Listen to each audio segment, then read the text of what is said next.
live? Yeah, I'm not live yet. Okay. Yeah, I'm just trying to fix the timer on the end play. It's not working. It's fine. Okay. Just turn it off. It's all good. Just Okay, get cool. rid of it. Remove it. Yeah. Hit yes. And then just turn the visibility off the timer that's there. Okay. This is actually the other timer for these guys over here. Oh, So. okay. Just turn it off. Rachel, For now. where are you at right now? Let me know when you want me to push live. Okay. Oh, the table? Yeah, the table. Cool. How many people are in? Huh? Couple? I don't know. I can't see. Just you guys? Just two of us so far. Okay, sounds good. Okay. I'm gonna post up on a few more pages. Cool.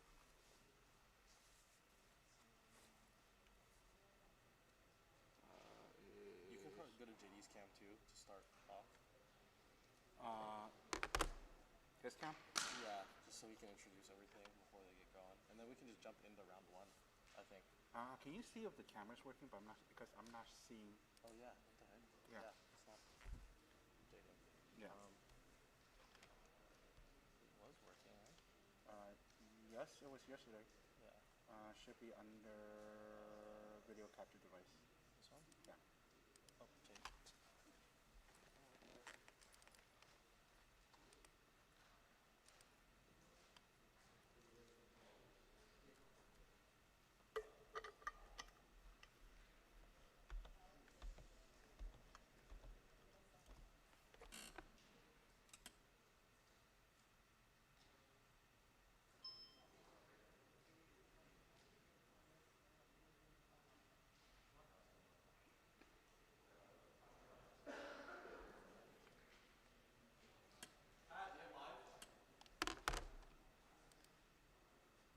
Camera's not even showing on this thing.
What's going on? Camera's not working on the live, so we're gonna switch to caster for now.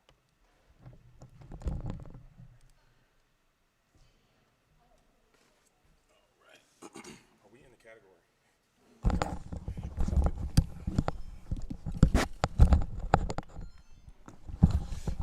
Six.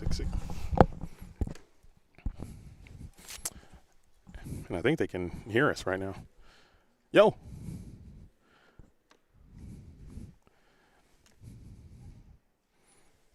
And I can hear myself as well. So you might have to. Are we? We're live. Oh, come on, Pat. You got to wake up, man. You got to give me a cue or something, dude. You can't just put me on the camera and say we're live, dude. Come on. You got to mute the Twitch. We're coming in twice.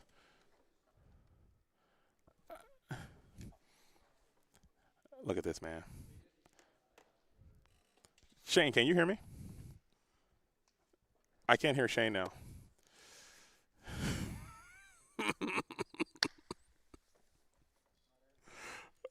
Okay. All right. All right. Shane, can you speak?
Go ahead and transition over. All right. Greetings and salutations. Shane, are you with me? Hello, check. Yeah. All right, but I think he might be coming through double, so go ahead and remute that video. You're doubled on my end. All right. And I still can.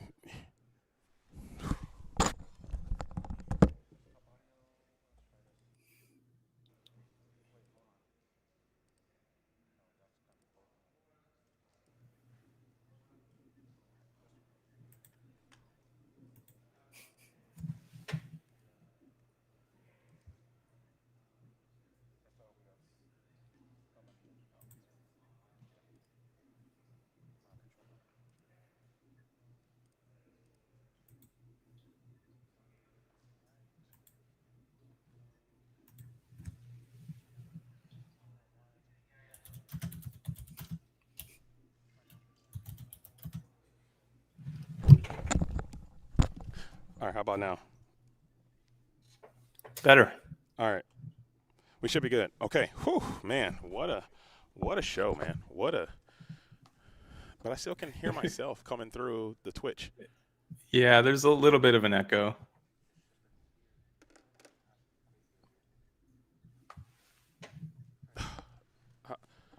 How's that? Test. Say some more. All right, we're good. We're good now. I think we're good now. Pat, you got to wake up, man. It's going to be a long day, dude. It's going to be a long day. All right. So you have not missed any action yet. Greetings and salutations, my fellow Illumineers. It is me, your boy, JDZ. We're coming at you live and direct from Texas. We're in Dallas, and we're in round number 1. The players are underway. We're still having some camera-related issues. We're trying to get that worked out. So really quick, Shane, you want to take some time to introduce yourself while I get back over here and see if I can help them fix this camera situation?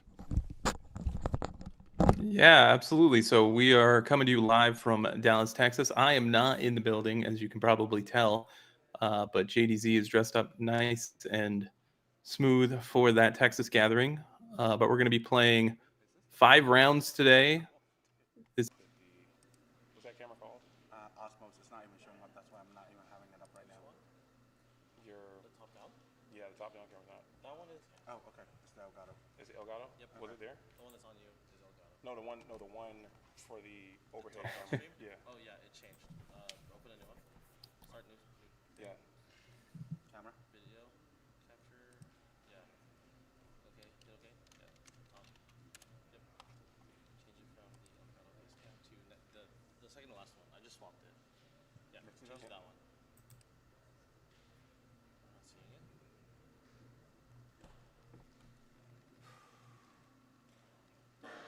Pause it. I can move the player cam to the top down. Pause streaming or just switch it? All right, if you're just joining us, we're going to get started here in just a few minutes here at Collectors Expo for round 1. JDZ's coming back into the booth I'm back in. right now for this Set 10 tournament. Here we go. Sorry, Shane, I had to leave you. We're having some severe technical issues, as they often happen here. Shout out to Nigel. Of course. He's over there working it, man. If you want to transition us back in, that'd be nice. Okay, sick. And we're just trying to get everything fixed, man. So you guys are not missing anything. We're still in round number 1. This is the Dallas, Texas Collectors Expo 5K. I'm JDZ. I'm along with Shaner's Edict, who's joining me virtually in the booth. Yo, Shane, how you been, man? It's been a long time. We haven't spoken in a while. Happy to be here. Yeah, last time we had a chance to see each other was out in Milwaukee, but I like your getup. You dressed up nice for Texas. I did. You know, you went all out as you usually do. I feel like I had to dress the part in order to fulfill my obligation for Texas. I think if I show up to Texas and anything less than Cowboy DZ, it's going to be a problem.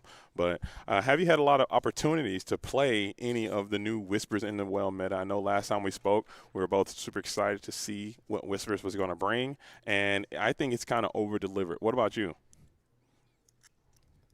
Yeah, I think it's a great design set. It's had a huge impact on the meta game. I have had a chance to play quite a bit. In fact, I played a tournament last weekend, literally the day after release.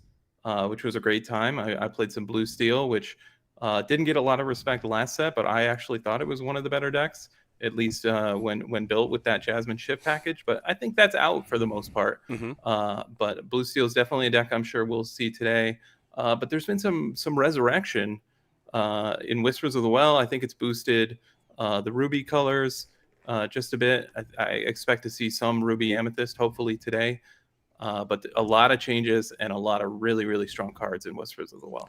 Yeah, and I think for our first match, we did have some Ruby Amethyst. The players are playing right now. We were not able to. We're having some issues with the camera. We're getting it kind of resolved right now. So thank you guys for your patience, and we're gonna get that sorted. So these things do happen. These are live situations as the production team is working hard trying to sort this thing up, so we'll be able to get you guys that real-time information going into game number.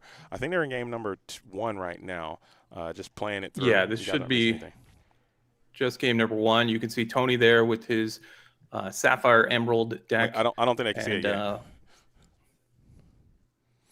I don't think, and now they should be able to come in. So here it is. The gameplay is coming your way. We are in round number 1. We have Sapphire or Amethyst and Ruby, I believe, versus Sapphire and Emerald. Okay, 2 of these decks are Sapphire and Emerald. I believe is one of the best decks in this metagame right now. Whereas Ruby Amethyst, a shell of its former self, a shell of its former glory. Ruby just has not been played as much in Lorcana in the past few sets, but seeing it back here in this round number 1, I think that is a very, very cool thing to see. Yeah, absolutely. As I was mentioning, I think Whispers in the Well provided Ruby with a couple of key cards to add to what is already a strong color in Amethyst, of course. And we see this Cheshire Cat. I think this might be the best Amethyst card in Whispers in the Well. We'll have to see how much of an impact it has on this game. Wow, that's a bold claim. You think it's better than the Hades Looking Forward deal? You think it's better than Demona? I think Demona is falling for me, but the Hades, I think that card is just too insane. But I agree with this Cheshire Cat take, man. I think that card is rock solid. I think it does a lot, filling some of the roles that Belle used to do. I think it can do a little bit better than her because you get that multiple uses out of it. Meanwhile, Tony with his Sapphire Emerald deck, he seems to be just going on all cylinders here. We saw the Cinderella trigger at the end of the turn.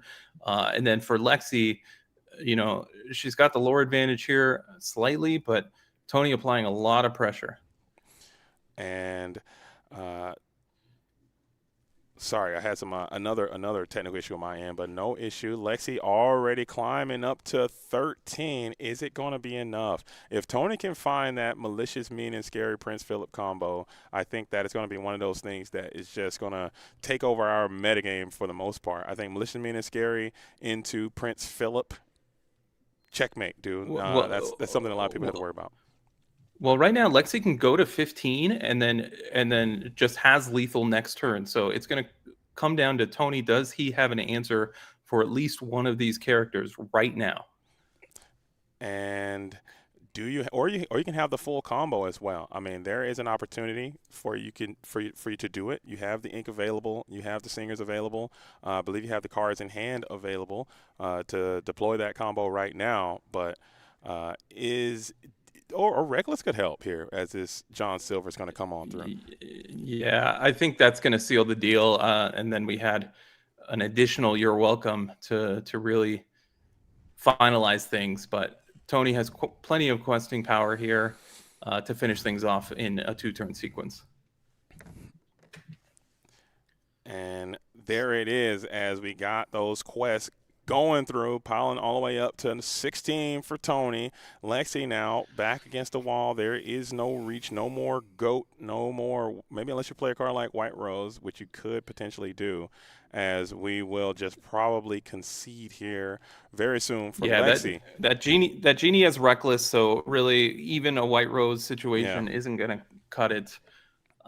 So yeah, not much Lexi can do here. That Tinkerbell can put up a fight somewhere, but it's not every day Tinkerbell gets to take down that big Clarabelle, but maybe you got to do it just to send a message before going to game 2.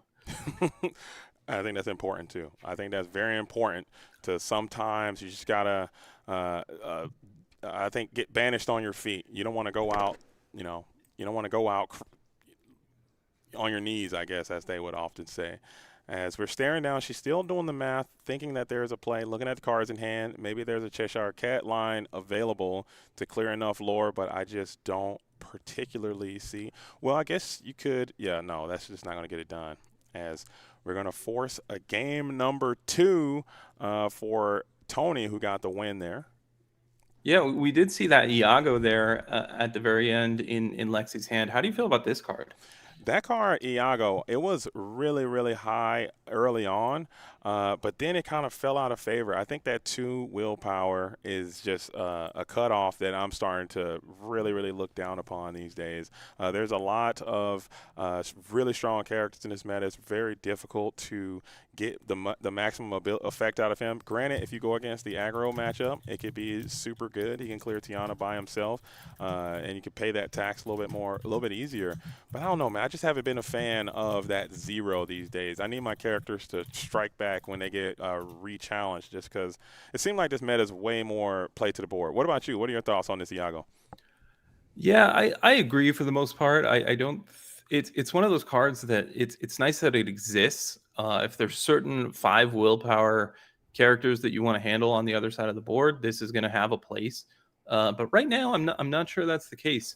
When you think about something with bigger characters like this Emerald Sapphire deck, like it can't single handedly take out a Clarabelle. I guess you could take out a Basil cleanly. So I'll be interested in this second game to see if this Iago comes up. Yeah, so going into a game number 2, Ruby Amethyst, I haven't seen, well, I have seen some Ruby Amethyst being played this meta, but I really haven't seen a build exactly like what Lexi is doing. I've seen some of the quote-unquote flinger-dinger decks have some type of presence. I've seen like an evasive version kind of do something. I've seen the gargoyle version, like with with all of the gargoyles in there, and that's been pretty popular. But interesting. I don't know what the lines that she's going to look for to get through and make something happen in this particular spot. So there's actually a version of Ruby Amethyst that you didn't mention. oh damn. What about the whale Oh, combo I was trying to Ruby keep Amethyst? that. I was trying to keep I hope that we get to secret. see that today. I was trying to keep that secret. Okay, that was I did that on purpose, Shane, because I'm going to. You be want that one whaling. all to yourself? I want that one all to myself. I want to be one of the only whalers out here, sending that whale into the Great Illuminary, drawing my entire deck and OTKing people. Man, I'm trying to keep that on the low down. I would love to see that personally if we had a chance today, but I don't know if anyone had the guts to register it. Yeah.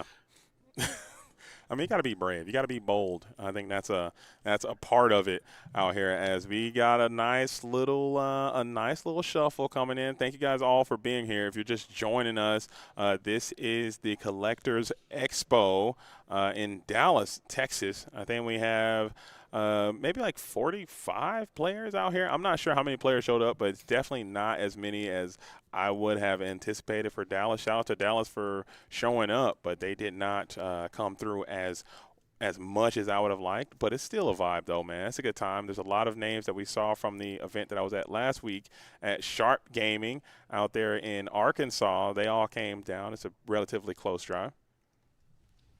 So I'm looking at things. It looks like we actually ended up with 32 players. Obviously, not the number we were hoping for. However, that's probably going to adjust the schedule a little bit. So we're going to be playing at least 5 rounds today. And then I'll have to check with the judges to see if we adjust anything, because I think the original plan was cutting to top 16. But with 32 players, do we really want to do that? I'm not sure. So we'll have to wait and see on that. But meanwhile, we are underway here in Game 2, and both players with those key 1 drops. A nice little Tinkerbell. I'm quickly becoming a fan of this card. Tinkerbell 3-1, being able to trade up quite effectively in a lot of different scenarios. Also representing a potential shift line with that new Tinkerbell, being able to exert characters. I think that is a slam dunk card in the new identity of Ruby Amethyst, as we have a Sail the Azurite Sea on too. So yeah, the key piece of the puzzle, if you're playing a Sapphire deck, is always going to be that turn 2 ramp. Tony has it into the develop, so he's setting up quite nicely. And interestingly, trading into that Tinkerbell, a lot of times you want to keep that Clarabelle shift target available. But Tony perhaps recognizing that maybe he doesn't have the big Clarabelle in his hand, and Lexi has to be the aggressor in this matchup, so shutting off that lore gain. And I think that's what they typically say. You have to try to get under the deck. When they mean by that, you have to try to win before they can establish their super control cards and super control engine. As we are going to bring out this Cheshire Cat on curve, I think that's not too bad either. Getting him out early, being able to boost him a little bit later is not the worst scenario for this Cheshire Cat. Inexplicable, cool name coming in from this card. Also, the foil version looks amazing. Yeah, I said Cheshire Cat, one of the better Amethyst cards in Whispers in the Well. However, here, a 3-cost 1 quester, not at its best in the early stages of the game when you're trying to apply pressure. But Lexi's going to follow up likely with something like a Genie Wish Fulfilled here to apply some pressure. But meanwhile, Tony just doing everything he would want when drawing up his game plan. Yeah, ramp on 2, play the Cinderella on 4, and then you can really start to establish some well-statted, high-cost characters and just start to control the game, all before Lexi can get to a significant lore total. So the Cinderella, what do you think about this card, man? Do you think it is everything people claim it is to be?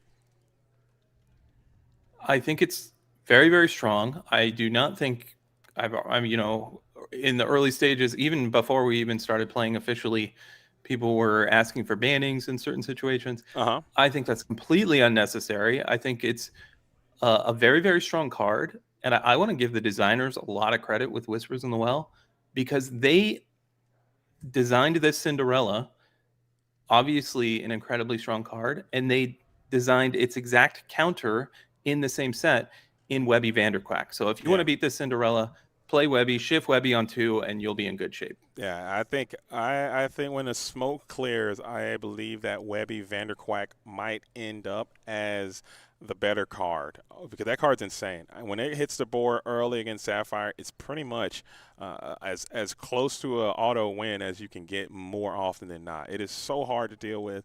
Having that keyword of war, being able to match your ramp just by questing, and then they can't really clear it until multiple turns later unless they play like the Captain Hook or something like that. But I think that card's a slam dunk. That's a great point. As we have that Donald Duck Perfect Gentleman and the Clarabelle with the Cinderella. Looks like Lexi's I'm trying to now we got a lot of glare on that inked card, but I believe it might have been a Hans.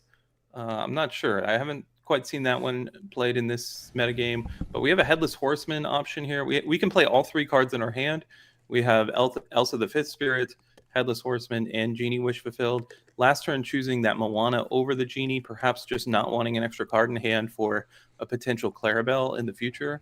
But if this is me right now, I'm looking at that Headless Horseman to take out either one, Donald or Cinderella. They're both threatening, but I'd probably choose the Donald here. Yeah, I love clearing the Donald very early against Emerald and Sapphire, because the fact that you can draw, people like to think that that's a good thing, but you drawing cards is kind of exactly what they want you to do. But Lexi's afraid of that shift line. Go ahead and take out that Clarabelle.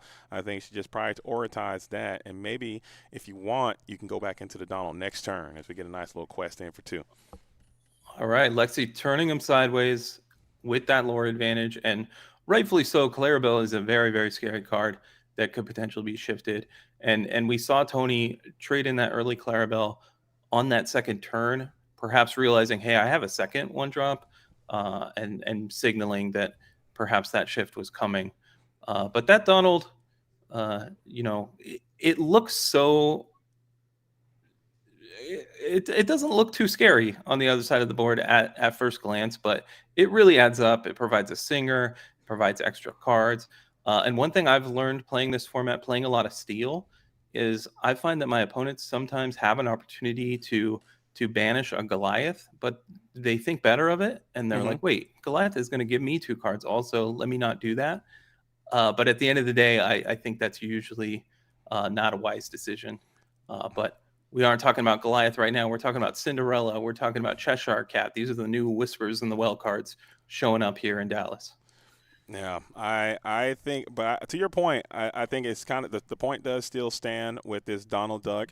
A lot of times you think the benefit is going to be better for you, but more often than not, it's a double-edged sword, and that's why these Sapphire and Emerald players are going to put it in the deck. I mean, he also can sing. Those four-cost songs are just so potent. That Malicious Mean and Scary, that You're Welcome, even Mother Knows Best, and just getting super tempo with the Clarabelle. I've also seen this deck start to include cards like Max Goof. Max Goof works well with those songs as well. So I'm clearing them as soon as I can, as Tony here is kind of in the thought vault thinking hard. It's John Silver. Yeah, and I like, John Silver, a reprint in Fabled. It didn't get its real time to shine in the early days of Lorcana. It had a few moments, but I think it's a real key piece to Emerald strategies here in the Whispers in the Wild metagame. Yeah, he's solid, man. He's a very solid, well-static card, can quest for the appropriate amount, and has a good effect that you can use multiple times. John Silver's slam dunk, add him to your Emerald decks, I think, especially if you can ramp and get to him very soon. So here it is, Lexi now in a bit of a conundrum, still getting some, and we got double Mother Knows Oh Best. boy. Wow. All right, everything's going back. The Cheshire Cat has Reckless now. So Tony firing on all cylinders. That was a really powerful play. Now you can snap back with a Demona, but that doesn't seem like the best play. It's going to be a super low value Demona. You need to put more characters into the field immediately because you just know Clarabelle is coming. And well, I believe that might have been the last of Tony's cards. I'm not sure he has any cards left in his Oh, hand. really? Okay. Uh, So he's top decking. Wow. I thought he had at least one more. Usually that just spells ink, play Clarabelle, draw a so million after making that yeah, Mother's Best I'm play. getting rid of this Donald right now if I have the Yeah. opportunity. Anything you I don't can. want any more cards going to that side. Uh, Maybe you could even. I guess it really doesn't make a lot of sense to go for a boost here, but the Headless Horseman is going to be a very, very cool card. Another new card coming in from Whispers in the Well. Headless Horseman, 5 cost, uninkable, 4/2, quest for 2. When you play this character, chosen opposing character gets with +2. You can banish chosen opposing character with 2 strength or less, and also that boosted strength comes up from time to time. It adds +1 strength whenever a character is Yeah, banished. uh, I've found in this format, every time I turn a card sideways and quest against a Ruby deck, this horseman comes down and ruins my day because I think my character's safe. I look at the characters, I do the math, and then suddenly everything has a boost of 1, and then that challenges, and then everything has a boost of 2, and it just goes out of control. So you got Yeah. to be careful against Ruby decks when you're deciding to turn your character sideways. Or when you see them. They don't come up too often these days. People are kind of still staying away from Ruby. I think they have the tools. People just have to get into the lab and figure it out. As Tony is going to get that top deck, develop your brain, finding another usable, suitable car, and it's going to be another one of those problematic Donalds. You have the answer for it. Right now, if you want it, but it will cost you a significant amount. Your Headless Horseman and your potentially your Elsa next turn can get reckless. So this is kind of falling apart a bit for Lexi. Maybe she can turn this thing around. What does she need to turn this thing around, Shane, in your opinion? Well, I mean, once again, I think Tony is empty-handed. So, do we have the tools to answer both characters on the board right now? Uh, I I don't think so cleanly, because the Elsa plus Horseman. Well, actually, no, that doesn't. Oh, yeah, yes, you can absolutely answer the board. It's you play the Elsa, you exert the Donald, you challenge the Elsa into the John Silver, and that will boost the Horseman itself, I believe. And then that can go into the Donald. Yeah. Yeah, I think that would. I do believe that that would work. But like I said, So I mean, you're gonna both of your characters are gonna be banished on your side, but mhm. the fact that you have cards in your hand and Tony doesn't, I think I'm willing to make that trade. Yeah, I think so. I think sending as much as you can after this Donald right now to keep your opponent in a low resource situation is probably the best case scenario. All right, I think Lexi has pieced it together. Yeah, we have the Horseman trigger, so it has 5 strength. and I'm sending into the Donald. There we go. Oh, Yeah. we got a reader. You know, Nice. it is week 1, folks. You know, this is a new card that like I said, it can surprise you when you're playing against Ruby. This Headless Horseman does a lot. Card is it's actually growing on me quite significantly in this is second week, Shane. We've been at this for 2 weeks now, and still reading I think is very appropriate and adequate. Sometimes you just forget, man, and sometimes you just want to untilt a little bit and just take some time and just read. I need to start doing that more as like a way to just decompress mid game as we ink that 1-cost Clarabelle. Yeah, I think one of my leaks as a player is sometimes I play a little too fast. And sometimes it's nice to just slow down, take your time, read the cards, make sure you know what's going on. And I think I was correct in that first game.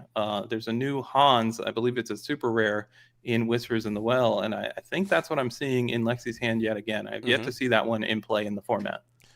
It's an interesting one. I believe he is going to have some instant lore burst capabilities. I think when you're ready for your turn, if your opponent has no exerted characters, I think you gain 2 lore or something like that. I want to say, as I'm reading, I'm still in reading phase as we're learning all these cards.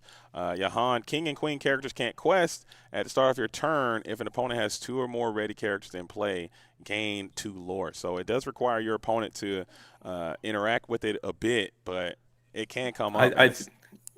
I think you're reading this card. I think the viewers are reading this card. Tony's reading the card. The only one that knows the card is Lexi. She put it in her deck for a reason. Hey, and there is some advantage to that too. Just playing these obscure cards that people may not know of, and they might inadvertently play into it, as you saw that Tony was forced to do in that first, or with that John Silver. So now Hans, Meanwhile, it's going to force your opponent to exert a little bit. Yeah, and Tony just drew and passed, I believe. So you have to, if I'm Tony's opponent, I'm wondering what the heck is in his hand over there. Could it be a Prince Philip? Maybe that's something that you wouldn't want to put in the inkwell, but you're sitting at what I believe is 7 ink. So I'd be very curious to see what he drew that turn. Yeah, and I believe Lexi's still holding on to, it was a Hades, the Infernal Schemer. I think that was a pretty big card to hang on to. But is Lexi still holding on to a Demona here? I'll be interested to see if she's hanging on to it and if she's going to be willing to give her opponent 3 new cards in this situation. I would have thrown that thing down to the inkwell so fast, but Lexi's built a little bit different. Yeah, I'm in no rush to. I'm in no rush to play the Demona, but yeah, it is important when you're playing against these Emerald Sapphire decks to actually try to empty your hand, even though Tony's essentially playing off the top here. You never want that top deck Clarabelle to fully pull them back into the game. So just something to be conscious of. Just keeping your hand low is a good way to win. But now this Hans with his 4 willpower does kind of inadvertently fall victim to a malicious, mean, and scary. Getting a sneak peek of the hand over there on Tony's side, we can see that there is I believe that's a spooky sight is going to be in hand with the John Silver well as that's that not Prince too effective. Yeah. It's not I mean, it would handle 2 characters on the board, but yeah, you probably want to just play the John Silver. No, we are going to go with the spooky sight. Yeah, we're going to clear the Rafiki and clear the Cheshire Cat. We'll send all 3 cost characters on the board into the Inkwell, so Hans and Elsa will not fall victim. But I don't think Elsa can quest due to Hans, I want to say. Checking, I have to read Hans one more time, but it's like King and Queen characters can't quest, or King, in general. Not just, is it opponents King and Queen? Can we pull up Hans one more time if we can see what Hans is all about, as we will continue to flood the board. Yeah, I like this from Lexi. Just get all the characters down, all the genie. But you're right. Elsa Fitzsphere is a queen. So let's stop for a moment, because that Elsa can't quest, because King and Queen characters can't quest. If we can get a quick judge over there just to. Yeah, new cards, sometimes, all the text matters, and sometimes your own cards can work against you. But you do have to be careful with that. And it looks like we are backing it up with the Elsa. Yeah. It did get 1 quest in. That'll be up to the judges whether we can back up that far. If we would because I believe it quested last turn also. I don't think it did because it got played and you had to exert the Hades, I believe, and then you slammed in with. Okay, yeah. No, he exerted, and then Hans challenged. She never quested with it last turn. I think that's kind of what they're talking through right now. That's a crazy design.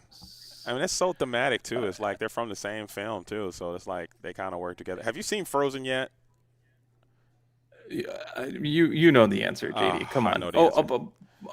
I know the answer. By the way, I have a bone to pick with you. I know you wanted to never speak to me again after hearing that I hadn't seen Lilo and Stitch. Yeah. I did catch some of your stream last weekend with Katie. Uh-huh. And I know we're not broadcasting a Shawshank Redemption game, but you kind of let her off the hook. That's all I'm going to say. How did I let her off the hook? Because that's one of the greatest movies of all time, and I feel like you just kind of let it slide. That's right. Oh, she didn't see Shawshank. That's fair though. I mean, this game is not called Shawshank Lorcana. Okay, this is Disney Lorcana. I gotta give her a pass. Okay, we're talking Disney. Okay, you gotta watch the Disney. It's fair. That's the only reason she gets a pass there. But shout out to Katie, by the way. Understood. Yeah. No, I'm joking. So we do have this John Silver up who might be able to kind of slow you down a little bit. That Prince Philip is still maybe a few cards away from being played. You can get rid of that. I still think I would send as many units as I can into this John Silver to get him off the board as quick as possible because that malicious, mean, and scary being I think, is it finally Demona time? Demona. I think it is, yeah. Oh, my goodness. We sent a Demona. Both Illumineers will get to draw.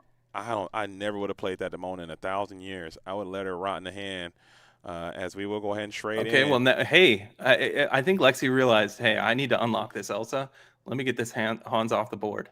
Yeah, I guess that does make sense to get her quest and then maybe feel your hand a little bit more. And getting the John Silver off the board, it definitely is super valuable. And we see the Iago that we discussed pregame showing up. Mm-hmm. And he is down. Iago is landed, staring now at Tony, who needs to make something happen here. You don't have that singer available. Another spooky sight I think wouldn't be bad. Yeah, he has Prince Philip in his hand, but that's not going to cut it without a singer in play. I still think there's a world where you might have to play it. You might have to play the Prince Philip just to have some bodies, but it's just not going to be enough because the too much lore is being presented, and you're going to have to go down there. So he got the all-important game number 3, but it looks like we might be getting close to time here, going to a time. Yeah, I am curious. I assume that's obviously the round timer. I am curious if they have an extension because I know we did have some delays with the broadcast. So it would make sense. Is down, making this thing a reality, coming through and supporting the Collectors Expo here in Dallas, Texas. The first one I think they've ever done, Southern California thing, and they're trying to branch out with the anime Pulse, and the Impulse Universe, Anime Impulse, K-Play Fest, and the Sneaker Expo and also the Collectors Expo. They all kind of have this big convention thing that they do, typically, like I said, in Southern California, but now they're coming out to Texas, and it's been pretty cool to see. And maybe you guys can hear the music. You remember the music from last time, Shane? Oh, I remember. It's unforgettable how loud it was. It's like, but yeah, I'm curious what the. Oh wow. Well, I can't hear it on my end, so that's good for the viewers at home. But yeah, I'm curious what the vibe is out there, how it differs from what we experienced in Anaheim. I know we basically had a car show going on next to us. Yeah. I don't know if there's any cars out there for you to see. You said sneaker show. I don't remember sneakers at the last one. Yeah, they got it all, man. It's the cars are back. They got the cars again. They got the they have the K-pop AI rock show thing that they're doing. They're doing that same thing again. They got the band with the drums. It's happening. It's all the same. It's like the same thing, but just in Texas. It's pretty cool. Cool little situation. Awesome. Yeah, and there will be a Collectors Expo in Los Angeles. The next one, I believe it's in January. I have to double check that exact date. Yeah. But just if you're in the Southern California area, definitely check that out. And if you're in the Dallas, Texas area, DFW, there is a side event tomorrow. Maybe you couldn't make it out here on a Saturday, but if you're available on Sunday, get out there and play some Lorcana. That's a great point, man. And I'm gonna double down on that, man. I really encourage people to come out and play because I know that there are an abundance of different tournaments that you can go to. But I think it's very important to support these tournaments, man. And I think I think that's the grassroots situation. These third-party organizers is what's going to keep our game going. You know, throughout all these different things, all these different games that are coming out, and as people are, you know, thinking about playing what. If you want to keep your community around, if you really like this game, you got to come out and support it and play in these tournaments and keep the competitive scene alive, or it will wither, I think. 100%. Yeah, we've seen the complaints that there's only 3 official DLCs this season, so it is up to these third parties to put on these tournaments. But you got to show up to them if you want them to keep happening. Absolutely, I I agree. I agree mightily, as it looks like we're having some. Well, hold up. I think are we having some? I think we're back up. We had a brief pause on the stream, but we're all good to go now. And we see Lexi once again starting off with that turn 1 Tinkerbell. I think that Tinkerbell's rock solid, but we nice. Oh, there's that Max Goof going to the Inkwell, but that Tipo is going to be the follow-up. I think Tipo is a pretty slam dunk answer into this Tinkerbell. I'll take that trade. Yeah. Even if it's trade down, I'll still take it. What do you think? If she exerts that Tinkerbell, would you send the Tipo in? I've played a lot of Tipos in my life. Anytime you get to trade off a Tipo for another character, you are absolutely thrilled as a Sapphire player. Yeah, I'm taking it. Give me a card for this Tipo. He's done everything I needed him to do already by allowing me to put an additional ink into my inkwell. Everything beyond that is just going to be icing on the cake. So we'll go ahead and send the Elsa for another Whisper in the Wells card. This is another card I'm a huge fan of. This Diablo being able to replicate Smee's energy. Yeah, I think the biggest downside to last format with Fabled was that Ruby was close to unplayable, right? But we've seen so many Whispers in the Well cards show up here in Lexi's deck and really showing the boost that was provided to Ruby in this set. Yeah, and this one, I think this is another awesome Ruby card. It is uninkable. There are a lot of new Ruby cards that are quite playable in my opinion, but they're all uninkable, which kind of stinks. But I do believe that this guy is an absolute slam dunk. Helps a lot of all the Ruby decks basically have a nice early game, which is something that they've struggled with mightily this entire time. Questing for 2/3/3. We are going to do a double ramp this time and go double Tipo, and Tipo is going to trade into that Tinkerbell. And yeah, so Tipo. Sorry, go ahead. When you Tipo twice, obviously you're down on cards significantly, but if I'm Tony, I assume we're prepping for a Clarabelle in the near future, and if I'm Lexi, I'm trying to empty my hand as quickly as possible. Yeah, and it's going to be hard to match that energy because double ramping with double Tipo, and I believe Tony is on the play as well, so it's going to be hard to match that. If you do have that last card as Clarabelle, you might kind of put yourself in a situation where you need to draw ink and then play it and try to get that tremendous value. But Lexi is kind of playing in a way that she's keeping the value somewhat negligible. So you need ink here at a minimum, I think. And did you get it? Yeah, we'll have to wait and see. Tony had an aggressive line with these Tipos. We do see Clarabelle inked, and we have a Hades. So honestly, if I'm Lexi, I'm not too sad about that result. Obviously, yeah. Hades is a very, very powerful card. But I would much rather see that right now than a Clarabelle 7-drop. Yeah, isn't the worst thing, but maybe you're just trying to save that Dragonfire for the Clarabelle when she inevitably hits the board on this 7 ink. Yeah, if I'm Lexi, I'm thinking that maybe Tony doesn't have the Clarabelle, because I assume that would have been the preferred play on the previous turn over the Hades, but I could be wrong about that. Yeah. And we are going to ink the Vanellope Von Schweetz and then just blast that Hades with the Dragonfire and Quest for 2 or Quest for 3 as it may be.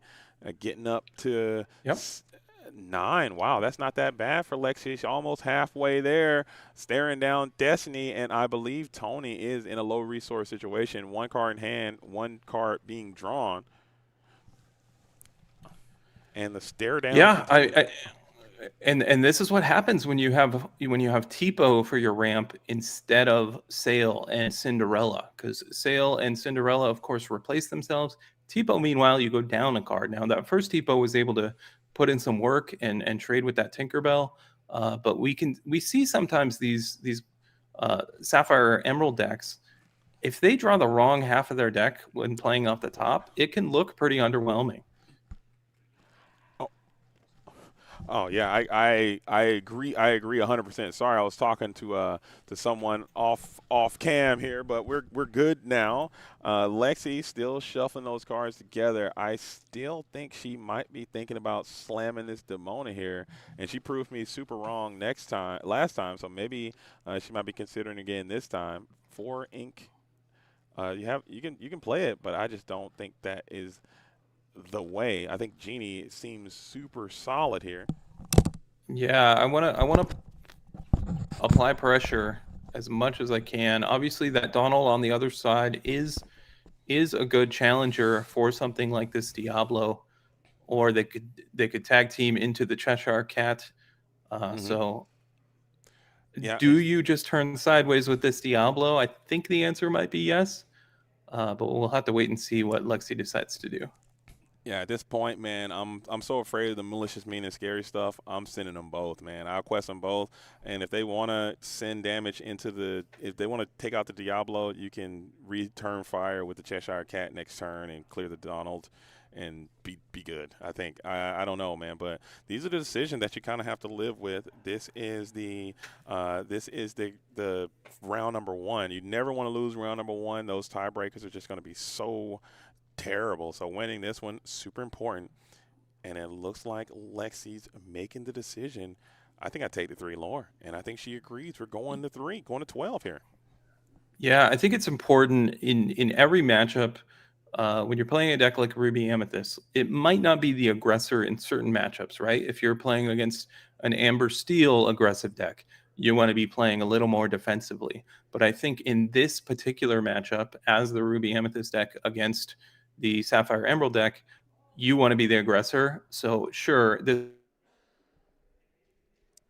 Uh oh. might look bad on face value, Diablo, but instead it goes into the Cheshire Cat. So if I'm Lexi, I'm not too disappointed with that result either, because that means an extra lore on my turn. Yeah, I don't hate that at all. But now you have another decision point. You can get up to 16 lore right now, and that still might be super worth it in this spot. Well, I This. think we're going to 14. Oh yeah, That 40 John John. Yeah, that's Silver, I right. I'm sorry. believe, but the John Silver chose the Genie, which interestingly enough can challenge into the Donald and survive to tell the tale. So it's still looking pretty good here for Lexi. Yeah, this is not the worst spot, as we will go ahead and deploy this Dumbo. So now if you wanted, you could just bypass the Reckless of Genie and gain that lore. I like that play a lot. Able to draw an additional card, and I'm still taking this 2 lore. I think I'm just going to try to run the race at this point. I am not going to try to engage with the board, and Lexi agrees, going up to 15. I love the way she's playing this game. Yeah, in a good position. And if you're just joining us, I know that the timer has run out there on the screen, but I believe they had an extension due to being the stream match. So I do not believe we are in. Yeah, regardless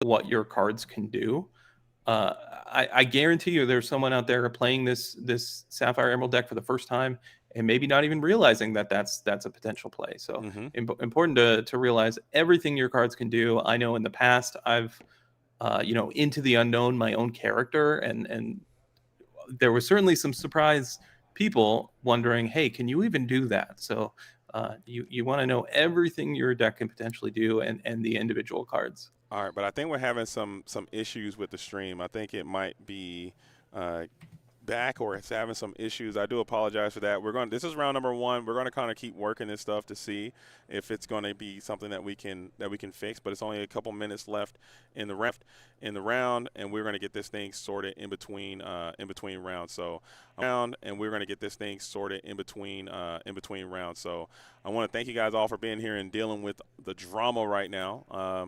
I got to talk to Nigel. I got to get Nigel to hire the Quest World streaming services dude so we can do this for him so he don't have to stress himself too much. But you know, I told him I offer my services, man, but he doesn't want to hire me, Shane. Well, hopefully we can get this all sorted out and you know, have a great stream from round 2 forward. But yeah, JD's services, I would certainly trust them. Yeah, I mean this is what I do, man. But I love it. It's still happening. Lorcana is still going down as we will trade in the Elsa into the John Silver. So you did your welcome, but I think you got fed back 2 Cinderellas, and that is just not what you need in this spot. Lexi, though, still engaging and challenging while questing with the Genie for 2, putting a game on board. Now Tony needs to make something happen here in this spot. Anita Miracle, you need a Mother Knows Best for sure at a minimum. Maybe even another John Silver wouldn't be the worst card. And there he is. No. That okay, never mind. You can't jump Silver. You can just Dumbo around it. Never mind. What am I talking about? Yeah. That Dumbo coming in clutch. Yeah, Dumbo. But if I'm Tony, I'm making them figure it out. Yeah, let her play it through. But I think Lexi's a pretty dope player, so I think she'll be able to find that line and get through this thing relatively easy, as that is going to be round number 1 is in the books. I want to thank you guys all for being here. We're in Dallas, Texas. We're at the Collectors Expo 5K. Round 1 just concluded. Huge shout out to Lexi for getting the dub there and moving on. We're going to have another feature match coming your guys' way in round number 2. We were supposed to run this back again tomorrow and have your top 8 tomorrow. However, just due to the amount of players that showed up and the time constraints, we're going to keep this thing at a nice, tidy top 8 today. So we're going to play 5 rounds of Swiss, top 8, and then we're going to have our winner of the main event today. And then we're going to run it back tomorrow with a salty run back, and then everyone's going to be able to play in that event tomorrow. So it's going to be a good time. Hopefully, guys, stay tuned. Keep it locked. Don't touch that dial. Rock and roll with us in the program all day, and then we will get that done. Sorry, Shane. I said a lot there. Hey, no, that sounds great to me. You know, we came into this weekend planning on casting 1 tournament. Now we get to cast 2, right? Let's get it all done today and run it back tomorrow. I like that. Have a little salty I feel like back. your trusty sidekick here. I'm feeling a little small, but it's okay. Make it put you up on my shoulder or something. Next time I can, and hopefully when if the LA event happens, when it does happen, we can do this again in person. I know you're kind of, I don't want to dox you too much, but I know you're kind of localish to that region, and then we can have you come through. There it is. See, look at Pat, dude. Let him cook. Let him cook. Like a little Shane ball that we can have there, so that could be really nice. We can get into the building together and get some insights. Are you planning 100%? Are you planning any events anytime soon? I know you're talking about going to SCG Con in Vegas. Are you still going to go? Exactly. Yeah, that is up next on my docket. SCG Con in Vegas, CCQ. I was already going to go anyway, and then they added a CCQ to it, so no complaints from me. I'm very much looking forward to that one. Yeah, that's your you got to defend the crown. You're like back-to-back champion, right? You won the last one. Yeah, SCG Con Vegas last year did treat me very well. I think I played Friday, Saturday, Sunday, 3 separate events. My worst finish was top 4, so no complaints for me there whatsoever. Okay. But that's a tough thing to do again, so we'll have to wait and see. I'm very curious to see what kind of crowd we're going to get with the CCQ added. I would love to see, obviously, as many players as possible. So if you're at all on the West Coast or can make your way to Vegas next week, do that. There's lots of events to choose from. I feel like Europe's getting all the CCQs up front. Yeah. There's like 2 or 3 CCQs every weekend in Europe. I know there was one going on. I think their day 1 might be finished right about now with the time zone. But CCQ in the United States next weekend in Las Vegas, be there. All right, it's going to be dope. I'm not going to be able to make it. I am not going to be there, but it looks like we have some players happening for that feature match. So what I'll do, Shane, I'm going to leave you here alone, and you got to have some nice analytical breakdown while I go help those Illumineers get set up over there on the screen. And I'm going to get one of the judges, see if he can help me do this as well. So just give me the briefest of moments, and I'll be right back. All right. Well, while JD's off doing his thing, we're going to get settled in for round 2. If you're just joining us, we are playing 5 rounds of Swiss. This is a 5K with guaranteed prizes. So, if you're in the Dallas area, you are missing out if you are not there. I know some people, there's weather and family and sickness. So, these things happen. Unfortunately, I know a few people who intended on going that couldn't quite make it out. But we are going to get started with round 2 here momentarily. It looks like we're going to have Matt and Randall. We'll get it sorted out what colors they're playing here in the near future. But we are going to play all day today. We're playing 5 rounds with a cut to top 8, and then of course play until we have a winner. So we will be here for many more hours. So if you need to go in and out as life happens here on this Saturday, be sure to come back here later. I will say it was good to see Ruby win on camera All right, I'm in back. round 1. Ruby, a color that was very underrepresented in the previous format. I'm just talking JDZ. It Oh, my was bad. nice to see all those new Ruby cards. Yeah, We saw there Headless Horseman. There were quite a few of them too, man. We saw the Tinkerbell, we saw the Headless Horseman, we saw the Hans, we saw, I believe there was a what else? I think it was a couple, like one or more. We maybe. saw Dragonfire even. Yeah, I know that's an old card, but a new card in Whispers in the Well added to the format. I like it. And we have Meanwhile, we got Matt and Randall. They're getting situated here. we don't Curious know to see what colors they're playing. We don't know their ink colors just yet, but I have a sneaky idea. I did get a chance to speak to Randall before this. He's on the Incredibles. So we got Team Incredibles versus Team Infinity going heads up right here in this round number 2 match. It's going to be 2 players from the region. I know that the Infinity crew, they kind of stomp in the Arkansas waters there, so it's not too far for them to travel. As the Incredibles, I believe they're from this area. So Randall, I was able to see a bit of his deck this morning, and I think he's playing Emerald and Amethyst. What do you think about that deck? I think it's very powerful, particularly into Sapphire decks. But assuming he's playing, well, there's a lot of different flavors of Emerald and Amethyst, so we'll have to see. First of all, there's more aggressive lines you can take. There's webby decks. There's what people call Brainiac decks, which are more like based around Amethyst Chromacon and things of that nature, and lots of bounce spells. So I'll be curious what Randall chose to play here today as he sorts through the mulligan, or the altar phase, excuse me. The altar, as it may be, it's gonna be. I personally like the Emerald and Amethyst variety against Sapphire and Steel. Sapphire and Steel is one of my favorite decks, like you alluded to in the early interim of the show. Sapphire and Steel being a great deck that picked up a lot of steam going in towards the end of the last set. This set, it got a super power boost with all the new Sapphire cards and all the new Steel cards that came out. But I still think this Amethyst and Emerald strategy kind of has this number, especially if it's that Brainiac version. Yeah, I think the Brainiac version, but I think even just the standard version. Well, it's hard to say standard this early in the format. Yeah. But I'm interested to see. We do not see a Webby on turn 1. And if I'm Matt, I am absolutely thrilled because I think that's the best way for an Emerald deck to beat you. So this Flynn Rider is a neat new card. We haven't talked about the boost mechanic yet, featured in Whispers in the Well. But if you boost up this Flynn Rider, it can gain a lore and boost its strength and willpower. But Matt says, hang on, I'm getting that out of the way. So Matt off to a great start here. He has the turn 2 ramp. We know every Sapphire deck wants that. And then Fire the Cannon's an interesting card. Not everyone is playing Fire the Cannons, but we see it there from Matt. And we see this new Merlin.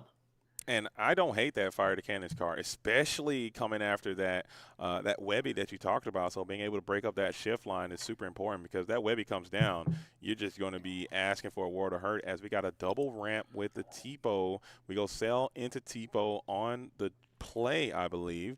So this is a great start for Matt, trying to play around that Clarabelle as we play the Blessed Bagpipes. Oh my goodness. So we are kind of low-key cooking, as now we're able to boost our Merlin to his full value and Quest Insane. Blessed Yeah, bagpipes. so this Merlin, if you're not familiar, if it's boosted, if it has a card underneath it and it's banished in a challenge, its controller draws 2 cards.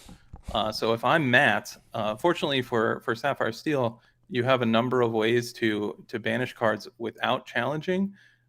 So we're just going to put 2 damage on it, thanks to Tipo and Tinkerbell.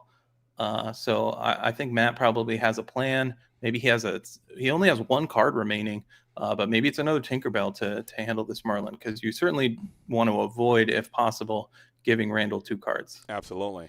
And honestly, I'd personally love to, if I'm Matt, if he can coerce Randall to exert that Merlin, you slam that Merlin, draw some ink, and then beyond the horizon here would be such a powerful play for Matt to just really neutralize a lot of that advantage.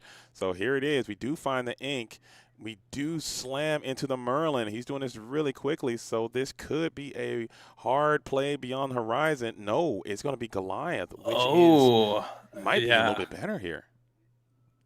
Goliath is one of the best cards in Whispers in the Well. It's just an incredible card. We saw Matt empty his hand with Goliath as the last card. He effectively draws 2 from the Goliath. We know how strong something like Hades is, right? Which is 5 costs. A lot of the time, it's going to draw 2. But Goliath, it just keeps on going. And Yeah. meanwhile, look how many cards are in Randall's hand. I have a feeling he's going to play a few, right? But when this turn ends, is he going to have more than 2? And if so, he will have to discard down to 2. You got to play as many as you can, and it looks like And you're he can not going to only be able to play play 2. enough. That's it. So you're going to lose at least a card from hand right now, as you're forcing yourself to play into the board, which kind of plays right into the Sapphire Steel player's hand, because they have a lot of that steel removal, a lot of these big bodies, and they could just start to pick your characters off as you're forced to play around this Goliath. We're taking a visit into the future, and there is a spooky sight there.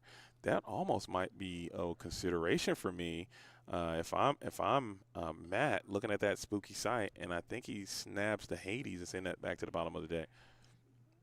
No, we're going to Yeah, keep the spooky I sight. didn't Never quite mind. see.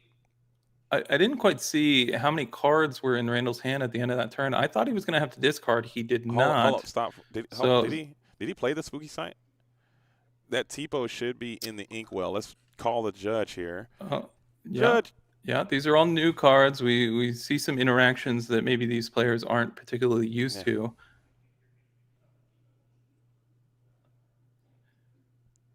Yeah, so they got it. They Looks got it. like So, Randall did just have the 2 cards.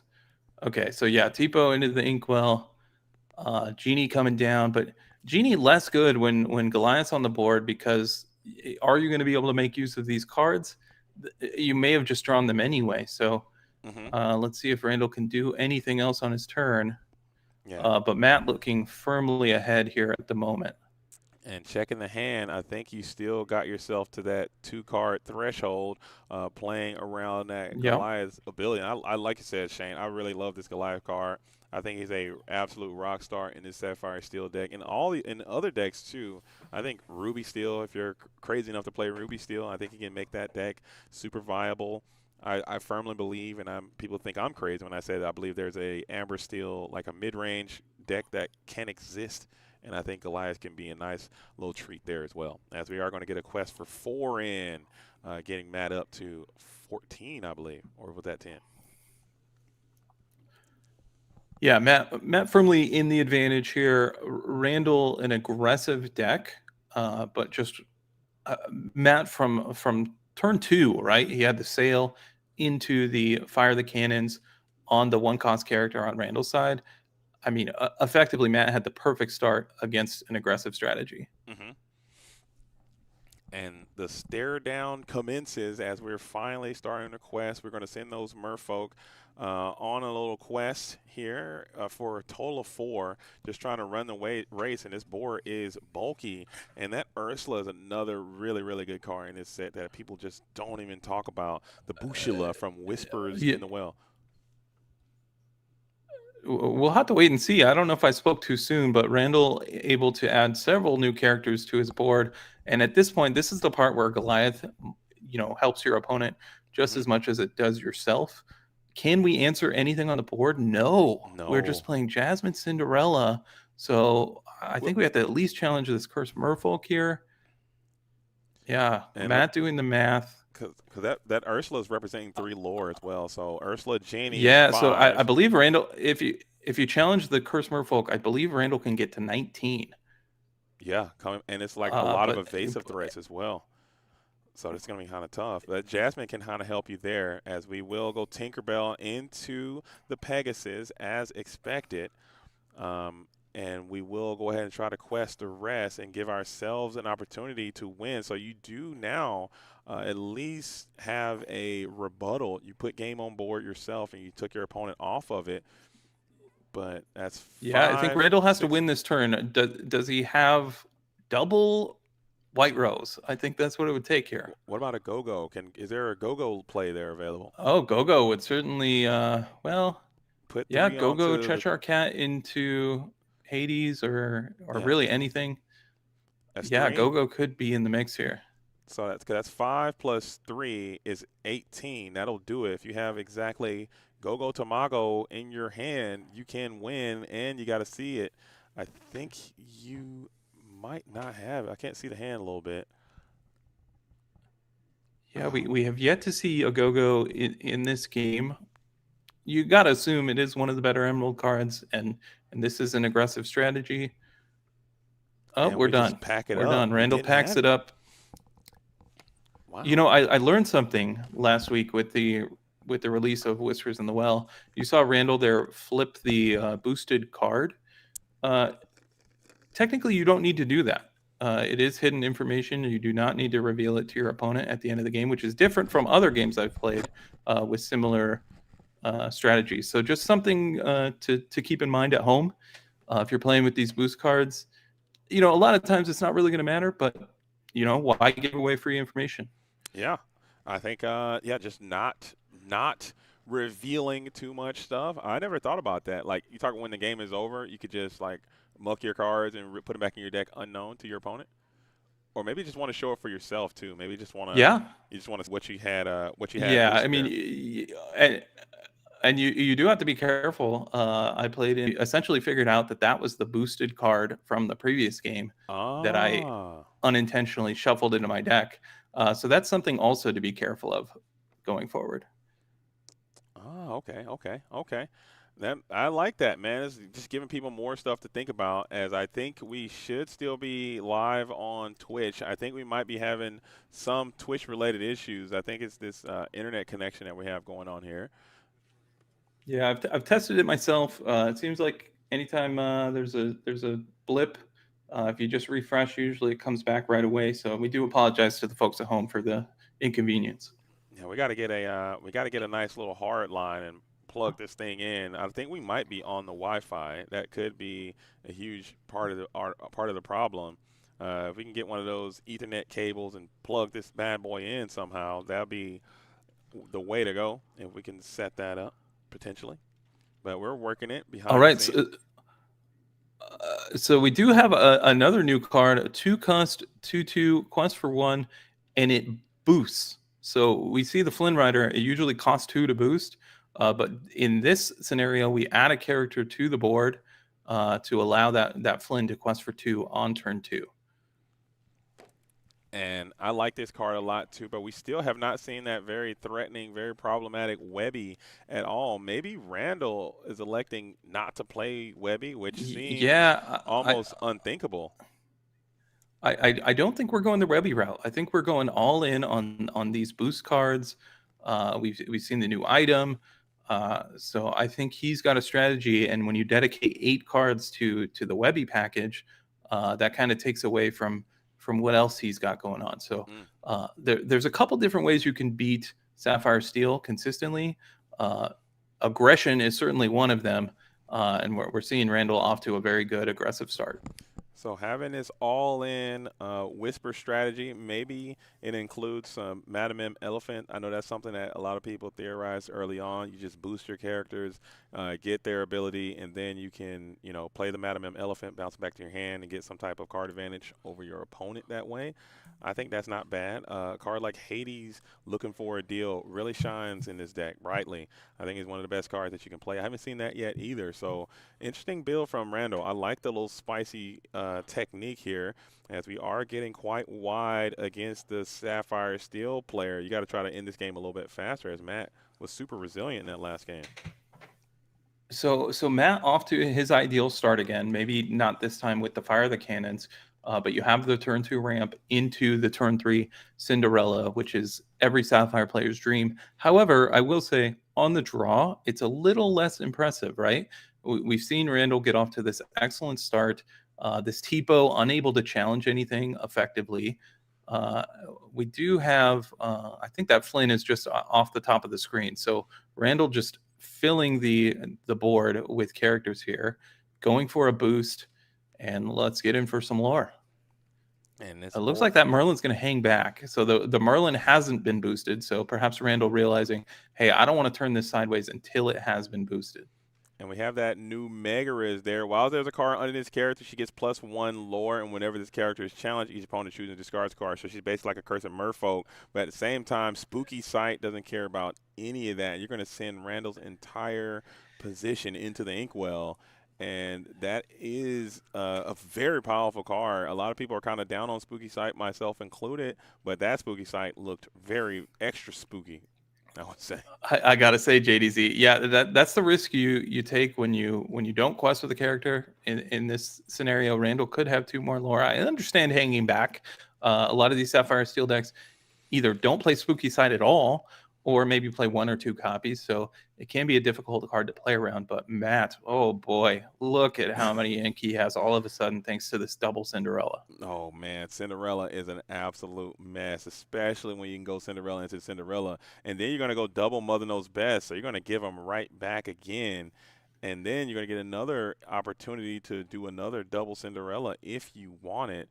As your opponent does not have really any tempo, Namari now can exchange one of those Cinderellas for something a little bit better, and you get another ramp off. So this is looking great for Matt. I think I said everything wrong about this matchup being bad for Sapphire Steel, because this is looking really, really good. Yeah, Randall had such a good start, but oh boy, did his hand fail him in these last couple turns. These Mother Knows Best have not been at their best, if you will. Oh, that's so good. I see what you did there. They're not at their Mother Knows Best. Having 3 of them in such short proximity feels terrible. Uninkable 3-cost song, and you didn't get a chance to sing any of them. You had to hard play every single one of those Mother Knows Best. Okay. Yeah, really Mother getting Knows us over there. Best in Emerald decks. You generally want to pair it with something like Clarabelle, really to gain an advantage. We haven't seen Clarabelle in Randall's deck, I don't believe. I mean, he's got plenty of ink to play one thanks to that Spooky Sight if it does come up. We see the Marlin now. It's going to get boosted this time. But Matt, I got to say, I've played Sapphire Steel in this format more than any other deck. When you get to this point with the Namari in play and Cinderella, I mean, you can effectively filter through your whole deck and you just have answers to everything. Yeah, that's when this is when it becomes super powerful. Getting to this exact spot. You have the Namari up, and we're going to throw the fist up, and Matt gets through with a nice, clean 2-0 victory in this matchup. And boy, what a display of what this Sapphire and Steel strategy is trying to do. I really did enjoy. I really did enjoy the. I really did enjoy seeing the cook that he went through to try to make that boost strategy work. But I think it's just I think it's what Randall's trying to cook there. I can see the vision. It just did not work out this time, and maybe they can see a little bit more of that strat a little bit later. Yeah, I mean, all in on the boost strategy. I like to see it. I like to see new things here in the early stages of this metagame. But yeah, it didn't quite come together there. Those Mother Knows Best not looking good there towards the end. And I will say this: like I said, I've played a lot of Sapphire Steel. You mentioned being a little down on Spooky Side. Yeah, That's the best Spooky Site I've ever seen. in my life. Yeah. In the world. Yeah, I think that's since I've seen the I card be think I printed. think I think we are on camera. I think that is the best Spooky Site of all time so far. Yeah. Of the whole world. I think we've just seen it. I did see a really nice one last week at Shark Gaming against Aggro. It was able to hit quite a few cards and like win the game on the spot. But there was a spooky sight that we've seen. It just completely swung the entire like Randall would have won the game had that spooky sight not been played, you know. So it actually just won Oh, won the entire game. I agree. Yes. Yeah, it's one of those cards that, when you need it, it's going to be the best possible card. There's also going to be scenarios, and I guarantee Matt will probably experience this at some point today, where sometimes you're just looking for that little extra lore, that one character, and then off the top you draw the spooky site, and you're like, this isn't quite what I was looking Yeah. for. So Yeah. Or you're playing it's against kind of Oh, sorry, go ahead.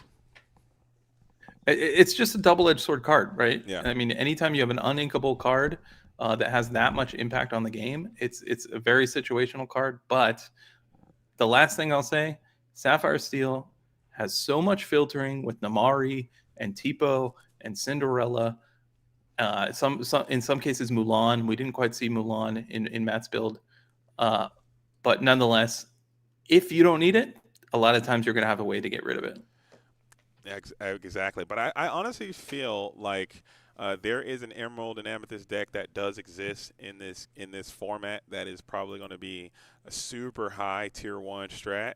And I think that deck will include the new Webby card. I think Webby Vanderquack is a slam dunk must play. That ward keyword is just so strong. I think the Prince Philip stuff is just too strong to not play as well, especially when you have access to that shift line. So I think the deck has to start there. We're going to go 4 Webby, some number of the small Prince Philip, some number of the big Prince Philip, Malicious Mean and Scary, Hades looking for a deal, and then fill out the rest with however you want to do it. But I think that's what the core needs to look like. And I think Randall's on a different approach. It's super spicy, but I think there's some opportunities left there, at least in my opinion. Yeah, I'll be very curious to see if there's going to be more boost cards in the near future in future sets, or if it's going to be confined to Whispers in the Well. It does seem like there's a lot of powerful boost cards, but maybe all you need is maybe 1 or 2 more to really put it over the top. But nonetheless, like you said, Emerald Amethyst, a solid opportunity to be a part of this meta game. There are a lot of different ways to build it. And you mentioned Webby. I'm almost hesitant to say this as someone who's played a lot of Sapphire decks. I think Webby is the best possible thing you can do against Sapphire right now. Yes. If you shift a Webby on turn 2, I think a lot of times the Sapphire player might as well just save time and scoop it up right then and there. Your chances of winning have diminished so greatly just by a turn 2 shift Webby, because you have there's literally nothing you can do unless you have a hook. A hook plus a hook, I think, is what you would need, or a hook and another character. Hook Tipo can kind of help you there, but I think by that point, enough damage has been done, and it's already going to be a snowball. And oh, by the way, they're going to play another one probably too. So they have 2 Webbies on you, and your hook is gone, your Tipo is gone, or whatever, and you're just playing this really, really awkward game. I think the card is an absolute slam dunk. I was down on it at first. Which is crazy to even think. I actually gave one away because I was like, oh, this card's not going to be that good. Who wants it? This card's not going to be nothing. And I was so very wrong. Yeah, there's certain cards you just have to see in action. When I first saw the Cinderella, obviously everyone is freaking out about how good this Cinderella is, even before anyone's played a game with it. And I got to say, I was a little... I'm not saying it wasn't a very strong card. That part's obvious, but I thought it might be a little overrated at the start.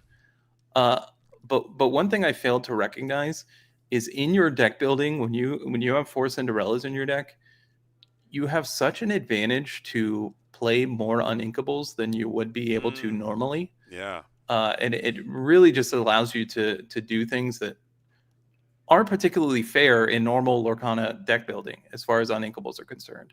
And then the last thing I'll say about the Cinderella is I also failed to recognize how many extra triggers you can potentially get off of it, right? Yeah. I was thinking, okay, you trigger it once with your 4 ink play, and then it just kind of sits there. But the combination of potentially future triggers down the line and then being a 4-cost singer, Cinderella really does it all. Yeah, But Cinderella. I personally like Cinderella with Namari, who's a princess. You have Jasmine, which is a very playable card, is a princess. You have Kita, which is another a nice princess that you can play in that deck. I don't think we have any. I'd like to see a nice, solid playable 7-cost princess that can come through and just get real loose on the board. Unless I haven't seen that yet. I don't know about is Atitaya. Atitaya is not a princess. I can't think of a 7-cost princess in these colors that's quite playable, or an 8-cost princess, some big body to really like just keep yeah, train going later I on. haven't quite seen that. I have seen a 6-cost princess in Aerial Sonic Warrior. Yeah, that's a good one too. That's something that does show up from time to time in those decks. Obviously, your 6-drops are already pretty full with something like Tinkerbell and the Goliath, but sometimes the Aerial later in the game can really put in some work, and allowing for that extra Cinderella trigger on the following turn after you play the Cinderella can be quite strong as well. Yeah, I tried it, and I think Ariel is an absolute slam dunk in the Steel Mirror. That 8 willpower goes so far. It gives your Strength of Raging Fire a little bit more value, which is a card that I've just been slowly falling out of love with in Sapphire and Steel. I know people think I'm a heretic or some kind of zealot when I say the card is bad. I think it's bad in the deck, and it just doesn't come up often enough. But if you play a card like Aerial Sonic Warrior, it's in your deck, you can now play Strength of Raging Fire and get additional value out of that amplified voice ability. I think it's a little smash on the body. The card's great. I agree with you. Strength of a Raging Fire not at its best in Sapphire Steel, but still a quality inclusion, because there are certain scenarios where you need that removal spell towards the end of the game, and towards the end of the game you usually have a few characters, so it does come in clutch. One thing I'll add, if you're playing Sapphire Steel, don't be afraid to ink that strength early. I mean, we've seen Ursula come back in force in a lot of these Emerald decks. You want to play around that if possible. You want to play around Mowgli if possible. So yeah, Sapphire or Strength of a Raging Fire, definitely a card that you want to draw later in the game in these Sapphire Steel decks, compared to something like Amethyst Steel, which we haven't talked about at all, right? I think Amethyst Steel might just be the best deck in the format. It's certainly in the conversation. And that's the best strength deck by infinity. Yeah. Where it's the best card. Even better than Amber Steel. I think Amethyst Steel can play Strength of Raging Fire. I agree with you, better than anybody it has. And it's even better now because they can go 1, 2, 3, sing Strength, play Jenny, sing the Thunderbolt card, and they're just steamrolling you, man. That deck is incredibly consistent, incredibly powerful, and I think they should have that card. But I have a little anecdote that happened to me. I was playing against the green or Emerald and Sapphire deck. I'm playing Sapphire Steel. That's the deck I've been playing the most this set as well. And we're doing our thing, and we're going like back and forth. We're both like low resource, and then I have a pretty nice board, and then they hit me with a combo. They go full combo, Malicious Meaning Scary, Prince Philip, clear my board. Off the top of my deck, I draw this Strength of Raging Fire, cut it immediately. It's gone. It's gone. You know what I put in? We're going Sudden Scare, baby. Show them the Sudden Scare. Sudden Scare is a card that I think is going to be very valuable, especially in these deep terrain Sapphire Steel mirror matches or Sapphire matches. The game's going to go late. The inkwells are going to get super deep anyway. You might as well play a card like Sudden Scare and just clear that threat. Another Hades type card, and also it helps you with my alternate win condition of trying to just deck my opponent out, which comes up more often than you would think with the Headless Horsemen's and the Sudden Scares. You got the Beyond the Horizons. You got the Goliaths all over the place. So decking out is a real opportunity that people can have, and also Strength of Raging Fire just being a lot worthless. Are you playing this Sudden Scare card? Did you give it a shot? I haven't played it personally. I have played against it, and just like you were talking about how you have to worry about your deck size in a lot of these matchups, you're 100% right. I mean, you rattled them off: Beyond the Horizon, Headless Horseman, Sudden Scare. I played against a Blurple opponent as a Sapphire Steel player, and they played 3 sudden scares in the game.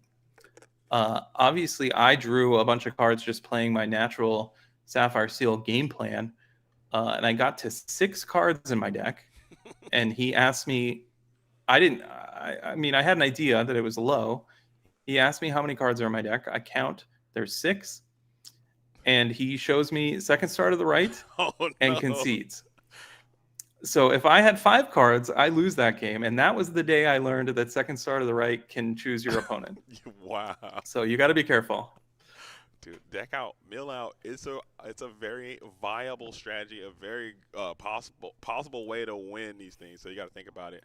If you guys are just tuning in, you're not missing any action. We just concluded round number 2. We only have access to 1 feature match today at a time, and it ended relatively quickly. So we have a little bit of time to feel. So I'm along with Shane here. We're just kind of talking about the metagame, talking about the whispers in the well, and just kind of you guys are not missing any action right now. So I want to thank you guys. Oh, I see the chat rolling in. Yo, thank you guys again for being here. Just make sure that you continue to refresh. We're having some connectivity issues. We're working it. Do we have an Ethernet? Can we get an Ethernet and plug it in?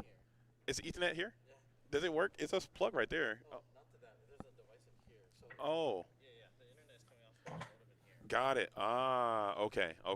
Yeah, I see some commentary in the chat coming in about your outfit. You know, I didn't get the memo of the bolo ties. Pardon? I could have tried to fit in. I've never worn a bolo tie in my life, but it's looking pretty good. This I is the first time. I'm telling you right now, Shane, this is not going to be the last time. You guys know when I come to the booth, it's always suit and tie.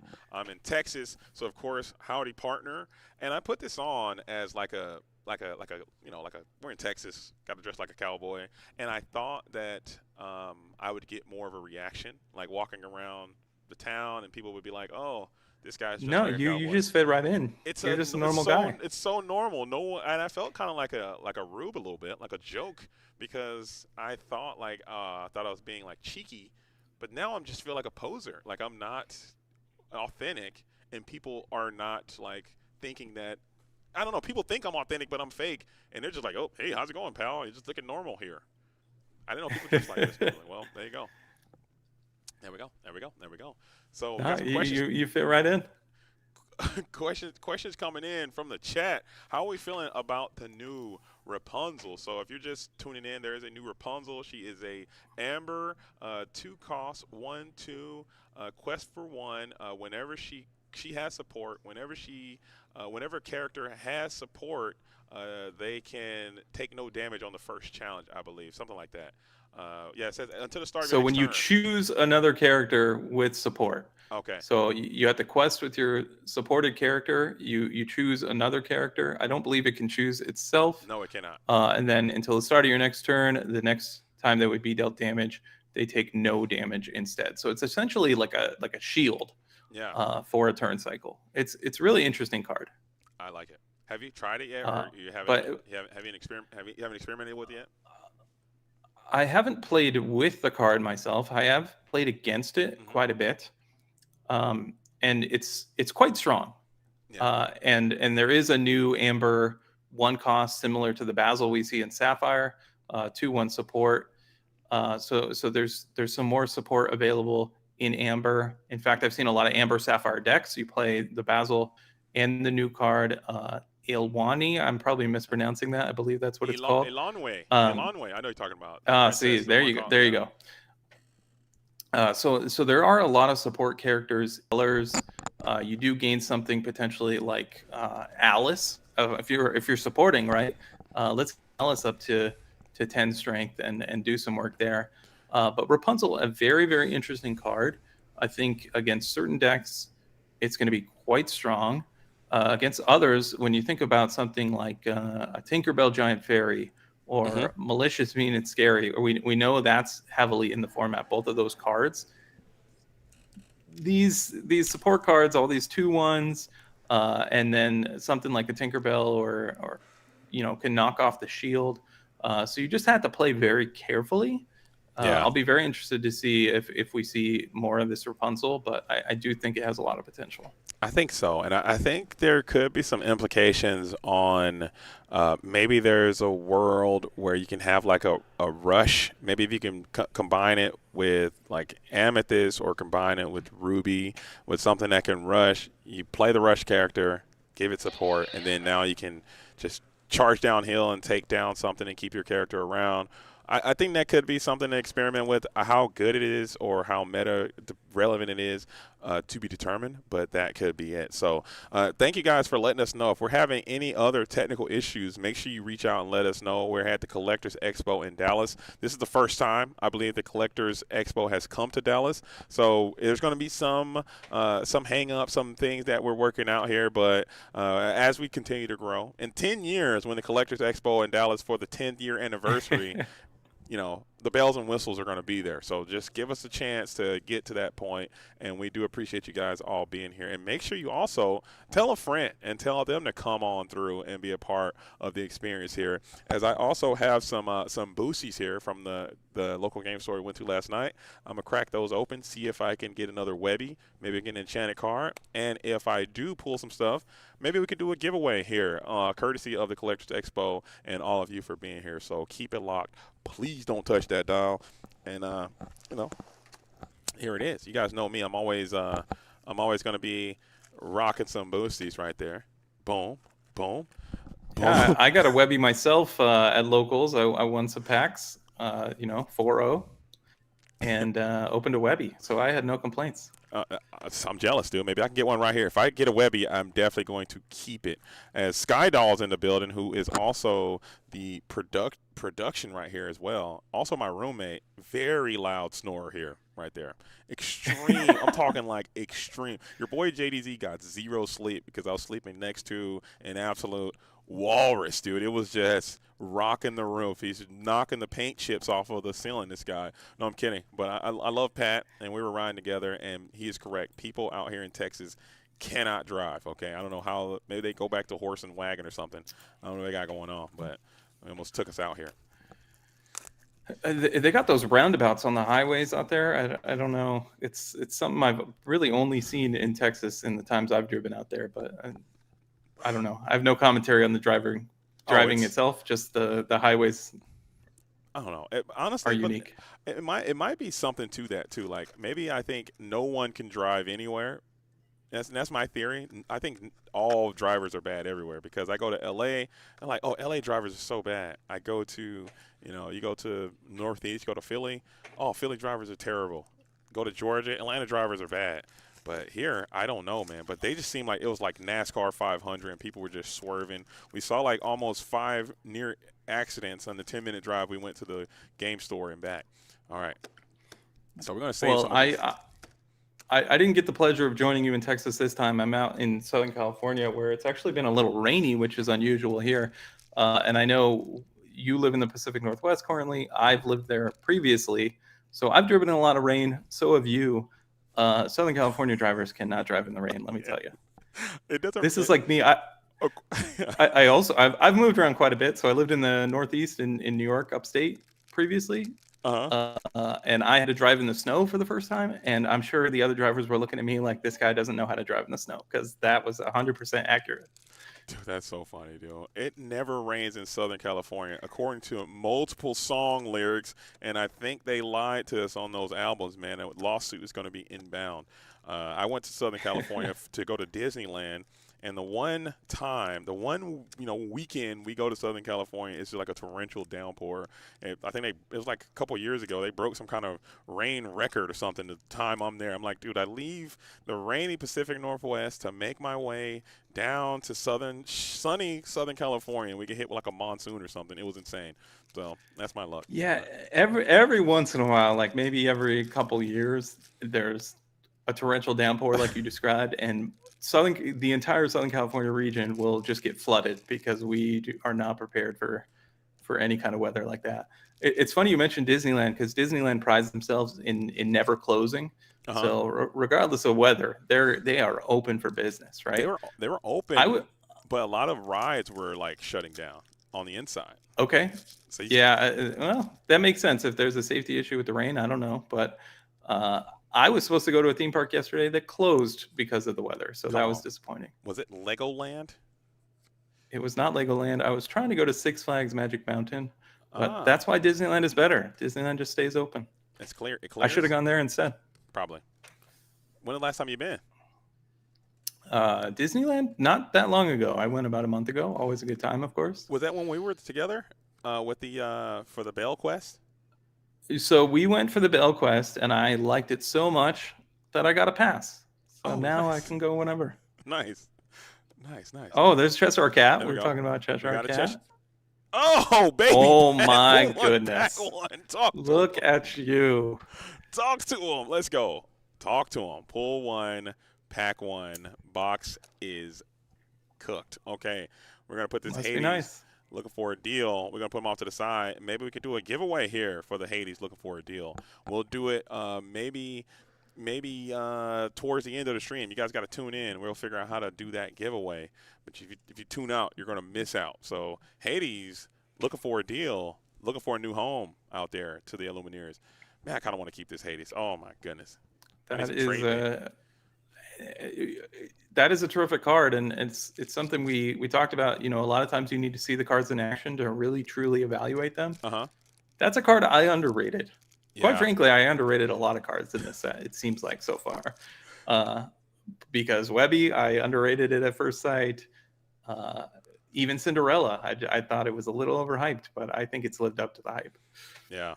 And this card right here, I think was to your point, when a card comes out and it's got so much hype, you just have to okay, let's come back to reality a little bit. And that was me last set with Dumbo, Ninth Wonder in the Universe.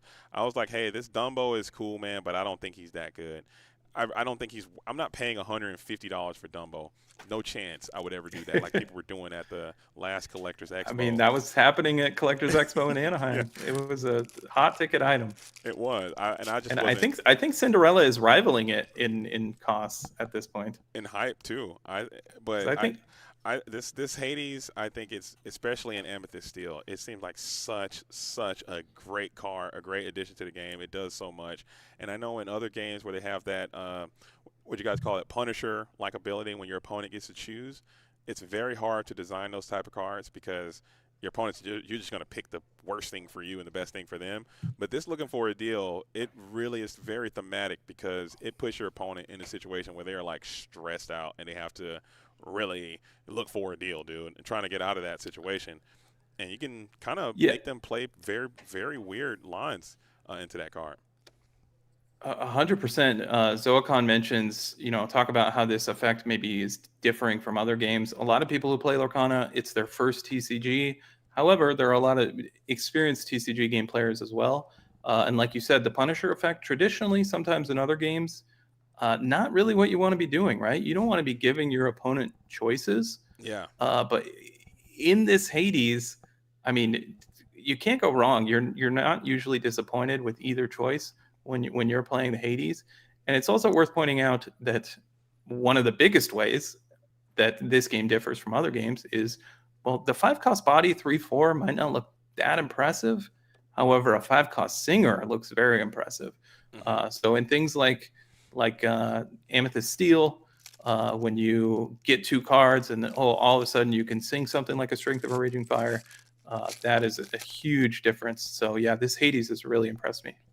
Yeah, and also I've seen it to where they can play Hades, looking for a deal, select your best thing, and then you'll obviously, if you had a 7-cost character, 8-cost character, you're clearly going to just give them the 2 cards, keep your character around. But then they'll play a card like Mother Knows Best or something, send the card back to your hand anyway, or just use the Hades to sing the Thunderbolt and just get rid of your card anyway. So it just didn't matter, and they just got those 2 cards and just kept their other cards. So sometimes it's like a lose-lose situation, man, and it's a really, really good card. The card is super powerful, very annoying, especially in Amethyst Steel, and also Amethyst and Emerald. I hate to see it when they play those cards. Blurple, I don't know. What do you think about Blurple this set? Is it dead, or what's up with Blurple? I don't think it's quite as dead as some people have made it out to be, but it's clearly taken a step back, right? We saw how dominant it was in the previous metagame. It's not going to quite appear at the levels it had previously. Look at that, the epic Webby. We've been talking about Webby, and that is a nice one. You're 2 for 2 in opening good packs, or is that the third one? That's the third pack. Third pack, but Okay, second 2 out good of 3 card. ain't bad. I think this box That's might like be God box, hopefully, but epic Webby. Need the other Webby to go along with it. But go ahead. I'm sorry. What were you were talking about Blurple, like because Blurple last set was played at such a level, rivaling the Ruby Sapphire at its peak. It was one of those decks that you just could not go to a tournament without seeing that deck at 25, sometimes 30% of the field with Sapphire Amethyst.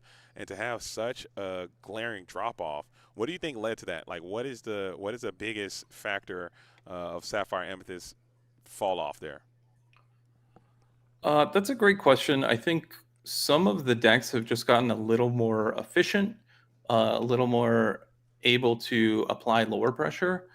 I think things were just generally slower in the Fabled metagame, and that allowed the Blurple player to take some time to set up and then have these omega powerful plays with something like Second Star to the right. We're seeing Emerald play more or played more, so we see things like Ursula that can handle something like a Second Star to the right. We're seeing more Pete's, which can impact their game plan as well. So I've seen them try things like Sudden Scare, Demona, Hades, but the Blurple deck was not short on good cards already. Yeah. So I think it's more of a situation of the other decks just improving ever so slightly than Blurple really getting any worse.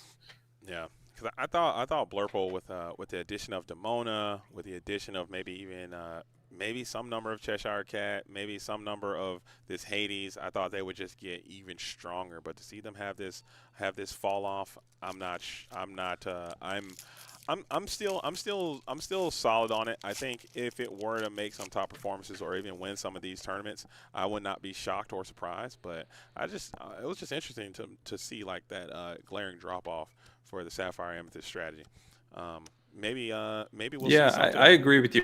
I wouldn't be surprised. I think the death of Blurple might be overstated, but yeah, we still got some time here to go.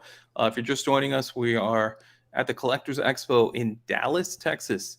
We're going to be playing to a finish. We are going to determine a winner today here in this 5K, and we'll come back at you tomorrow with another side event. Yeah, I like that. I personally, I'm a big fan of a one and done. Like get these tournaments played in, played out, and moving on. As we're still waiting. We are not missing any action. We're still in round number 2 right now. Currently going into round number 3. I want to thank you guys all for being here. I'm very excited that there's so many options, right? I think so many different color combinations are potentially playable. I know there is like a big 3 that people are talking about with Sapphire Steel, Sapphire Emerald, Amethyst Steel. But I think there's some other decks that can be in that conversation, in that tier 1 conversation. And if there's, quite frankly, if there's more than 3 decks in tier 1, it's really anybody's ball game. So yeah. There's a lot of counterplay too. I mentioned this once or twice already, but I just want to double down, triple down that the design of Whispers in the Well allows for counterplay of certain things. Like if you want to beat Cinderella, you play Webby. If you want to beat Goliath, play Demona. And I'm sure that was by design from the team over at Ravensburger. Oh, or if you want to beat Hades, play Demona. That's something that's come up for me. Uh-huh. You know, sometimes you have a Goliath in play and they already have a couple cards and they play Hades. Well, that Hades looks a lot less impressive when you can give them 2 cards and they're just going to have to discard them anyway. Absolutely. I concur. I think another thing like that, and I got hit with a Sword of Hercules the other day on my Hades, and I was like, come on, man. Come on, dude. Sword of Hercules actually comes down and banishes, the deity, and it just blasts my Hades. Yes. Just like you said, just adding to that counterplay. So we're having some. I think we're having more stream issues. Just join us. Just keep coming back. I mean, the stream might be having some problems. We're having some serious connectivity issues with the internet. And shout out to production. I got Skydoll in the building right there holding it down. Nigel's walking around trying to make sure everything is going on correctly, but there are just a lot of issues we're having with the internet, and that's going to be like that. So I want to thank you guys for really soldiering through this thing and making it happen.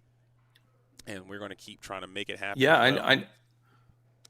I know everyone on the team over there in Dallas is working on it.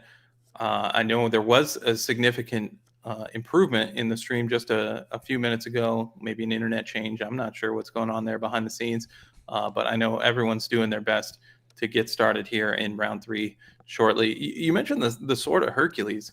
Yeah, there's a few more deities around beyond just Hades. One card we haven't mentioned that is starting to pop up in some Ruby decks is the new Hercules legendary. So Yeah. both legendaries in Ruby potentially being playable, and that Hercules just has a way to potentially freeze the board on the other side of things. And if that Hercules becomes more popular, maybe we see more Sword of Herculeses because it happens to be a deity. You could take it out with the sword, which makes absolutely no sense, man. That is the silliest thing. It should put a line in there like, hey, this card cannot banish Hercules. Like, what? It's my own sword. Like, what are we talking about? Like a paper cut, self-inflicted sword damage. That's so silly. But I get it. I think that is. Look at you. You got Headless Horseman. Let's go. Another great card. We saw that in play in round 1. If you're just joining us, make sure you catch the replay at some point of that round 1. We saw Headless Horseman in action, looking quite strong. Yeah, so we might be cooked though, because I think this is from the set. We got 3 legendaries and an epic in just a few packs. I think we have opened 1, 2, 3, 4, 5. I think we opened 7 packs, and we opened this already. So I think the rest of this. Selling some boosties right here. Who else some loose boosties? I think these things are going to be cooked. I'm not going to lie. With knowing my luck. You never know. There could still be a Cinderella in one of those. It could be. You know what? I got to keep gambling. But me and open these packs, man, I got to stop. I got to pace myself. I can only have the one box, and it's got to last me the rest of the tournament. But I think we can do something else and just rip all these boosties right now. But we lost Shane. Shane, are you still there? Okay, you kind of. There he is. I'm an illusion. And he's back. But I know you personally are a big fan of draft and sealed and limited type formats. I know it's something that you're very strong at doing, just knowing your background. But can you just talk about this set, playing draft, playing limited? I think it is. I like it a lot, man, especially when it's just this set. What's been your experience? Have you had a chance to draft or play limited this format? Yeah, I did have the opportunity. I played sealed twice last weekend in release events. I think there's definitely some improvement. We see a little bit more removal, which is very good in limited, of course. But it's vital to the success of the format, I'd say, to allow counterplay. One thing, the very first game I ever played in Lorcana Limited, I chose to draw. I did not want to go first because I thought it was just going to be an attrition battle and that extra card would matter. And then they played a 1-drop, and I'm like, I've made a horrible mistake.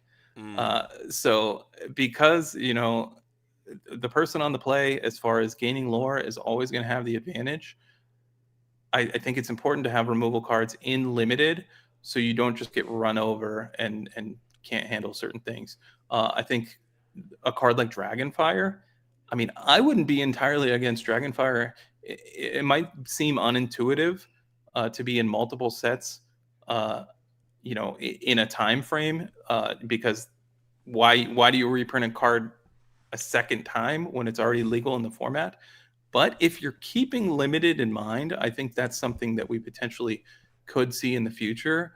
I'd like to see certain cards just frequently be staples in their individual limited formats. Yeah. But I think it looked better in this particular set, also due to just some larger bodies, We see the alert mechanic. There's a lot better ways to answer evasive characters.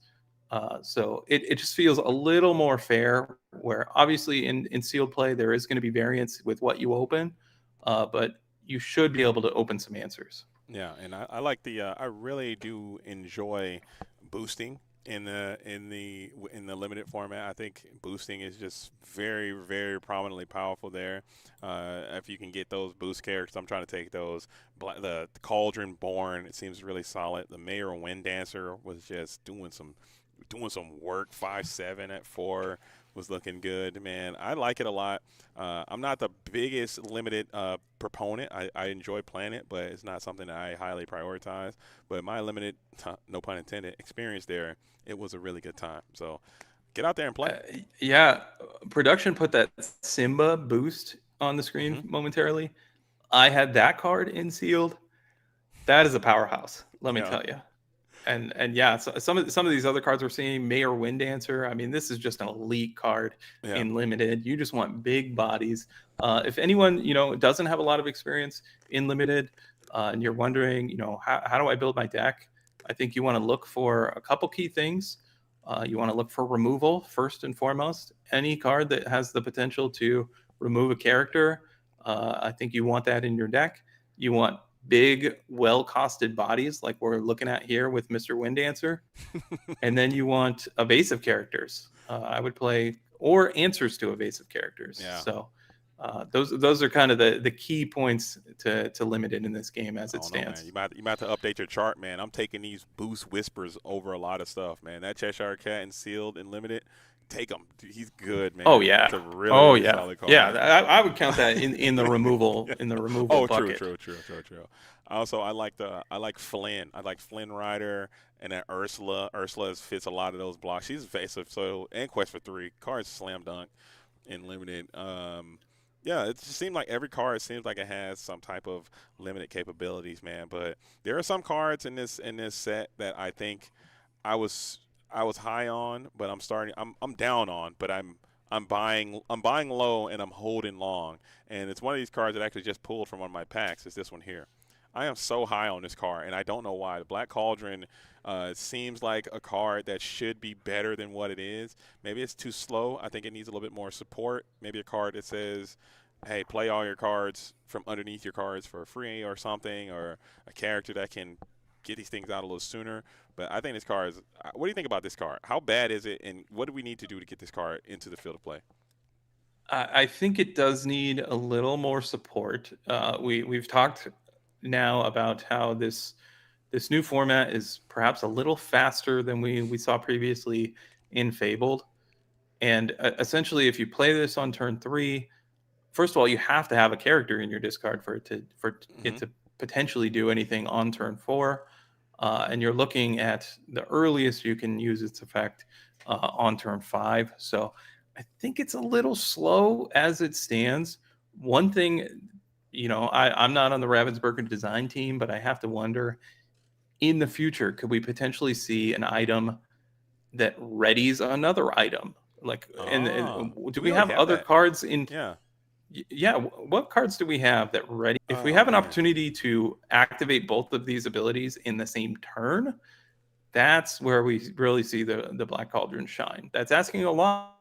But I know that there are cards that exist. I think that we just I don't know what they are off the top of my head. I know there's some characters that can do it. I don't know if there's another item that can do it. Ready? No, there's a prepare your bot. Doesn't that do it? Like prepare your bot. Doesn't that ready an item? You're right. Yeah, that does a Sapphire card. We're breaking the game right now. When that got printed, I remember people being concerned about potentially double lucky dime activations, which I'm sure has happened at least once in history, but I haven't seen it. But yeah, prepare your bot. Is this a core constructed legal card? Yeah, it's in set 6. I believe it is. Ready chosen item, ready chosen robot character. We're cooking. There you go. We're cooking. But it does have to pay again, so you have to play it and then boom, boom, boom. That still seems like a lot, man. That still seems like a whole bunch. Maybe there's a, or you can do like a double cauldron turn to put two things underneath in one turn, and then next turn you have a potential to play two characters. But maybe you have to play Okay, the well, cauldron on four, and then use that ink. That so play it on your four ink turn, and then you could use it immediately, and then next turn you could potentially play a couple characters from your hand, and then play the next one cost character back. I don't know, man. There's something there. I think I can see it in a churn a dog deck or a dog strategy with Tramp or something. You got a lot of characters that are already putting stuff into your discard, and then you have this thing out, and every turn you're just adding another little mini bomb to this to underneath this thing, and then once you get later on, maybe you got Plutos and stuff, play the cauldron, it all comes to the board, and you just win. I think until you get hit with Spooky Sight and you lose. I don't know. I don't know. Oh man, I you don't know, know. there's what I'm thinking of, because we're talking about Black Cauldron and getting cards into the discard and bringing them back. One card that we haven't mentioned so far today that's on the rise is Circle of Life. Oh That's yeah. kind of doing what we're talking about, what we're trying to conjure up with the Black Cauldron. Circle of Life is on the uptick, and there's a lot of cards, particularly in Amber Emerald strategies, that you can bring back with Circle of Life that are very impressive. And I gotta say, as someone who's played Disney Lorcana since day one, I love that we're seeing Stitch Carefree Surfer come back into action, Oh, you are because so that true. is being Circle of Life. You are spitting, and we're talking about the meta and what can, like, I think when this meta ends at the end of it, I think when it's all said and done, that Emerald and Amber Circle of Life deck, it's going to be up there. It's so obnoxious what it can do when it really starts to high roll. It feels very indicative of what Amber and Steel used to do to us back in the day when there's Will of a whole new worlding and they're playing all these characters. It feels like that because it just steamroll advantage. Tramp, 7 cost Tramp, it just explodes in that deck. It seems so, like, I've seen last week we saw a player play 28 ink worth of characters with 2 ink and inkwell. That's 28 ink on the incredible. board, 2 in the inkwell because of the Circle of Life, the Tramps. He had that Mickey that could sing. He's got like all this stuff, and it's just like snowballing. Tramp into Tramp, and Circle of Life, get back Tramp, set your graveyard up, another one. It was just repulsive, man. So I'm looking out for that. It's just a powerful thing. I haven't tried it yet though. Yeah, that Mickey I saw you open in one of those packs, that's certainly a card worth talking about. It gains Singer 8 if you have two other Amber characters in play. And what do you know? Circle of Life, an 8 cost song. So it really fits in like a glove Yeah. into that strategy. And sometimes it also boosts your Amber willpower Hmm. by 2. And let me tell you, as someone who's played a lot of Tinkerbell, and I think the Tinkerbell is going to come down and wipe some things out with these puny little Amber characters, uh, that Mickey comes down and just wrecks my world, and I can't do anything about it. Absolutely, yeah. And people forget. Like, I know we have the, and I kind of want to pick your brain on that while we're still in chat mode. We still have a little bit of time. We're setting up the next round, going into round number 3.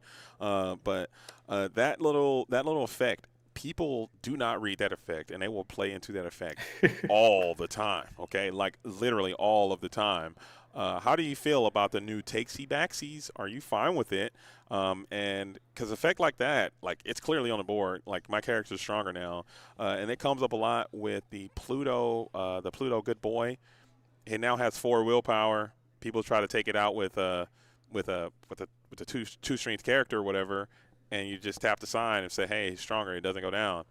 How do you feel about that? And is that gamemanship, or is that takesy backsies okay? I have mixed feelings. I think with something like if you ink for the turn and the card is still face up and you think for a few seconds, oh wait, I changed my mind. Let me ink this instead. I have zero issue with that, Right. even at high competitive play. However, something like what you're describing, where you challenge a character and maybe it has resist that you weren't familiar with, or it has more willpower than is printed on the card. That one I feel less good about allowing a take back. I feel like if you allow takebacks in this scenario, it's unlikely that people learn from their mistakes, right? Mm-hmm. Because there's no punish, and I think at competitive levels of play, I'd like to see things like the challenge scenario not necessarily be able to be taken back, Right. but something like ink or play a card and nothing changes on the board. 5 or 10 seconds later, oh wait, I don't want to play that card. Let me do Right. this instead. Or like, hey, That I'm yeah, perfectly okay with. But yeah, if there's just known information and you screw up, for lack of a better phrase, I'm not sure you should be allowed to take that back. right. Or you get like, hey, I want a quest. Oh man, I didn't mean a quest. I actually want a challenge. I think that's kind of okay as I well. think that's okay as Yeah, well. yeah, But in that scenario, like you're not gaining any new information. Whereas like if you challenge a character that has resist that you forgot about, uh, that's kind of on you. yeah. And I know in Milwaukee, I played with the one cost Jasmine that gives resist one to a chosen character for a turn cycle, right? And I always made a point to try and like very clearly tell my opponent like, hey, this has resist when I play the Jasmine, Mm-hmm. but also like kind of line up the Jasmine with the character, uh, just to have some sort of visual representation for my opponent. And I think that's just good sportsmanship.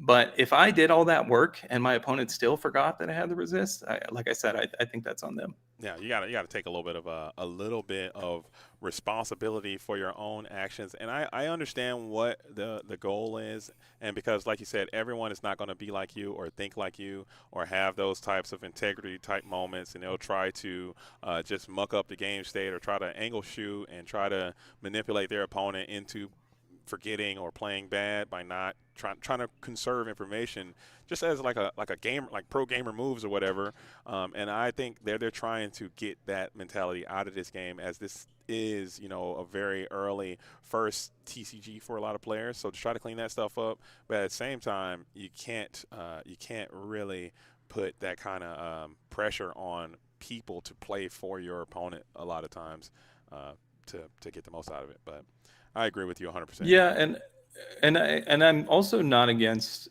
there being different protocols depending on what type of event it is, right?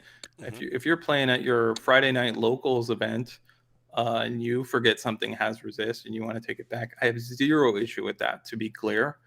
But when I talk about scenarios where I personally wouldn't think it's correct to allow a take back, is basically the DLC level and Right. above. Okay. I think players need to recognize that there is a difference in those situations. I agree.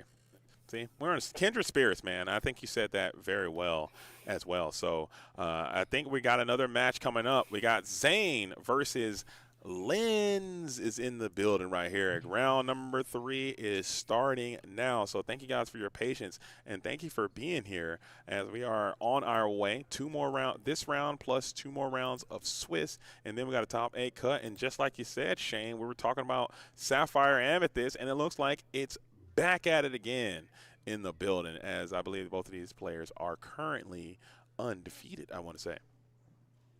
Yeah, both 2-0, and in this 5-round cut to top 8 tournament, a lot of times if you get to that undefeated mark after 3 rounds, you could potentially intentionally draw Yeah. those final 2 rounds. So both of these players looking to be in great position. We'll see who comes out on top. Yeah, so maybe we can get that camera tilted up a little bit because it seems like we're cutting off a lot of the top half, and it seems like they're playing more up. So if they can kick it up a little bit, I think that would help a lot for us as we are just getting. You guys aren't missing anything. We're just shuffling and altering as it looks like we have Sapphire Amethyst versus let's see what we got here, Emerald and Amethyst. Yeah, so we see. Sorry, you mentioned Emerald Amethyst. I'm not seeing that on my screen. No, But no, maybe sorry. that's It's Amethyst Steel. There was a little mix up there, as okay. it's going to be It's going to be Amethyst and Steel as we have that Mulan coming through. So Amethyst Steel usually had a pretty poor matchup into Sapphire Amethyst, but there has been some improvements and some power upgrades for this Amethyst Steel. I don't can Sapphire Amethyst now maintain that advantage? What do you think, Shane? Uh, yeah, I think Amethyst Steel having, being on the play here in game one is definitely a huge advantage, and we've seen their decks get a little more aggressive in nature. Now, these first two turns, just one questers, maybe not in this particular matchup. Is that what you're looking for? This Calhoun has nothing to challenge currently, uh, but we've seen things like the Timothy Q mouse that was popularized by Frank Carson, of course, after Hmm. winning Milwaukee. That's showing up a lot more. So that's kind of the road to success if you're playing uh, Purple Steel or Amethyst Steel, excuse me, when playing against this Blurple strategy. And we talked earlier, Blurple has clearly taken a step back in the metagame. Can it still succeed? Well, here's a good litmus test right now.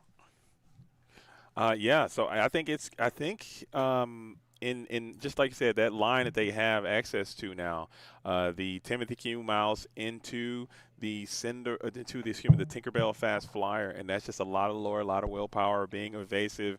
I think it's just very obnoxious as we do have that Cobra now is up, and Cobra seeing strength onto the Genie, and we got two more pieces of lore blasting through, and you're doing everything you want to do if you're Zane, being on the play, establishing a ton of characters. You have Doc now, Tempo Doc, and you're just kind of on your way, man. This is looking really nice for you. Yeah, does Zane have one card left in his hand? I would have to bet it's another Doc if that's the case. We saw the Giant Cobra. A lot of times the Amethyst Steel decks, when they play on turn three, when they play a Giant Cobra, a lot of times you can't really afford to discard a card, but if you have a Doc in hand, that makes it a lot easier. And And then interestingly, this Elsa did not challenge the Mulan, didn't take any questing power off the board, just putting a damage into the Calhoun. that was very interesting. Maybe you're trying to sell a Bell the Accomplished Mystic coming back next turn, but I think Zane is all gas, no brakes at this point, just trying to establish all these one lore questers at a time and just climb the mountain brick by brick. And now we're going to see this at Bell the Accomplished Mystic, hopefully. Or I think I would agree with you. Taking a piece of lore off the board might be the better thing to do, but Lynn will not be I denied. Tipo in hand, staring down. Now your Elsa is badly damaged. Cheshire Cat would be quite nice here as well. Uh, Yeah, interestingly, on Zane's side, I believe he played a Mulan with one card in hand and chose not to loot. So clearly likes that last card. mhm. But sometimes that's an interesting scenario. Like, is it the best card in your deck? If not, then sometimes even if you're always 99% of the time going to keep that card, sometimes it could be beneficial to still go ahead and take a peek at that top card, but chooses not to. And we see Tipo come down, and we're going to take out the Calhoun. So Lynn's prioritizing removing the Calhoun off the board, maybe recognizing, hey, I have a Tipo to handle this Milan down the line. And there is another Calhoun and a Pete. But this board is quite wide, but at the same time, it doesn't quest for a lot and is not very strong. So if you can find like some big stats here in your board, and you might be able to still kind of slow Zane down a little bit. But it's looking all Amethyst Steel here in this spot as you have that Pete Games referee up and active, blowing the whistle. Tipo now should engage in fisticuffs as we send the Doc here in this spot. I'm looking at that Calhoun there for banishment. Maybe you're afraid of some type of bounce potentially, but they had a second Doc anyway. Yeah, this isn't looking too good for Oh, Lynn's. Or yeah, oh, White Rose is going to finish it off as we quest for 4. So yeah, whatever was chosen with Hades, it didn't end up mattering. yeah, So yeah, just a perfect start for the Amethyst Steel deck. 1, 2, 3. I think turn 4 was Doc, so maybe not quite perfect, but nonetheless, you had the strength, you had the second Doc. So yeah, Zane just doing everything to apply that lore pressure, which is what you need to do to defeat this Sapphire Yeah. Amethyst deck. And notably, you did it with no two questers at all. There was no Genie, there was no Timothy Q. Mouse, there was no Tinkerbell Fast Flyer. You did it the Iron Way, climbing that thing and just made it all the way to the finish line, one quest at a time. And I like that for Zane. But now, Lynn, I think you have to have a much faster start. I think you need to ramp on 2. You need to put a well-statted body down on 4, and then you need to start climbing the mountain with some of your own removal a bit faster to slow this Amethyst and Steel strategy down. I think you have the cards in the colors to do it, but you just got to get to them in a more timely manner, I think, for Lynn. Yeah, 100%. Definitely have the tools to, have the advantage in the matchup, and of course, being on the play is a much better situation as the Blurple player goes into game 2. We are in round 3. This is a 5-round tournament from Collectors Expo in Dallas, Texas. We will be playing to a finish here today with a cut to top 8. Let's get it. Let's get it. Getting it done, and it looks like Zane feels quite comfortable with their cards in hand. So just altering 2. Zane coming in from that Arkansas syndicate of Illumineers up there. A lot of strong players in that region, making his way downtown to Texas. I think he won the Revival event at Sharp Gaming last set, trying to come down to Texas and win the Collectors Expo main event. Would be a nice feather in your cap for the young Illumineer. While Lens is here now, trying to keep Sapphire Amethyst around forever. So a lot on the line here. Pride and prestige is going to be the name of the game. Yeah, if you're saying that went as good as you could hope, and now you're wondering, can I win a game on the draw in this matchup that traditionally is quite difficult? If you can just do what you did last time, you're going to be on your way. But on the draw, things might get a little more weird. How's he going? Oh, he played. Oh, Lynn goes with an ink and pass, and we start with a ink Pete, play Mulan, discard the Hades. Interesting. Mulan is a card that we're seeing more and more in almost every version of Steel decks. Just that ability to filter through your hand while allowing an early quester, an early challenger. A very strong card that, on its surface, when you first see it, might not look like a key card to an entire color, but Mulan proving to be that. Yeah, I'm a big fan of the Mulan. I know that you said it really doesn't have a place in Sapphire Steel. I'm still playing it right now, just because I got to get some of those bricks out of my hand from time to time. But I can see why people wouldn't want to play it. That one willpower does come up quite often, as we are going to get the very optimal Genie to come on through on 4. But we aren't going to take this Mulan. I'm taking that Mulan there because just the strength of the Raging Fire implications, just being that body. Unless you have something better to do with this Tipo, as you have the perfect counter to Genie to come right back at you on curve.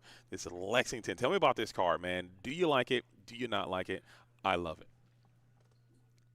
I think it's a very strong card, and not always, but a lot of times it's going to be an improvement from what we saw previously with the 3-cost Genie that, of course, had evasive on your turn. And I know when we talked last time in Anaheim, you talked about wanting to keyword that ability. They just made up a whole new ability and keyworded that instead. I like it. I'm still taking full credit for it, though. Believe that. We are taking 100% Okay. credit for ensuring that alert became a part of the game. And I'm glad, because that was a huge point of frustration for me, seeing all these different names for that, and also having it being evasive, working with Dumbo. I always thought that was super silly, but I'm glad that they got rid of it. As Lynn now is going to reveal the Ursula Vanessa Whisper is out here. Whisper of Vanessa. Look at that. A little include in the deck. So now you can have some evasive questing power, but still, Lexington may be able to slam dunk that thing. Well, not really, actually. They won't be able to take her down. So one thing I'm wondering, we've had a couple opportunities to trade off this Tipo into the Mulan. Are we setting up like a second star to the right, maybe? That's the only thing I can come up with that you'd want to maybe keep the Tipo on the board. You might be onto something because that makes a lot more sense to me. You now have the ability to do it. Let's see if it's going to work out for you. It may cost you a significant amount, but I think you have the characters, and if you're going to do it, you are losing some lore opportunities to do that now. As we're going to boost the Boostula. Now she's evasive and quest for 3, and we are going to sing it. Look at There we you. go. Good call with the second star to the right. Yeah, and this Ursula did so much work shutting down the entire questing power of Zane. He did not want to turn stuff sideways against a 4 or 5 character. So this Ursula doing a lot of work right now. Oh, not the. Is that the? What was that? Oh, that was the sudden scare. Sudden I was about to say. scare? I thought that was a Yeah. spooky sight. You would have been looking kind of good with that spooky sight, sort of. I absolutely despise using spooky sight against the Amethyst and Steel players because they can just rebuild so hard, so fast. But at the same time, man. I like the sudden scare card and it worked out quite nicely there. So Lynn's now holding a ton of cards in hand. This is looking much more favorable for you now in this spot. Yeah, I mean, anytime you draw 5 cards, we know that the average card quality in Sapphire Amethyst is quite strong. Uh, so how does Zane fight back here? Well, he has some ability to fight back on the board, right? Calhoun can go into the Tipo. We could send some challengers into the Ursula. Although, does Ursula gain evasive when it's boosted? I believe it Right. does. When it's boosted, it now has evasive and an additional lore. So a quest for 3. So Exactly. yeah. So right now you're actually threatening 5 lore and uncontested. But Goliath, I didn't even see the Goliath come in at the top of the board. He's on the field. So all that second star to the right value, you might need to Yeah. Hades this thing immediately going into your next turn if you can. This is a super Hades magnet right there. So there is a Goliath up Yeah. there. I mean, we drew so many cards. You have to imagine that there's likely to be an answer. But between things like Goliath, which honestly isn't, I wouldn't say is commonplace currently in these Amethyst Steel decks, but it's proving to be quite threatening right now. Yeah. And another reason that second star to the right maybe has fallen out of favor a little bit. We see things like Goliath. We see more Ursulas and Pete's than we did in the previous set. But also, we're seeing more beyond the horizons, and Yeah. that's a good way to punish the second star to the right player. Oh, and And it looks like Goliath's staying in play. that is super duper scary as we are going to set up some more draw and you're going to lose a ton of resources. And why we're drawing more cards here. This is an interesting development. We are going to use the Junior Woodchuck guidebook in this spot, and I'm not going to lie, Shane. I'm not a big fan of that as we are going to get a quest for 5. Getting up to 5, we got to clear some of these cards in hand as Goliath will trigger. Let's see if Lynn missed it. That might be what's happening here. Yeah, I think I had the pleasure of playing Goliath in both my sealed decks. We talked about limited. Yeah. I had Goliath in both decks, and it's one of those cards that's so unintuitive if you don't have a lot of experience playing against it. Yeah.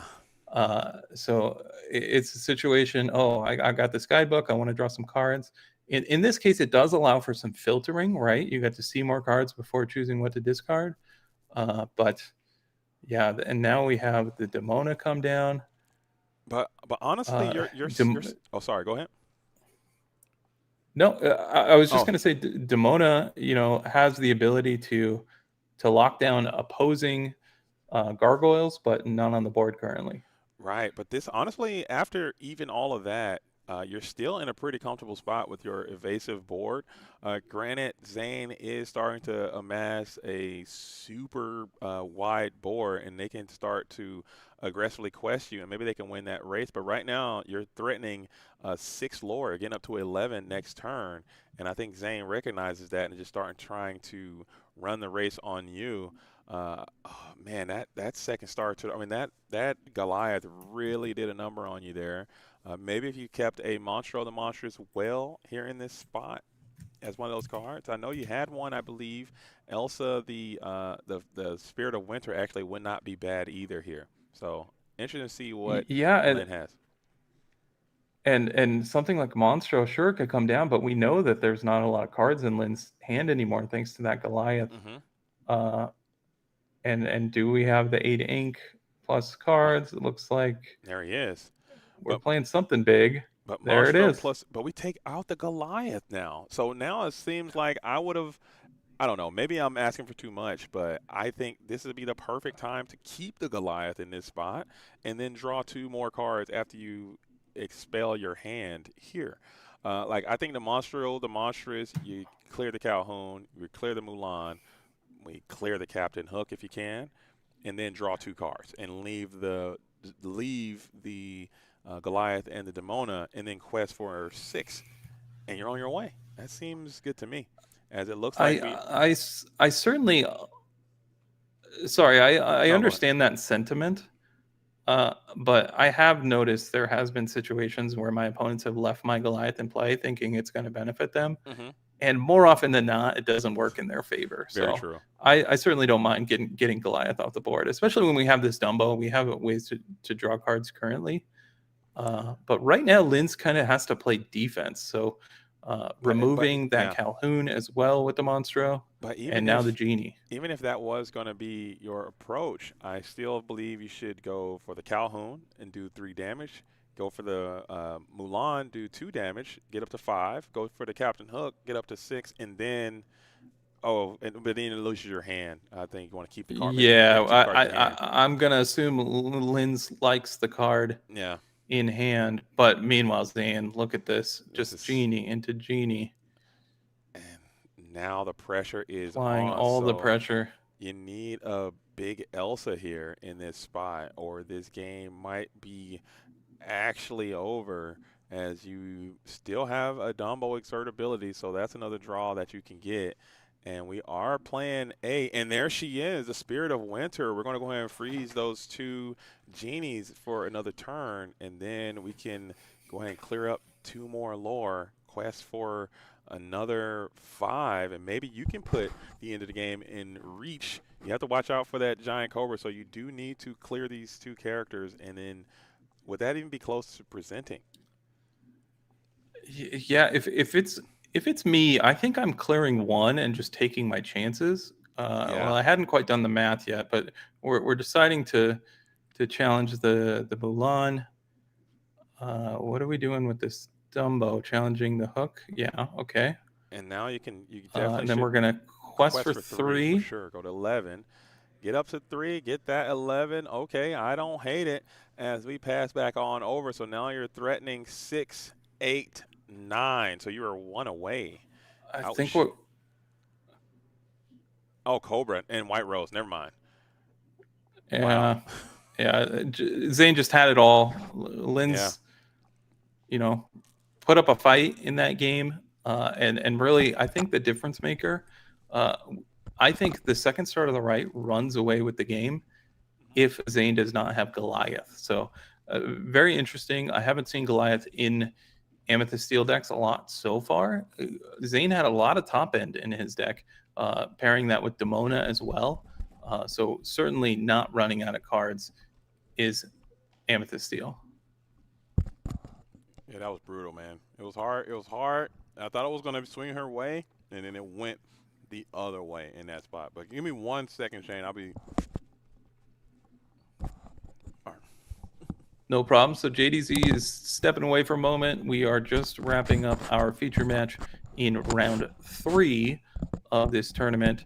I did put the melee in the chat for anyone looking, but we are playing a 5K at Collectors Expo in Dallas, Texas. We are playing to a winner today, and then we will have a run back tournament for all these players tomorrow. So be sure to join us then as well. Absolutely, absolutely. But Zane off to an excellent start. Really impressive showing there from Amethyst Steel, and I maybe we'll see more of his build down the road. For sure. Phenomenal player, phenomenal Lumineer. I've seen him. He's got great table etiquette. He plays well beyond his age, and I would not be shocked if he made it to a top performance in this event. Sorry, I had to get my eat on real quick. I bypassed breakfast today in lieu to get in order to get to the tournament.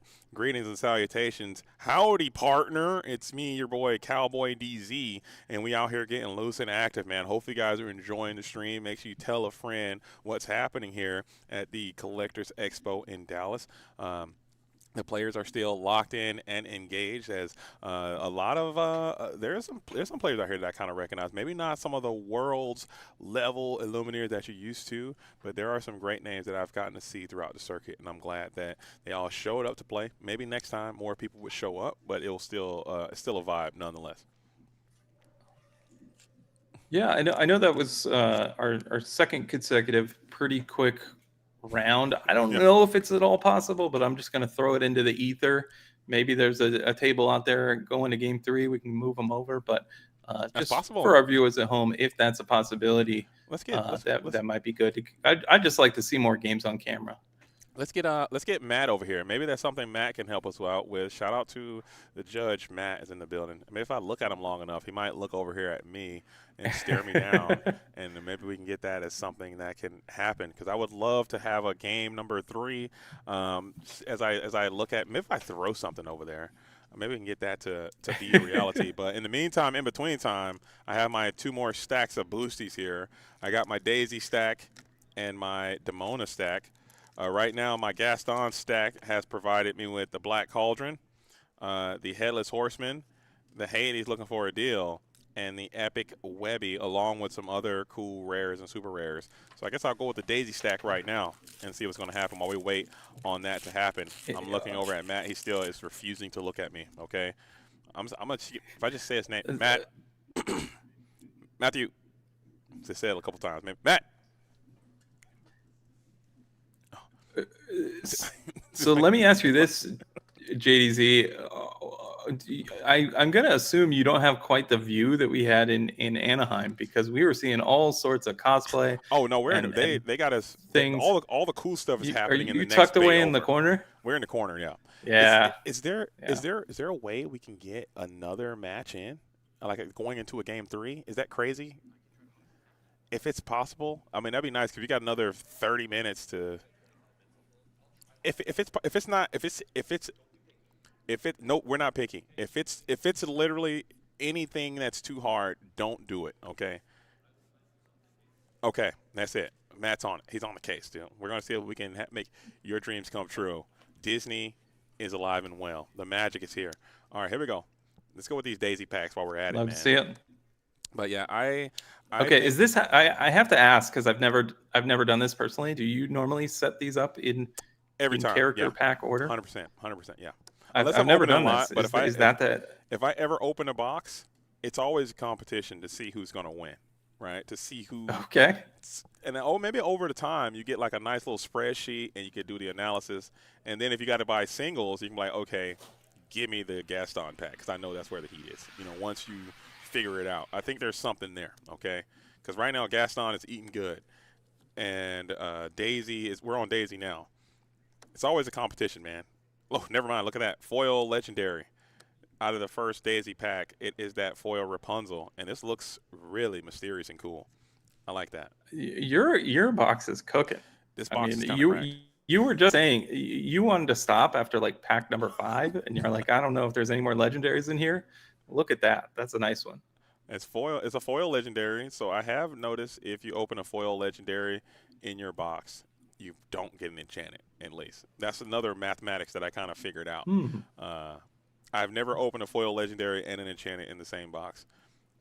That doesn't mean we can't get the iconic. Here it is, baby. Okay. Yeah, I don't think it's out of the question mathematically. I don't know, man. I see the numbers are everywhere, but none of it. It's all probably anecdotal, and it doesn't make any sense, But we still go for it no matter what. As we got this guy. We're going to go for here. Come on, baby. No, this was a Scuttle and a Genie. And then we got the Sultan. A lot of steel Sapphire cards. And we got the Basil, man. So I like this Little John too, man. What do you think about that guy? Have you tried this guy yet either? This guy's another sleeper I pick. I've heard some people talking him up. Yeah. I haven't seen it quite in action, but there's a lot of lore potential if you can get that guy going. So Yeah, because you can ready him, quest, ready him again, quest, or boost him, quest again. Maybe play like a you came back or something that can ready him again. Just get multiple quests off of this thing, and that's just a 6 lore yeah, burst. we saw in round 2 some of the cards that are able to boost when coming into play. Hmm. You can boost a character. So I know the boost ability says once per turn, but if another card happens to say, "Hey, put a card underneath something," you can get that effect multiple times. Yeah, with like we saw with the blessed bagpipes, and I believe there's also Yes. this fella right here, the Duckworth. He has rush, and during your turn, when his character is banished, you may put the top card of your deck face down under one of your boosted characters. So if you have a amethyst and emerald deck that has these boosting cards in it, these whispers in there, Lil John, quest him once, boost him naturally, quest him again for 6. Play Duckworth, rush him in, quest him for 9, blessed bagpipes. That's a lot to ask for, but it could be a bot. That's a lot going It on. is a lot to ask for. You mentioned the rush on the Duckworth. Yeah. That's a keyword we've been seeing less of, Isn't it crazy? Yeah, and it's kind of that wild. kind of allows you. It allows you in combat to kind of turn your character sideways without much concern Hmm. over a rush character. We saw something like Maui dominate for so long. Of course, Madam Mim Fox. Those have been banished to the Infinity Realm. But nonetheless, I wouldn't mind seeing a couple more rush characters input into core constructed in the near future. I know we did get a new one in Ruby. We have the Hermes, I believe it is, Hmm. 3/3 rush for 3. That's seeing a little bit of play, but can we get some good rush characters back? Yeah, honestly, I can't think of the premier rush characters that we have right now besides Elsa. Elsa and Hermes. Is there are there more? Is there another like a rush character that is even seeing any playability? Monstro is But great. Yeah, Monstro the Monster yeah, but I Slayer. think we just need a cheaper rush character. Okay, yeah, like a nice Like 4. even Madam M Fox that didn't bounce, right? I know I'm basically just upgrading Hermes by a strength so it Hmm. can handle something like a Daisy Duck. I think that'd be a fair card. I think also having like having that and having like it's got to be inkable too. We haven't had many inkable rush characters lately either. Elsa is in this guy would be much more playable if it had been inkable, I believe.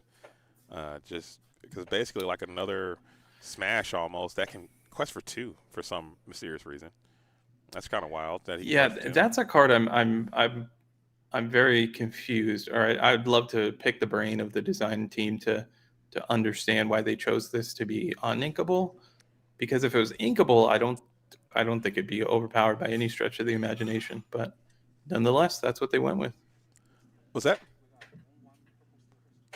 all right? 1/1 purple steel. Sorry, look like we were kind of. Sorry, it looked like I'm just kissing Shane there because I was leaning over to hear you, but we got like super close. But yeah, so 1/1 purple steel versus blue steel. Sign me up for a game 3. Talk to me, Daddy-O. As we got Hey, Bree coming in yeah. versus Caden in the building, holding it down. Bree, one of the enchanted chatters, one of the enchanted chatters is in the building on stream. I'd love to see that in a all-important game number 3. We went out here and found it for you guys. Shout out to Matt for coming through clean, helping us out, keeping the broadcast alive. And again, I want to thank you guys all for being here. This is the Collectors Expo 5K. I'm JDZ. Sorry, I feel like I need to whisper a little bit. Whispers in the well. Just a little bit. Just a little something something for the world out there. Hopefully the internet has helped out, cleaned up a little bit. It feels like it's being a lot better now.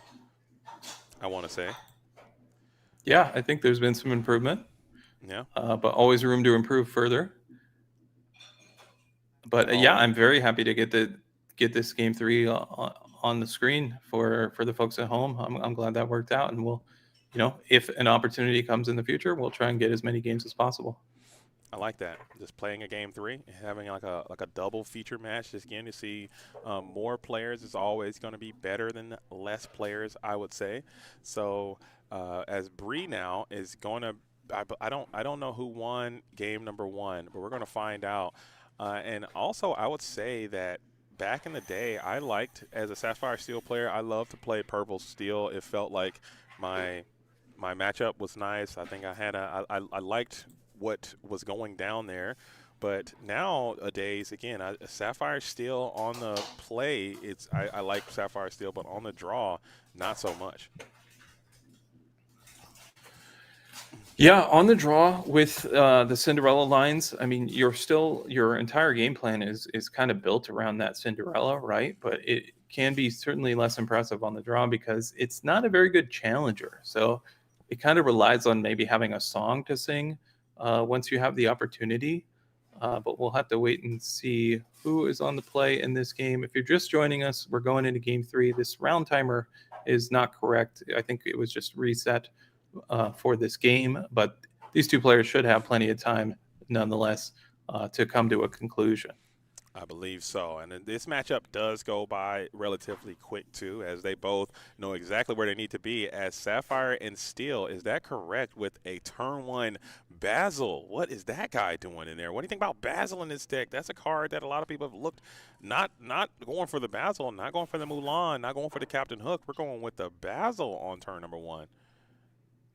Yeah, interesting choice, and it already does a job, right? It holds back this Captain Hook for at least a turn, so I like it just having that one drop to to hold back. And yeah, we're playing an interesting build Oh wait, of yeah, Sapphire Steel. yeah. Now we're cooking. Now we're in a whole different universe here as the cook has began to cook, and we got Basil into Ichabod Crane, which I believe is basically a Grandma Tala from like back in the day, the early Grandma Tala. When this character is banished, you may put this card into your inkwell face down, but he does quest for two, and we are going to go ahead and strength that Basil.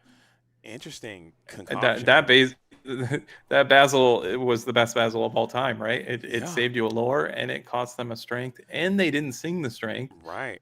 So you're feeling pretty good right now if you're Caden. A nice little tempo strength, just to kind of slow the Sapphire Steel player down. Maybe we're playing like this has to be like a almost a Kiwi version of the deck, as we're gonna go ahead and load up that Ink Amplifier now, which is interesting. I don't think that is going to actually. It might have some benefit here in this matchup. If you play Genie right now, you would be able to give yourself a nice little draw. As Ink Amplifier, whenever opponent draws a card during their turn, if it's the second card they've drawn, you may put the card. No, some ramp. I'm sorry. Dang, dang. Wait a minute. What? Talk to me about this deck. Have you seen anything like this before, Shane? I have not. I'm excited that we got it on camera here. I want to see this Ink Amplifier do its thing. But meanwhile, Ink Amplifier, doesn't challenge, doesn't fight the board. So it needs to do something fast to prove its worth. Absolutely. Better than this. Maybe it can kind of stifle this Dumbo a little bit, and we might have to all fun Caden some new sleeves here. Get a GoFundMe here for this Illumineer to get whenever those sleeves start to get that little saggy top there, it's time for them to go. I mean, that can be a lot of times some judges can see that and really start to focus on you, and maybe you can get some type of game infraction, stuff like that. So for everyone watching, if your sleeves get to the point of Caden sleeves, let them go, man. Don't get too emotionally attached to your sleeves and try to hang on to them. They're very disposable. Get them in, get them out. Re-sleeve your deck often, and yeah, them things are rocking some waves, man. What do you think about those wavy sleeves? There's definitely room for improvement, and we see the play Yeah. that we talked about earlier. This Hades, puts you in the situation where like, hey, I really need this character. I want to keep this character on the board. Let me give you two cards. But sometimes you draw a song off of those two cards, Mm-hmm. and you just are able to get rid of the character anyway. So Yeah.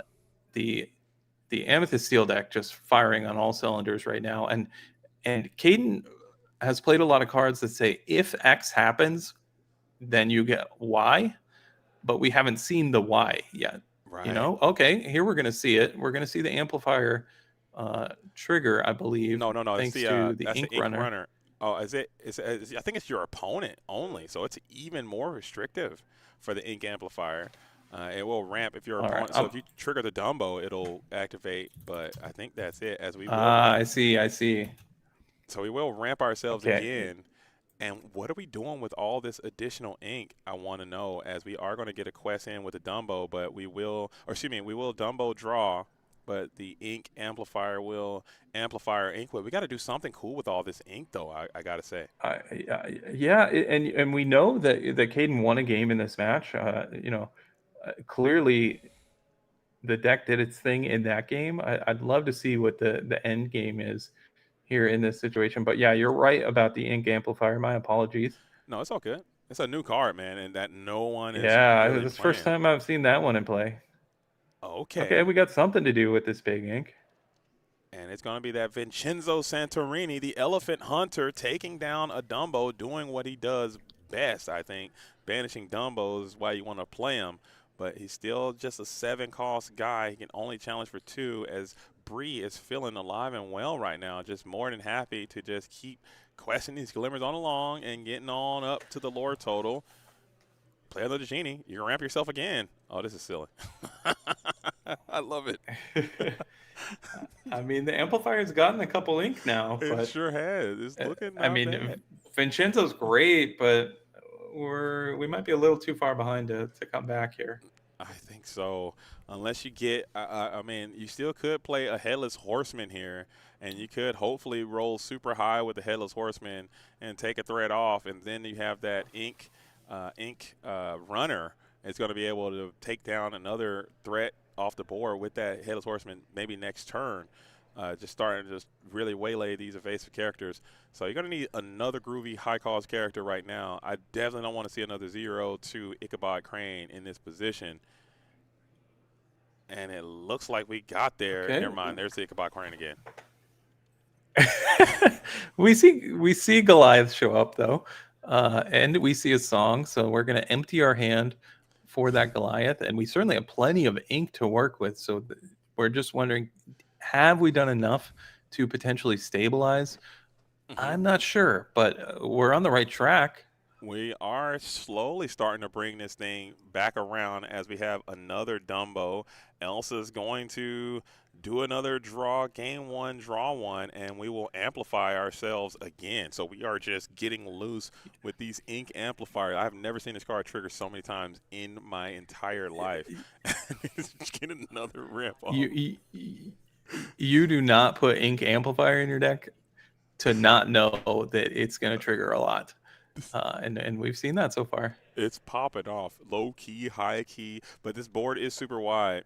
And can Bree get down to more cards to get some Goliath value off? And it looks like possibly not, as we are going to just keep these glimmers moving, questing for some more lore, and be actually forced to discard here due to Goliath's unique ability. Pass back on over to Kaden now, who needs another Whopper. Can you make something cool happen here in this spot? That Ichabod Crane with 0 strength is just so obnoxious, man. I'm not going to lie. You need somebody with some stats that can help combat here. Yeah, it's interesting when you put a card like Ichabod Crane in your deck, you would think maybe you want to lean a little more aggressive, but then we have all this ramp that's leading towards big threats in the late game. But yeah, can we come back from this position? Tinkerbell's a start, but we're gonna need some more. Yeah, Tinkerbell plus Ink Runner is a vibe, but you need all that to be dry. I still think you might have to. Oh, Shift Tink is kind of good, and you're going to be able to clear another character, put 2 damage, and you're the aggressor all of a sudden.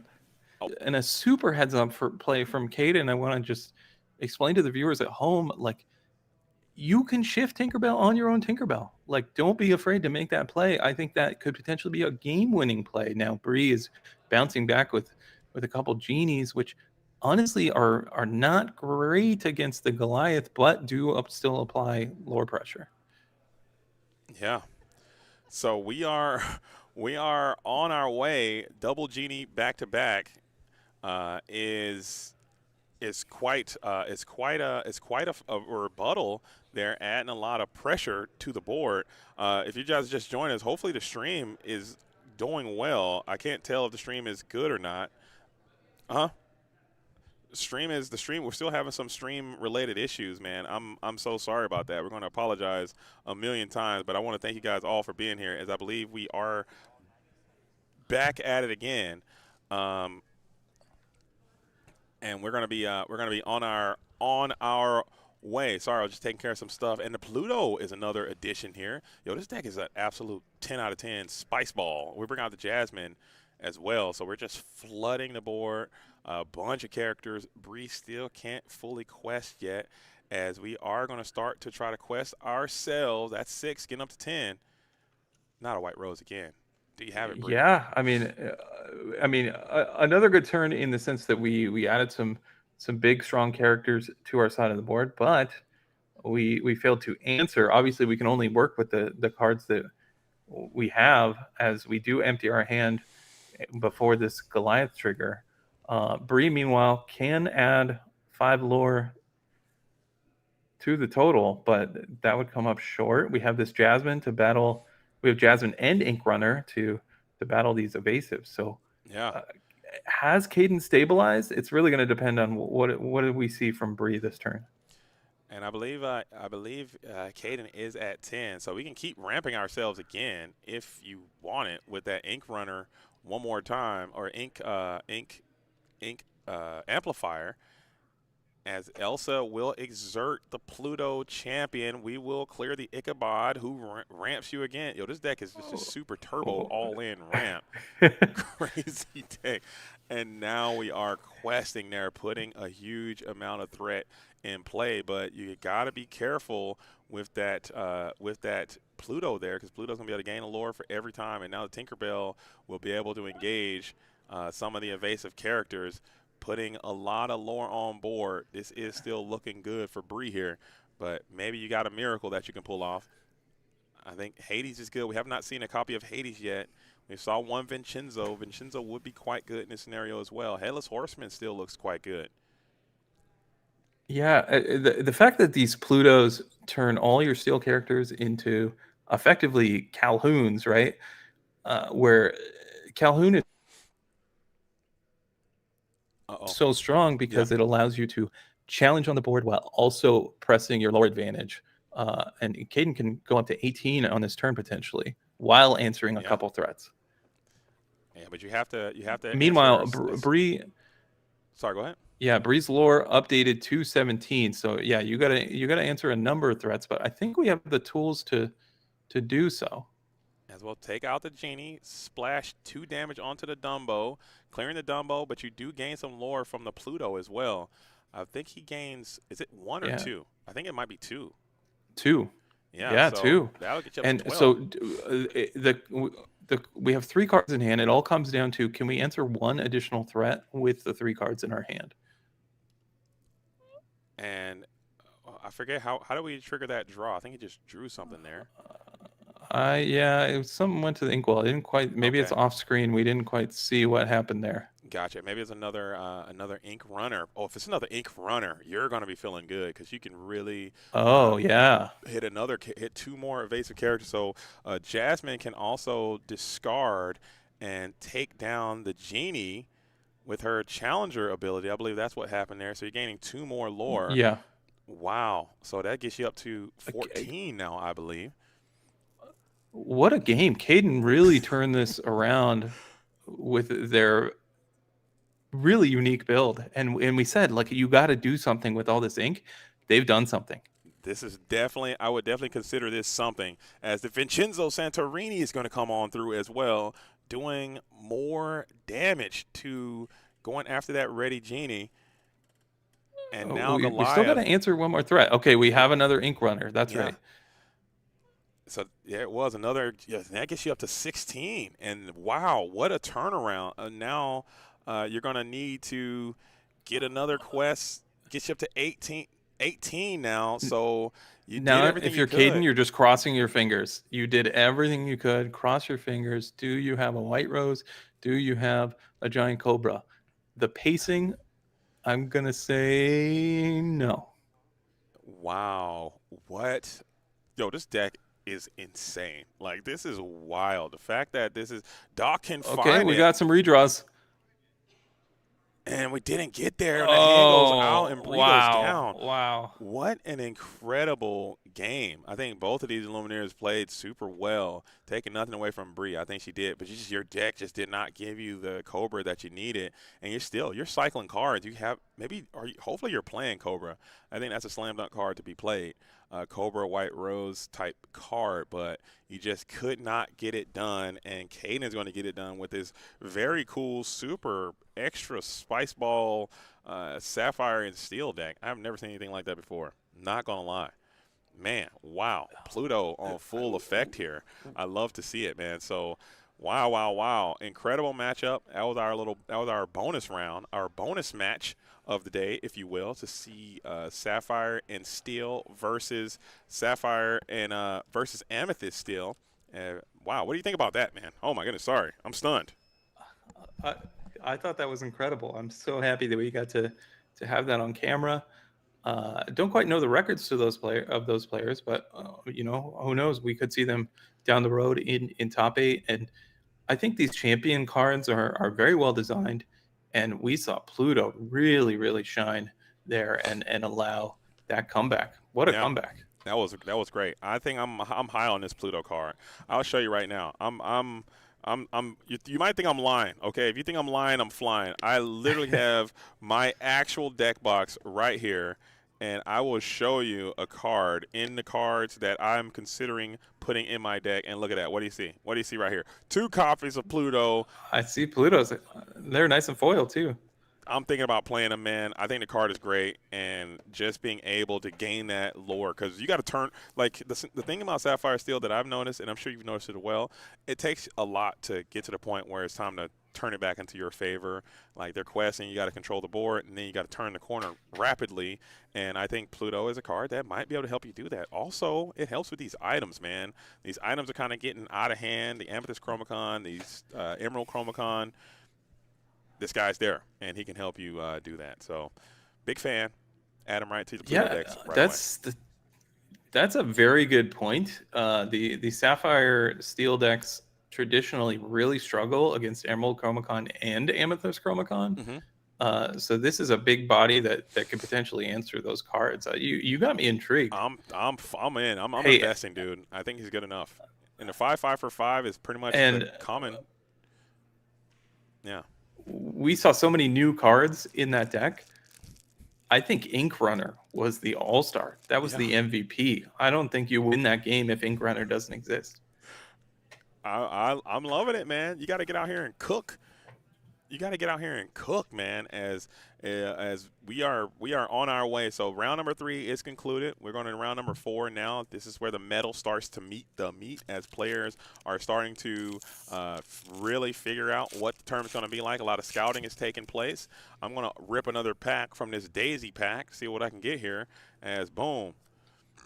But man, what an incredible game with the freaking I've never seen those cards. Those cards appear to me as bulk for the most part.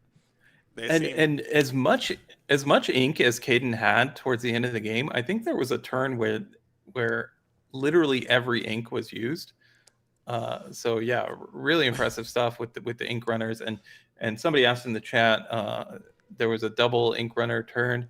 Yeah, I believe a second one did get played. It was just slightly off the screen, so that explains that. Yeah. Hey, look at you, another epic. Maybe we got the You're God opening box, like man. a legendary or epic like every other I'm trying pack. to tell you, maybe this is the God box, or maybe these Demonas are just cooked. I don't know, man. I don't know, because right now the Gaston box was cooking, but this Demona box, or these daisies are looking great. So we're on our way. You guys are not missing any of the action. I want to let you guys know that it's from the bottom of my heart. I really do appreciate you guys coming through and kicking it with the program. There is SCG Con is next weekend, I believe, right? And then we get Yes. into one of the big third-party events, probably one of the bigger ones that we have in the circuit. Charlie's is going to be coming back through the weekend after that. And then the weekend after that, it's going to be Pro Play Games in Orlando. I'm going to be there as well. So I'm trying to do what I can to get over to Charlie's and participate in that event, either as a player or as a broadcaster. But that is going to be the kind of schedule of events. And then we'll go into, oh, dude, the DLC tickets to Ghent. The I didn't Ghent buy 'em. tickets did go on sale. I missed it. Yeah, we were busy. I missed it. I was not paying You attention. know, I hey, meant to there's buy one. 4,000 seats. Did it sell out already? Yeah, what's Can anybody? we're anybody selling in out chat, 4,000. Does anybody have the status on the DLC Ghent tickets? Are they still some available? I might want to go, but you know what? Maybe that's just fate. Maybe I shouldn't go. But if I can buy one when I get home, then it was fate for me to go to Ghent. But I was thinking about it. Are you going to Ghent? I'm not planning on going to Ghent. I did have the pleasure of going to Bologna. Uh-huh. I think if I'm going to do an international DLC, I'm looking at the Philippines I'm going with you. as potential. Not a guarantee, but that's a place I'd like to go. I'll be going there with you. As Katie from the Lord Keeper saying, good friend, Katie is holding it down. Well, yeehaw, y'all. We got a rootin' tootin' stream over here. I thank you so much. How do I do it? Ma'am? Howdy. Howdy, partner. This might have to be my new thing. I think this feels good. I tell you what, pal. Quick draw. Woo! It does suit you. I mean, you talked about walking around the town in your getup and just fitting right in. I mean, maybe you just are a natural. I think so. It kind of fits. I got the bolo tie on, and I'm telling you right now, this is all like you guys can't see the belt. I got the belt. Fit check. Hold up. Okay. Let's see the whole thing. You put work into this. The viewers at home need to see. Oh, look at that dance. I could never do that in a million years.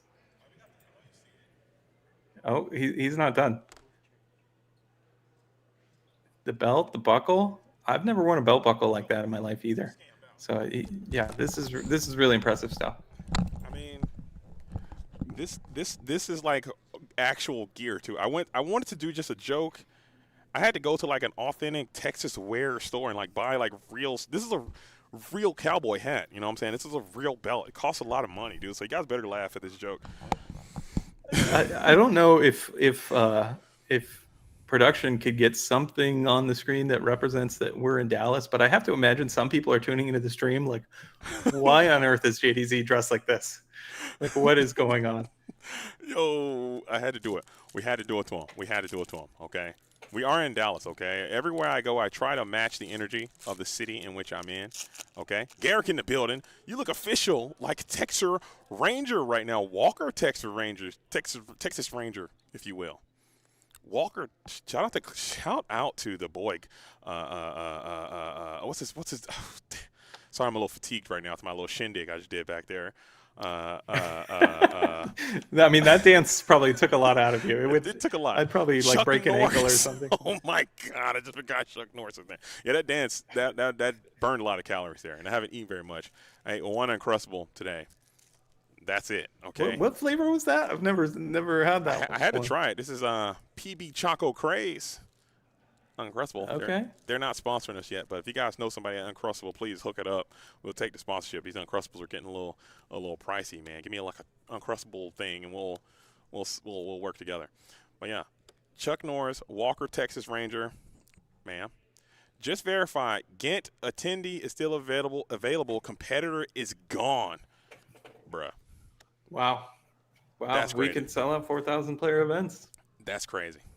And that, you know what? I'm very curious Sorry, go ahead. how long they lasted. I'm just curious for folks just looking to attend as a competitor, how much time you had to work with. Not the best legendary, but you can't complain when you're opening legendaries every other pack, JDZ. I'm not complaining. Like, this box is actually cursed or insane. I don't know. I've pulled 5 legendaries in one box and 2 epics so far. Are you going to barbecue today? And Courtney, where are you? I talked to Bree, okay, and Bree told me your whole situation. So I don't want to dox your whole situation, but I understand why you're not here. But you still should have go to my gold and womaned up and showed up to this tournament today and support your region. But we went to barbecue yesterday. We went to Terry's Terry Black's. It was super good. Great recommend. Had a wonderful time there. Even though I think they upsold me a bit. I think they did because I was like, hey, I just want a beef rib. You know what I'm saying? I like a good beef rib. And they're like, okay, and they put the biggest piece of meat I've ever seen in my life on my plate and just casually charged me for this beef rib. I'm like, dude, that's not what I asked for, but I guess I did, and I couldn't back out. It sounds like you asked for it to me. I said, let me show it with your hand, okay? Not with your hand right now. I'm sure you've eaten a beef rib, and you're a vegetarian, so maybe you haven't. But when I was much younger, when you're much younger, I'm sure I've had some ribs in my life. Certainly, you've seen a rib, a beef rib, or pork, whatever kind of rib. With your hand, yes. Can you just show me how big you think that would be? Just eyeball it. No wrong answer. All right, this is an exercise I didn't plan on doing today, okay. But I'm gonna go like this. Okay. What about this way? Like, so you got if you had to make a box like that. Oh God, no, it's gonna be pretty thin, narrow. right? Like a thin with the bone. Okay, this thing was literally the size of my head, dude. It was huge. It was like this. It was like this. And I was like, dude, I did not ask for that. This dude gave me literally 25 pounds of beef and bone. And I'm like, okay, I guess I'm stuck with this now. Were you unaware of the price until you saw the bill? Is that how that worked out? Exactly. But at that point, there's no turning back. You just got to go for it. No, you got to take it. You got to take it. You got to go for it. Did you share this rib? Did you get through most of it? What happened? Because they got me, and then they got Pat right behind me. We both got it. We both got the same treatment. No, he was in the next register over getting – it's a scam, basically. They're scamming foreigners. They're scamming outsiders. Because if I'd have walked in there like this and I said, howdy, partner, let me get the beef rib, they would probably have gave me the insider, like, hey, this is like a ridiculous amount of meat. Like, you shouldn't do this. Oh, right, wow, thank you, partner. Give me a normal beef rib. All right, partner. And then they gave me the normal size. But I walked in there with my normal Disney attire on. They're like, we're going to fleece this guy. We're about to fleece. Hey, let me get the beef rib. Hey, because they got me and they got Pat literally back to back. Like both of us, they got us both. they scammed us. Hey, it's working for them. It's tough out there. Business restaurants especially, they're trying to survive. The food was super good though, so it was definitely worth it. But if I ate like that again, either I'm going to have to need medical attention, or we're going to need is there a round going? Oh, they're not playing, are they? Okay, because I see a lot of people are still playing right now. Is this the next round? Are they in the round? What are you?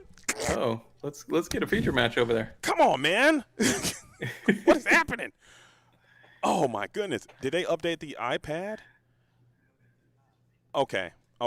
Oh, we're getting started. We're right in on the action. See, okay. I don't have the visuals over there. I don't know how close we are to starting a round, but let's kick it off. We're back in action. You know what? That was just my. Is this a replay? That was just my broadcaster. No, it's not a replay, but that was my broadcaster instinct. Sorry, I saw turn one Basil. Oh, we're just jumping on each other. This is what happens when you're 1,000 miles apart, folks. Yeah, it happened. No, what were we saying? You said it's a turn. You got a turn one Basil. So is this a run back? Is Caden just going to stay there and get a full feature, or you've got Adrian here? Adrian versus. Let's see who it is, man. So thank you guys all for being here. You're not missing any action right now. We caught the game in time. Shout out to production, even though I'm going to have to end up boxing Pat here soon. So it looks like we got Adrian versus Caden. Is that Caden again, the same Caden? Okay, so Caden is going to stay back on the screen, the player that you just saw from before. We have a new player. So this is Adrian. I believe you may know him as Create, a.k.a. Rip Longs is going to be here, starting Captain Hook. And I think we have the Sapphire and Steel Mirror. Yeah. Adrian, known primarily for playing that Sapphire Steel deck and kicking things off with Captain Hook. So, but we know that Caden doing things a little differently with Sapphire Steel. So, whether they have intel or not, Adrian probably thinking, okay, I got a mirror match, but it's sure, it's mirror match technically in color scheme, but there's going to be some different things going on each side, and I think that's great for the viewers at home. Absolutely, and you get a chance, and this would be a great way to test this very non-standard build that Caden has designed here. And I love to see the creativity being demonstrated right now from Caden, because you think one thing that a lot of players, myself included, get caught up into is just, hey, this is how you do it. This is the standard. This is the way. You can't break away from the way. You just got to do it that way every single time. And I hate that. I like when players can get creative and step outside of the norm and try something in their unique way and have it work.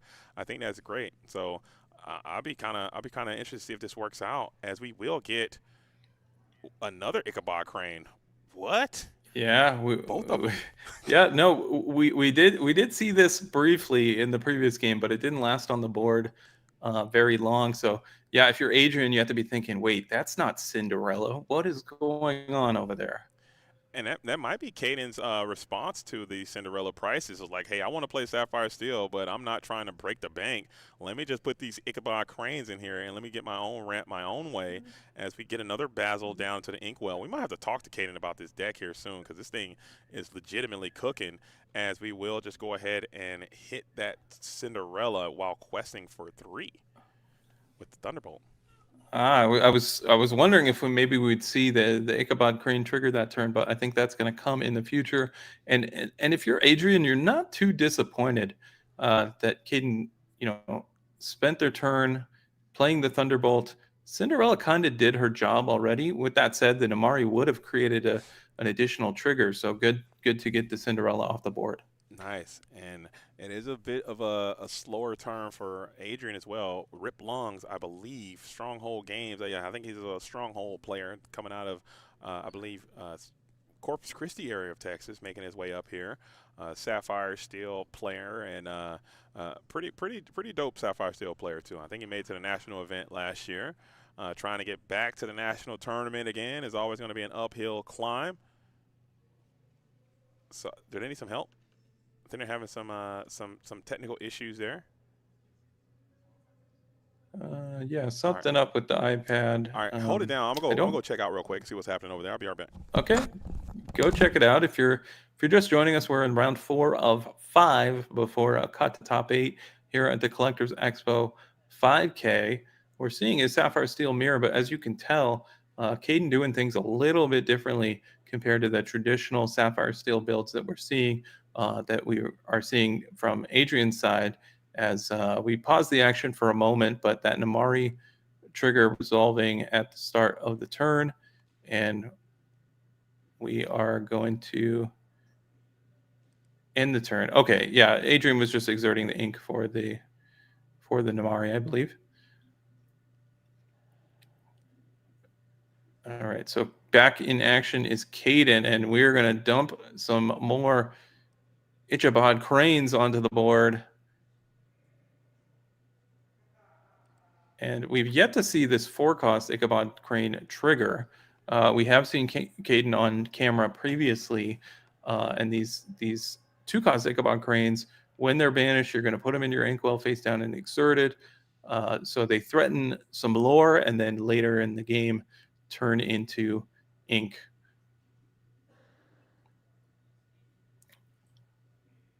Meanwhile, Adrian deciding what to do with the Namari, choosing to challenge, recognizing that the bigger of the 2 Ichabod Cranes potentially threatening some more. But yeah, we see the smaller Ichabod Crane,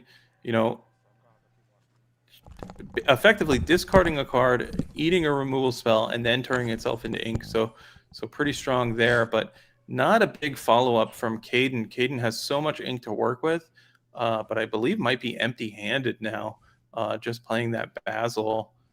And I think we're going to, remove the Basil with Vincenzo, take out the Ichabod Crane with Namari, and now we're effectively playing off the top. The world is our oyster with this much ink. But we'll see what Caden does with it. All right, and I am now back, and I think we got a pass there. Wow. Yeah, that's a tough spot, and this one, Caden has so much ink to work with, but really needs to draw the top end of his deck for him to have any chance to coming back here. And there is a Tinkerbell, which is a pretty okay situation, but still not quite great. I believe that card they drew was Strength of a Raging Fire, and I'm telling you right now, take it out of the deck, man. The card is just not it, dude. Staring down this board, just imagine a sudden scare is so much better than a Strength of Raging Fire in this situation. Well, if you blink, you might have missed it, but there was a one jump ahead that I believe got discarded off the Namari. But that's something that in these Sapphire Steel decks is becoming more and more popular. When you're playing cards like Namari and Cinderella, it allows you to play more uninkables. And also with Cinderella, it's so required for you to get to that 4 ink total on turn 3 for your deck to function that you want as many ramp options as possible. Yeah. And not All right, but Caden's fighting back with this Tinkerbell. And Tinkerbell, how did that Tinkerbell survive that Namari? So it challenged.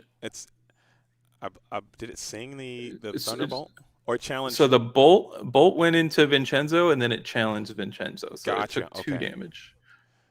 Gotcha. Sorry, I was looking away for a brief moment, but now I am back. You have my full attention as you will play your own Tinkerbell here, and Hades will be able to clean up that Tinkerbell. Now Adrian is gaining all of the momentum now, being able to quest for 4 with Namari and Hades together.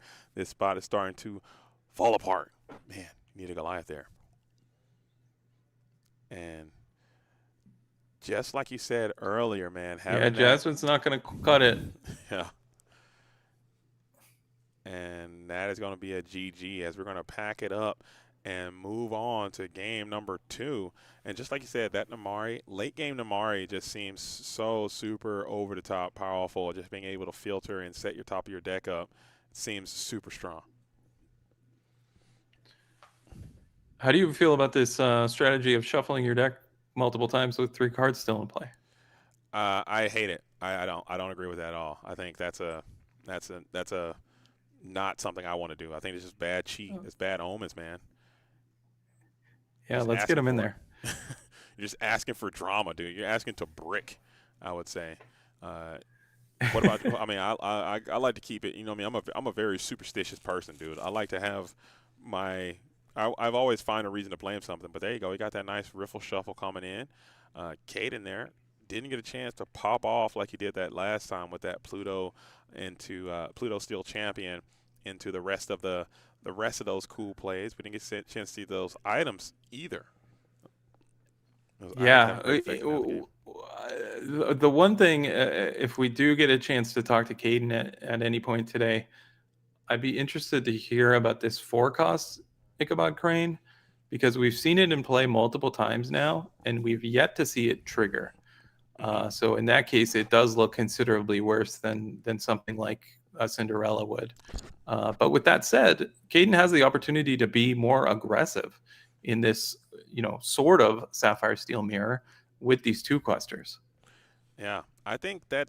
I mean, maybe that's the way that the deck should be comprised. Maybe like a more lower on the curve aggro time, like how Kiwi used to do in the previous sets. Maybe that's the deck, like Ichabod, and just try to have this like Docs and Goliaths and stuff. I don't know, but maybe they're more in tune with it than I am, and that's how they give it up. Maybe they have the Basils in there. Basil support Ichabod in trade, potentially. Dude, I don't know. Yeah, that's certainly an option. That could be a vibe, man. I think you just got to play the cards you like. Maybe you just don't have that like I said, Tinkerbell's price ticket is looking like between $55 and $60 per card, and that's a lot if people are trying to buy these cards on the secondary market. Or if you're trying to trade, it's going to cost you a lot, and maybe people are not willing to trade their Cinderella dream come trues, and it's just hard to find them. So you got to try the next best thing. What in your opinion is the best budget deck in the game?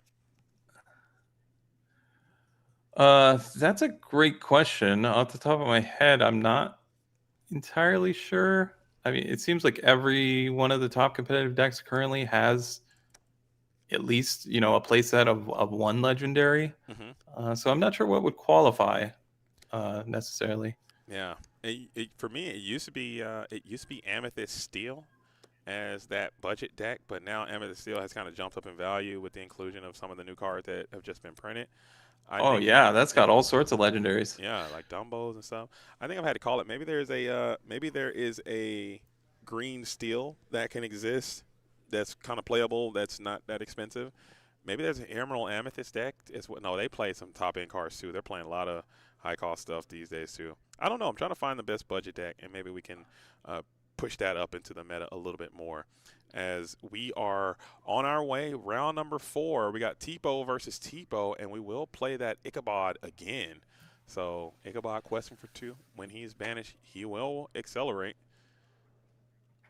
Yeah, and we see the Ink Runner show up, but on Adrian's side of the board, there's not going to be any evasive characters. So effectively, just a 2 ink to draw a card, unless there's Was, some item synergies in Caden's deck that I'm unfamiliar with. was that Ink Amplifier or Ink Runner?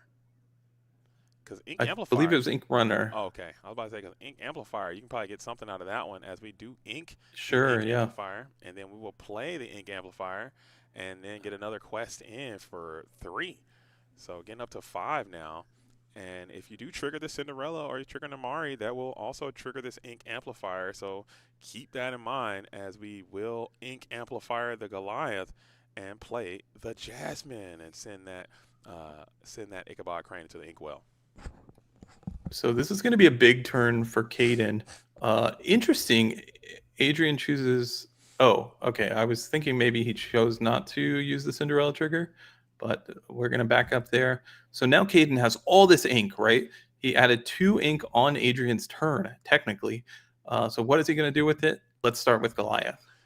And Goliath is probably one of the better cards in this format, just like we talked about all day. Just having access to the Goliath, being able to draw more cards, and both players gaining some benefit from it. And it sometimes becomes like a almost like a pseudo item where it just kind of stays there, where people are afraid to get rid of Goliath. But Adrian's like, nah, I've seen enough. Get him out of here. I don't want you to gain some resources on me. Playing out the Hades. And we'll just get the hook out just to try to press the board a little bit more and just try to win this thing on the draw. Yeah, Adrian's, applying the pressure now, and it's coming down to Caden, and we've seen this before. If you're just joining us, we saw a game earlier where Caden seemed hopelessly behind, to be honest with you, and managed to crawl back with a lot of expensive plays. We're going to kick things off with the Hades. And that's a start. That's a good start. And we'll play another one of those Ichabod Cranes. I personally, I would love to see some bigger units. When you get into this float the boat terrain and you start rocking big bodies, man, those little guys, that Ichabod being uninkable too, just kind of is just not doing too much with that 0 willpower as Adrian continuing to add high static, high cost, high willpower character to the board and questing while you're playing these Ichabod Cranes who can't really fight back very well. So I don't know. I'm liking Adrian's position very well here in this round number 4. Yeah, certainly in a great position. And now Gargoyle on his side of the board, or excuse me, I said Gargoyle. Goliath manages to draw 2 cards at the end of his turn. So in a great position to take this match here in round 4. And we've had some fast games. I know, man. We have it usually as a broadcaster, Shane. I love a game number 3. I don't think we've seen a game number 3 100%. all day. Like we just have not seen them, unless we brought one. I think we might have saw one. I think we might have saw one in round 1, maybe. Oof. But either way, not enough. We had to improvise for a game 3 last round, and maybe we'll do the same this round. And we are going to go ahead and go for a spooky site, and that is a low-impact spooky site. You're going to send a lot of your own units down to the Inkwell, and you got all the ink you could ever want, and you're just inked up on a Thursday night, but we're just nothing to do, man. Ink everywhere, but nothing to do with it, as we're just this Goliath is going to help him draw some cards, so let's see whose deck treats them better off the top from this point. They both have so much ink to work with. Yeah, and that Tinkerbell is gonna get rid of that Basil, and we're gonna play Namari, so you can ink again if you want. Let's go ahead and get that. Oh, you did not trigger the Namari's ability. Never mind.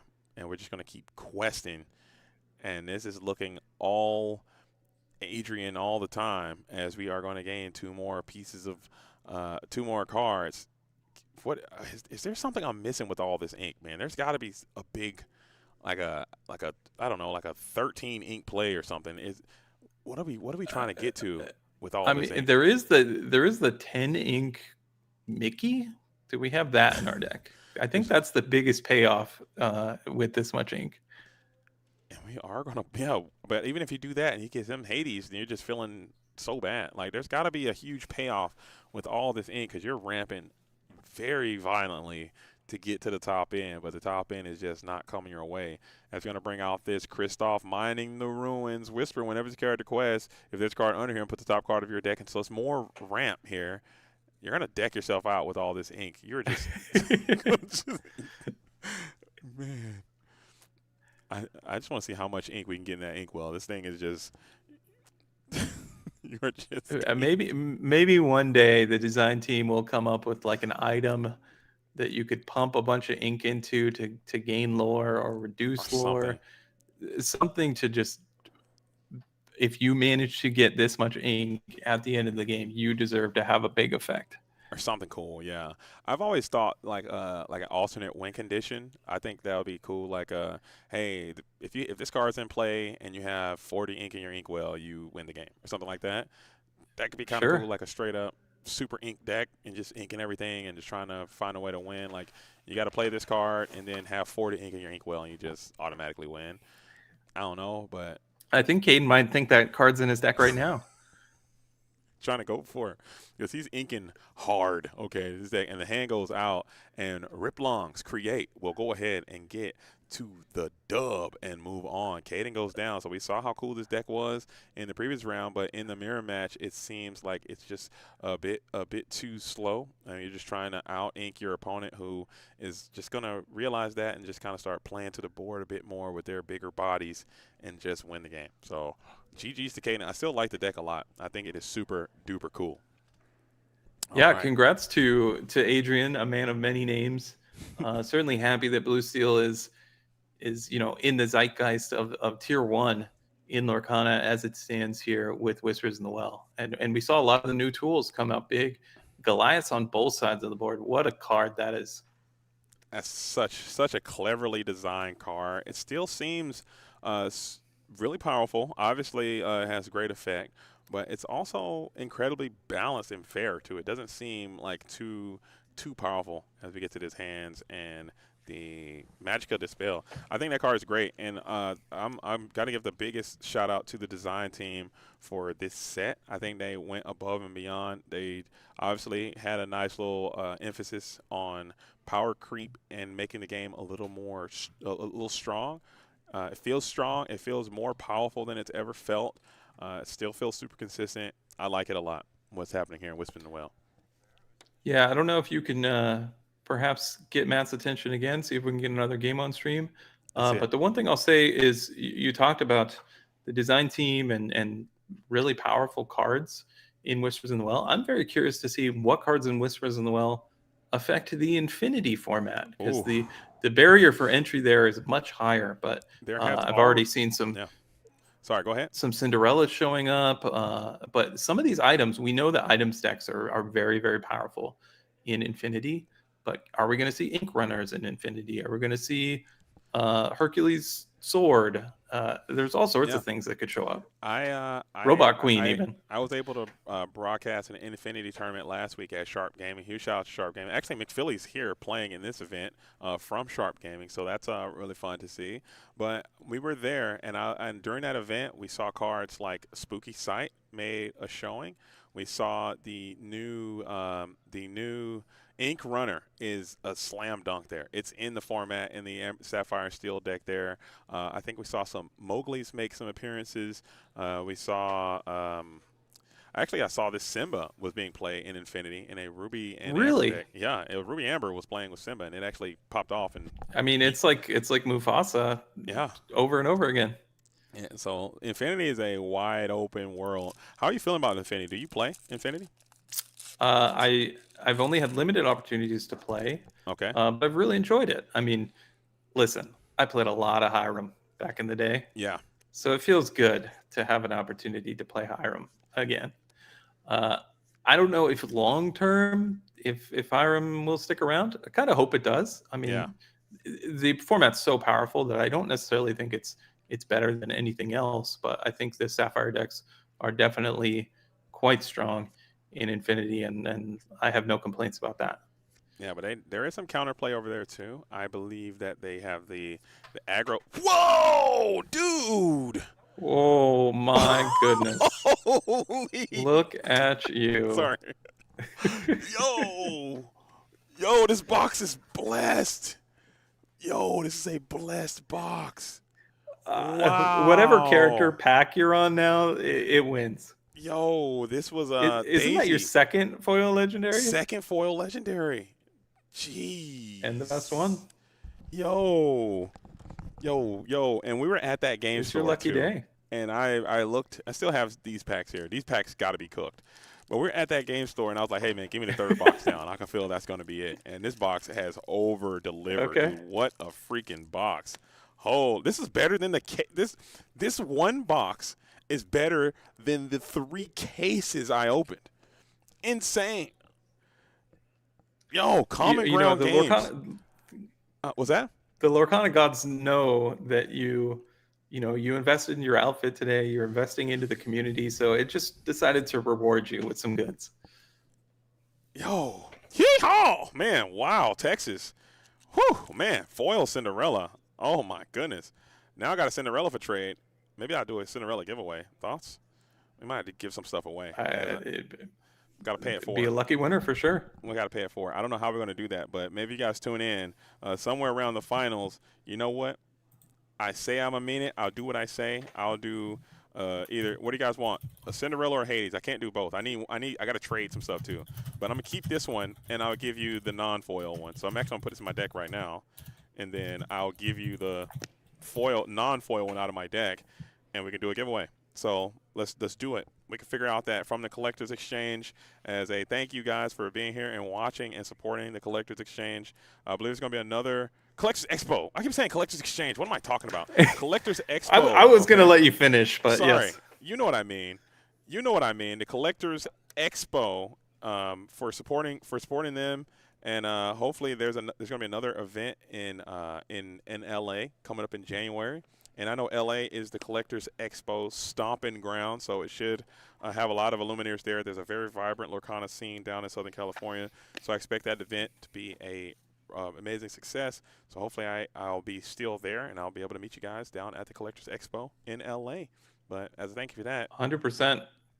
whichever one you guys want. Look at that.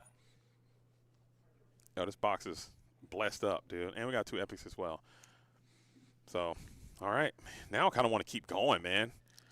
Now I kind of want to keep going. I don't know, man. What did I say earlier? You thought the box was cooked after pack 4, and I said there could be a Cinderella in those packs.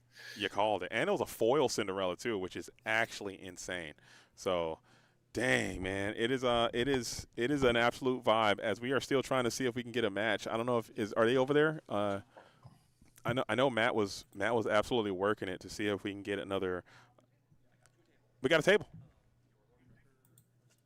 Yeah, we're keeping it now. Yeah. All right, but do we still have to put their names in? I think the Lord Tracker. I think we have to do it all manually now.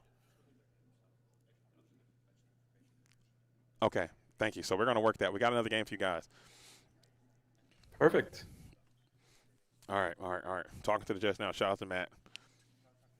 All right, so they're going to get that information. Production's going to get that set up, and we're going to get right into game number 3, I believe, that is going to be underway. So we had to do another makeshift game number 3 in round number 4 before we go into the last round of Swiss, and we need to start forcing the game. I'm going to rip these packs, man. I can't stop.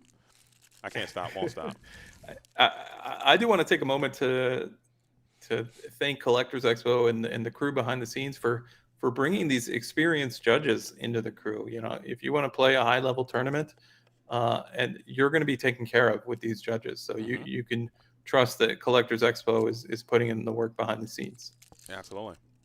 And we got some great judges here. And also, Nigel has been putting in the work as well, trying to make this thing a reality. Just someone with a lot of passion and grit and commitment to greatness and excellence. I think it's something that we all need to try to support whenever we can. So, granted, the turnout wasn't as great. I believe we had like 45 people, I want to say, entered into this event, 45, 50, something like that.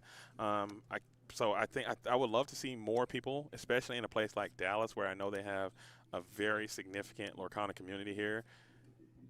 Okay, we're out of gas now. I think we're cooked, but it's fine though. I think this box is more than overperformed. This box is overperformed. We got Hades and Foil Cinderella in the same box, and Foil over Rapunzel. All right, so the players are ready. I'm ready. You're ready, and it's time to go. We got Ben versus Steven, it looks like, and this match actually might go long. It looks like we got another Sapphire matchup here.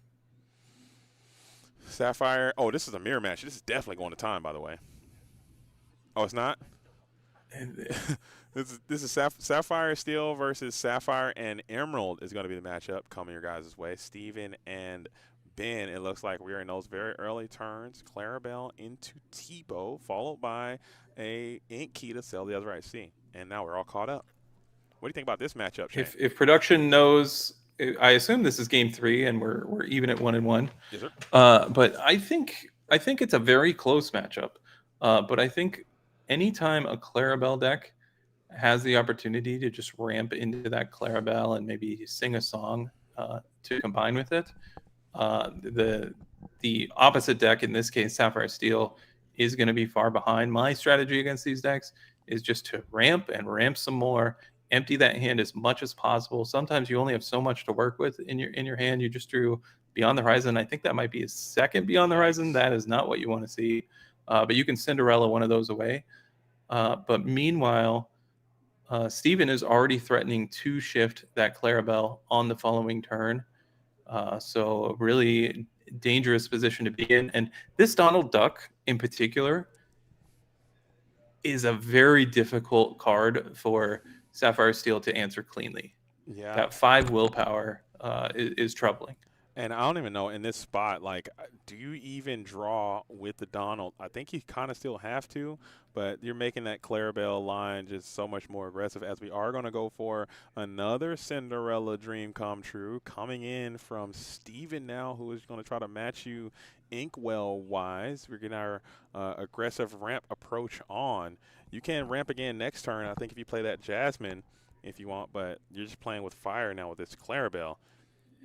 Yeah, and if I'm Ben, I'm breathing a sigh of relief, right? I wonder if Steven's hand was just a few uninkables, because he did not ink that turn. He did add an ink to the board thanks to that Cinderella, but I have to wonder if Clarabelle's sitting there and he chose to go this route instead because he didn't have that 5th inkable.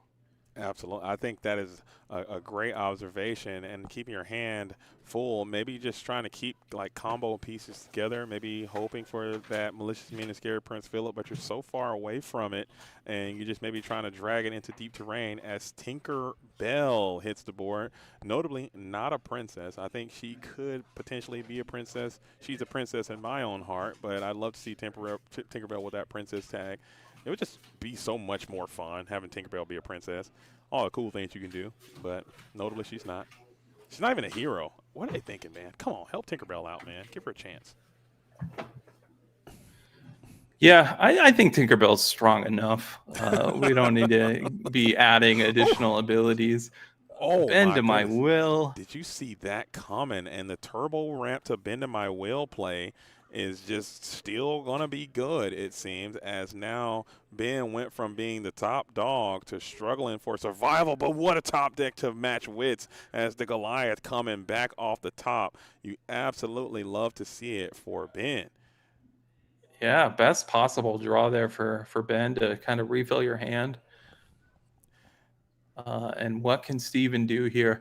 What I've found in this matchup is once you get to these later turns, I believe Emerald Sapphire, because Ben has been unable to apply any early lore pressure, I'd say Steven is certainly ahead in this situation because there's a lot of haymakers and back and forth in these two decks. But now, thanks to the addition of Malicious, Mean, and Scary combined with the Prince Philip, Steven has access to a sweeper, whereas Ben has a lot of removal in his deck, but it's all one for one removal. You're not really getting, great value. So we'll have to see how this plays out. Especially with this the strength of a raging fire in hand again. Notably, I'm going to be the biggest strength of raging fire hater that you've ever seen ever in this deck. I just don't like it, but it is what it is. As you have it in your hand, and you might have to ink it in order to get to a better card, like say a Vincenzo or something like that. Even this Namari, I think I'd much rather have, as we are playing that Donald Flatfoot Detective now. Board is super wide, and you did not get any discards in with the Goliath either. All right, we just saw he hurled a thunderbolt drawn, and if I'm Ben here, I want to get this Donald Duck off the board. It's done a lot of damage. It's been equivalent, right? You've each drawn cards, but remember, Bend My Will got played a few turns ago, so Yeah. a lot of that Donald advantage was negated. Absolutely. I'm inking this Namari, I'm playing this Vincenzo, and I'm singing both of these songs and drawing two with this Goliath immediately, and I'm seeing what I can do there. I probably want to take that Clarabelle shift line off the board as well, because Clarabelle coming in on a shift and being able to swing still seems kind of good, but I don't know how likely that is that Steven's going to take that approach, but you still have the ability to do so as we are gearing up that Vincenzo, and I think you have to play it, and it's off board. I wish we could shift that camera down a little bit so we can see the full board, but Yeah, so there's a one cost Clarabelle off screen and a Vincenzo off screen. Ben mapping this out carefully. I don't blame him for that. But yeah, I think he has an opportunity to empty his hand with the Goliath in play and then refill. Oh, and Yeah, we what will. a turn from Ben. I was just saying how Steven felt ahead, but Ben being able to play all three cards that he had in his hand that turn and then draw two at the end of the turn, you have no complaints. That is And one thing I'll point out about the shift Clarabelle, that would allow for a singer, but one thing that's really unique with Goliath and Clarabelle, there's no situation unless the Goliath is removed from play, obviously, uh, that the Clarabelle owner doesn't end up with two cards. There's no way to maneuver around that. Even if you give Ben a bunch of cards, like you're welcome to Tinkerbell, for example, you will still end up with two cards. The Clarabelle doesn't override the Goliath. Yeah, and that is a very fair point. Unless you come out, I think you would have to. You're welcome to Goliath and send it back Exactly. Yes. as your primary target, and then leave the other characters around. As I believe we did just take that approach. I want to say that there is a shift Clarabelle now.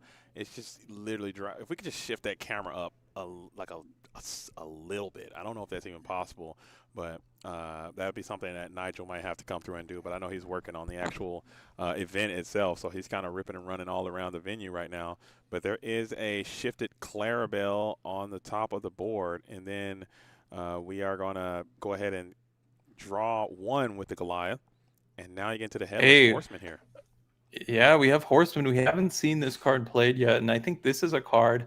I don't know if this is intentional by the design team, but this is a card that has an opportunity to create good on-camera moments, and I would love to see one. A nice time where you have to kind of sit back and let these cards roll the dice. I love Headless Horseman. It's literally my favorite card to play out of this entire set, just for the reason that you said. The higher roll aspect, the gambling nature of it, the fact that sometimes you'll get 8, 12 sometimes you'll get, or you'll do 12 damage, but sometimes the most I've done is 10 so far. Yeah. Yes, the zeros sting a bit. I know, but it's still a dopamine rush, man. Even when you fail, it still feels quite good. I can't even tell what's going down because they're just playing off the board right now. I believe the Clarabelle shift was challenged by what is anyone's guess. I forget what's up there now. To be honest with you, Tinkerbell or something. I think I can't tell. They're just off the screen, and it is just one of those things. I'm gonna Well, have interestingly, something banished the Clarabelle, but didn't get moved into Ben's discard pile. Okay, here we Oh, go. there he Oh, is. that's what There it he is. was. Vincenzo. How could That we forget? that makes I'm like, what could challenge Clarabelle and survive to tell the tale? Well, that's the answer right there. that's the guy. It's the Vincenzo Santorini, and this is looking quite good now as Goliath and Cindy will be able to quest for 3 and drawing some cards in the process. Pass back on over So to a single Tipo now. This is looking amazing for Ben. So Ben highly valuing that strength of a raging fire in hand. We could have used the strength of a raging fire to banish the Clarabelle, quest for 3 with Vincenzo, and drawn an extra card. So that's an interesting decision there by Ben. And maybe just trying to save it for the next potential threat as your opponent. Whenever you see your opponent forced to hard play a "You're welcome," manually speak a "You're welcome" there, not sing it. You're just going to talk the "You're welcome" and send the Tipo back to the deck. Did he quest the Tipo? I think so. I'm not sure. I believe so, yeah. And we will go ahead and get 2 out of the deal. Now can you make something happen? You love to see a Hades coming on through, and it looks like we got him. The schemer has landed, but who do you send back to the deck is another question. Do you just go ahead and get rid of this Goliath while you can, because he is getting some supreme value from you, and you will send the Goliath back into the inkwell. Excuse me. Yeah, so we kept that strength of a raging fire in our hand, and now it's not looking too hot. Let's see what happens. The card's never looking hot in his deck. It's always looking super mid, man. Along with that spooky sight, which is also looking mid. Like, just imagine if that strength is a scared straight, or whatever that card's called, sudden scare. Scared straight is crazy. Like, just imagine you can hit this Hades with that, and you're so fine. As we are going to go ahead and play this Tipo. Tipo now electing not to get rid of the spooky sight, and we're just going to quest these 2 glimmers for 4 now. You don't hate that. Yeah, it seems like he's considering holding back this Jasmine, and I'm curious about that. Okay, looks like I don't know. We'll see. Ben, meticulous in his thoughts. He's looking at this strength of a raging fire. Maybe he's thinking, I want to fire this off now before any of my characters leave play. Okay, that is what he decides to do. Yeah. So that allows the Hades doesn't have any free challenges anymore, right? Yeah. So I don't mind that play. I agree. I think it's not bad unless you get hit with a random heads held high or something. I don't know if there's more healing in this deck that you can do. Like a head, because heads held high under the sea is pretty much over. I think that's the time for that is done. It was cool last set, not anymore. Maybe you got one little random heads held high to just heal your guys. Maybe to play around some Prince Philip stuff, but you are walking headlong into a malicious, mean, and scary Prince Philip combo, and I think you don't have that either. Oh, here it goes. Oh, never mind, you do.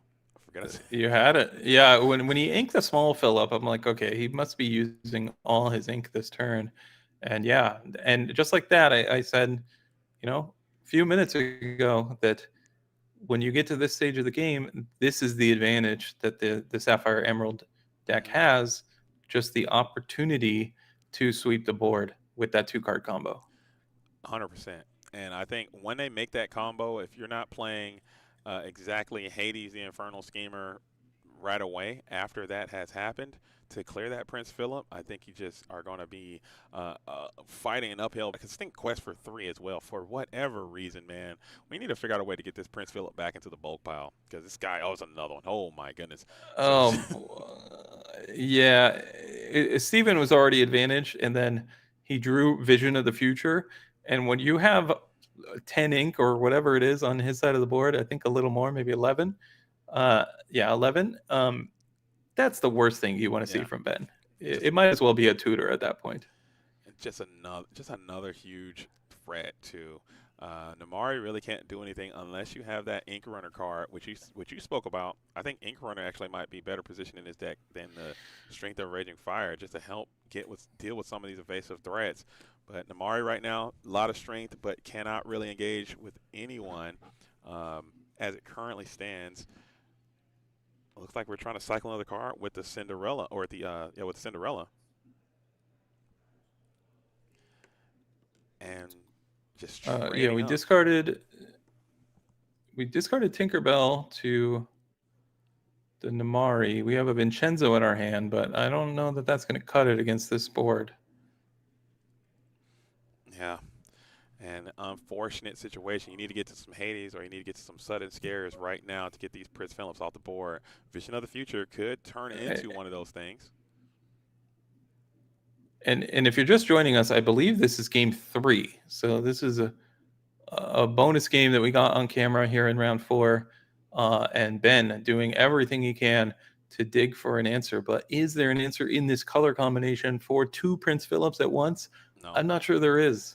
Look at that. Notice he drew the Strength of Raging Fire for turn as well. I'm going to keep pointing out how miserable these Strength of Raging Fires are until all of the Strength believers join my cause, because I get lit up all the time by all the Strength supporters in Sapphire Steel, and they tell me how stupid I am and how bad I am. But no, every time Ben drew Strength of Raging Fire, it got worse and worse and worse. The card was just not it right there. You hate to see it. Okay, you're selling me on sudden scare here, but Steven should be in good position. We don't quite know the player records, but actually I can take a peek at the melee when I get a chance. Mm-hmm. But ultimately, well done by Steven. Well, they're still shuffling. Maybe that wasn't game 3. Oh, that was a game. Is that a game 2? No, I think they're taking the headphones off, so I think. No, I think they're done. Okay, I just want to make sure. Yeah, so we are wrapped up here in round 4. We got one more round of Swiss before we're cutting to the top 8. We're playing to a winner today, live from Dallas, Texas. Let's get it. Let's get it. Let's get it. And thank you guys. If you are just joining us here, this is the Collectors Expo. I may have said Collectors Exchange 50 times, and I do apologize for that, because it's my brain has just, I have a pretty terrible brain. But this is the Collectors Expo, and we are here live in Texas right now. I'm here. Shane is coming in via webcam. And Shane, if you need to take a break, feel free to take a break, because you've been locked in here. And I told you that we're going to take breaks, and we just never did. And I don't plan on it. So, I've been appreciating the fact that we've gotten a few extra games in on the action. How much time do we got still in the round? Can you tell me that information? I can't see the clock from our vantage point over here, but it looks like we are getting. Can you see the time over there? How much time is the round? I can't see it from my spot, but it's gotta be small. I see the judge is around, that point in the tournament where you see like there are 2 tables left, 3 tables left, and the judges like sitting around and everyone's kind of meandering about. That's kind of where we are right now. So it's not that much, but it is what it is. As we are on our way. Sorry, he's walking over. He just walked away, man. So I'm about to rip some more packs while we wait. And if you need to use the bathroom, this is a perfect time to do so, Shane. You're out, man. You're getting a chance. Oh, time just went off. Time. Appreciate that. I'm taking a peek at the standings. Yeah. Okay. We're going to turns. Time literally just went off. Okay. All right. We got Elsa. Lee Shane. Okay. I'm just ripping these packs, man. This box has been super, super cracked. So Demona can't possibly match the energy that we've had so far. So I think we're going to be cooked here. So if you go to your local game store, you want to buy some single packs, stay away from Demonas. Okay, that's what it's seeming like anyway. Or it could be anecdotal. Okay. We have the Magicka, and we have Elanwe, another one. Okay, cool. Cool. All right, let's see it. Man, what a day, though. What a day, man. I love me some Lorcana tournaments. We did see Ruby, though, a little bit. It seemed like Ruby is kind of off, though. The Ruby was looking good in round 1, and a lot of new cards helping in that regard.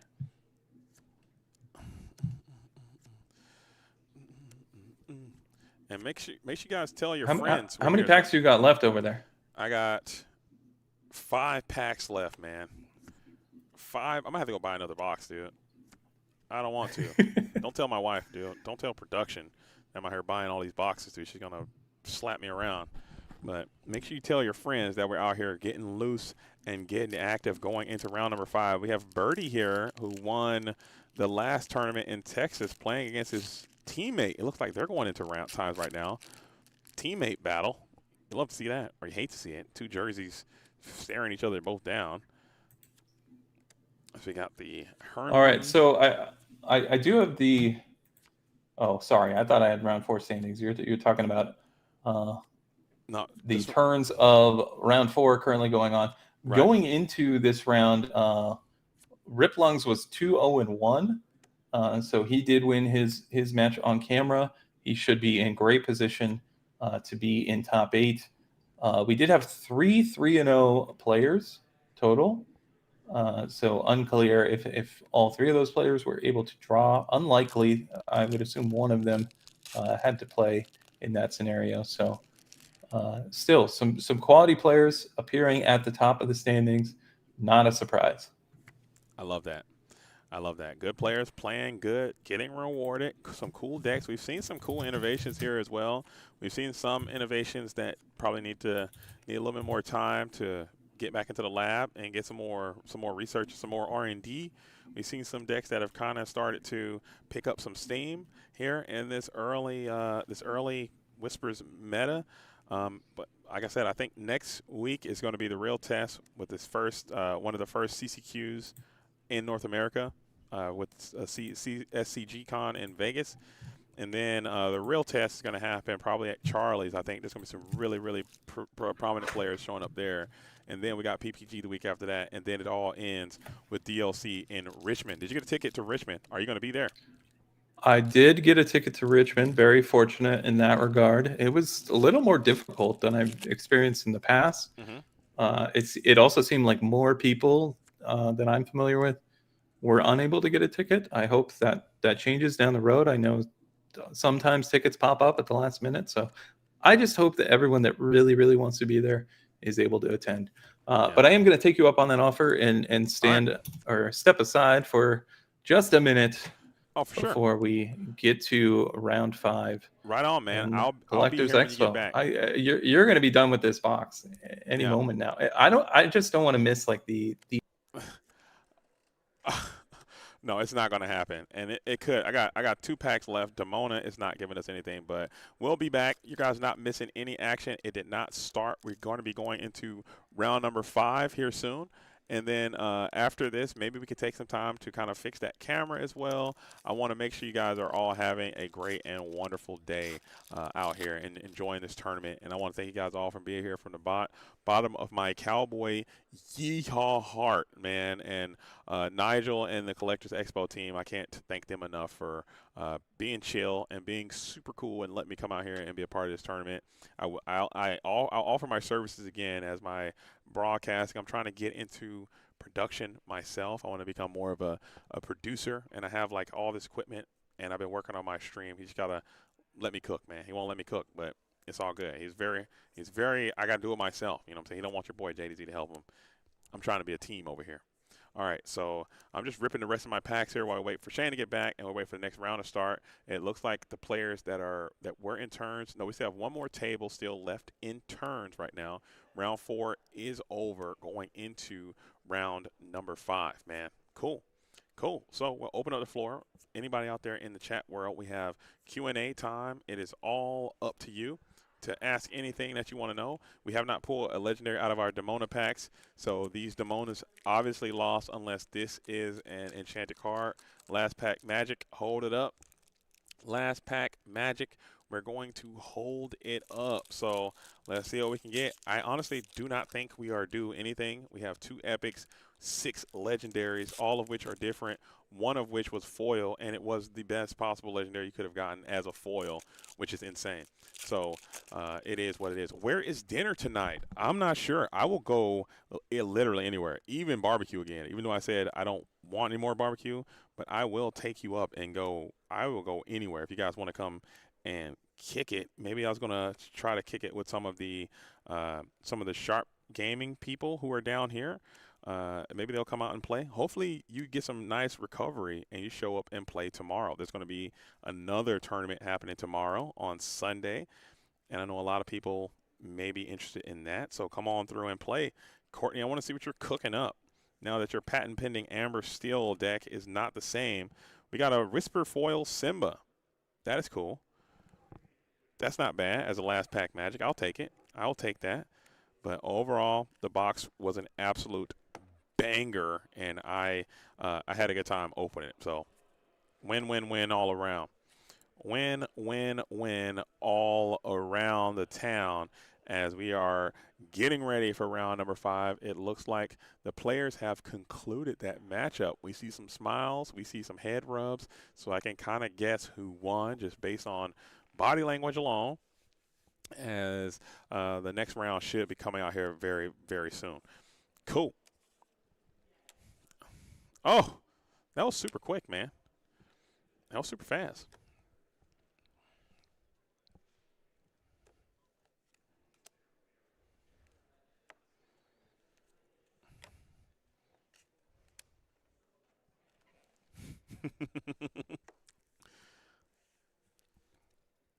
What is you got a cat? What kind of cat do you have?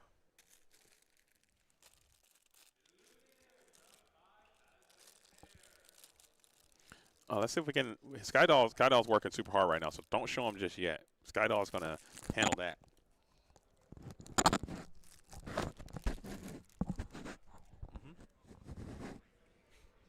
That's all it takes, baby. Get it done, in and out.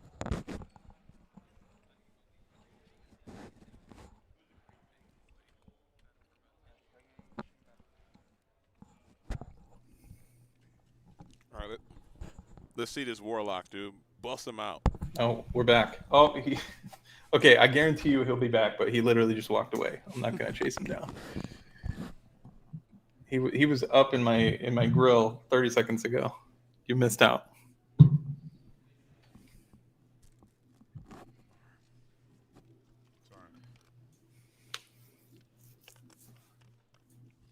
Can we get some people in the chat? What do you want to see in round 5? I'm not sure. We would ideally like to get a win-in matchup. So there might not be a whole lot of choices, but I'm curious, the viewers at home, what you're hoping to see. There could be a ton of draws. There could be people, like you said, people are drawing in at this point. People have already had their feel of the day. I think people have already started to get into that last round. But maybe we can get like one of the top table matchups. I personally would like to see more Emerald and Sapphire, something that takes a long time. All right. Throw Birdie in there. We got a H Unit 85 saying they want to see some Birdie. Shout out to you, H Unit. All right, H Unit, you on it?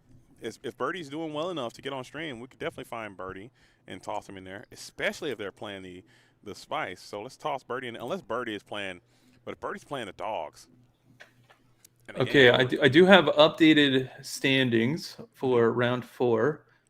Birdie is in 8th place. And if, just a quick glance, I would say they are going to be playing a win-in match. Toss them in. So maybe we can arrange that. Yeah, I see Birdie moving around right there.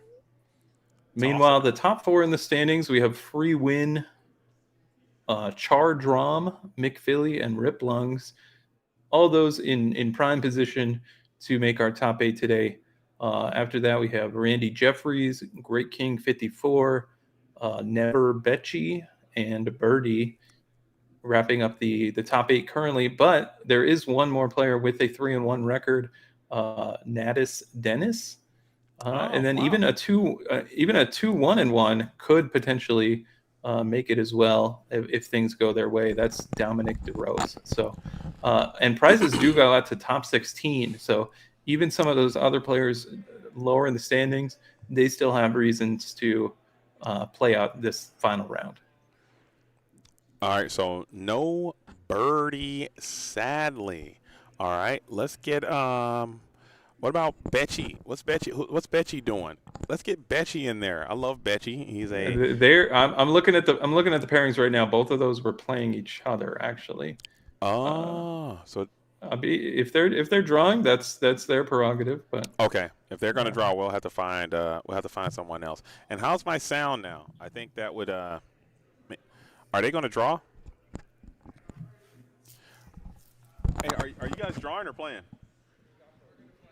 Okay.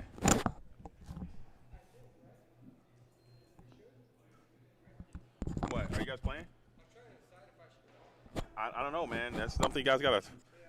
This is last Yeah, round. it's not up to us to Yeah. decide any decision making on their end. Yo, Spins in the building saying, "Let's see that bottom table spice." I love that. I think the DLC should start doing that.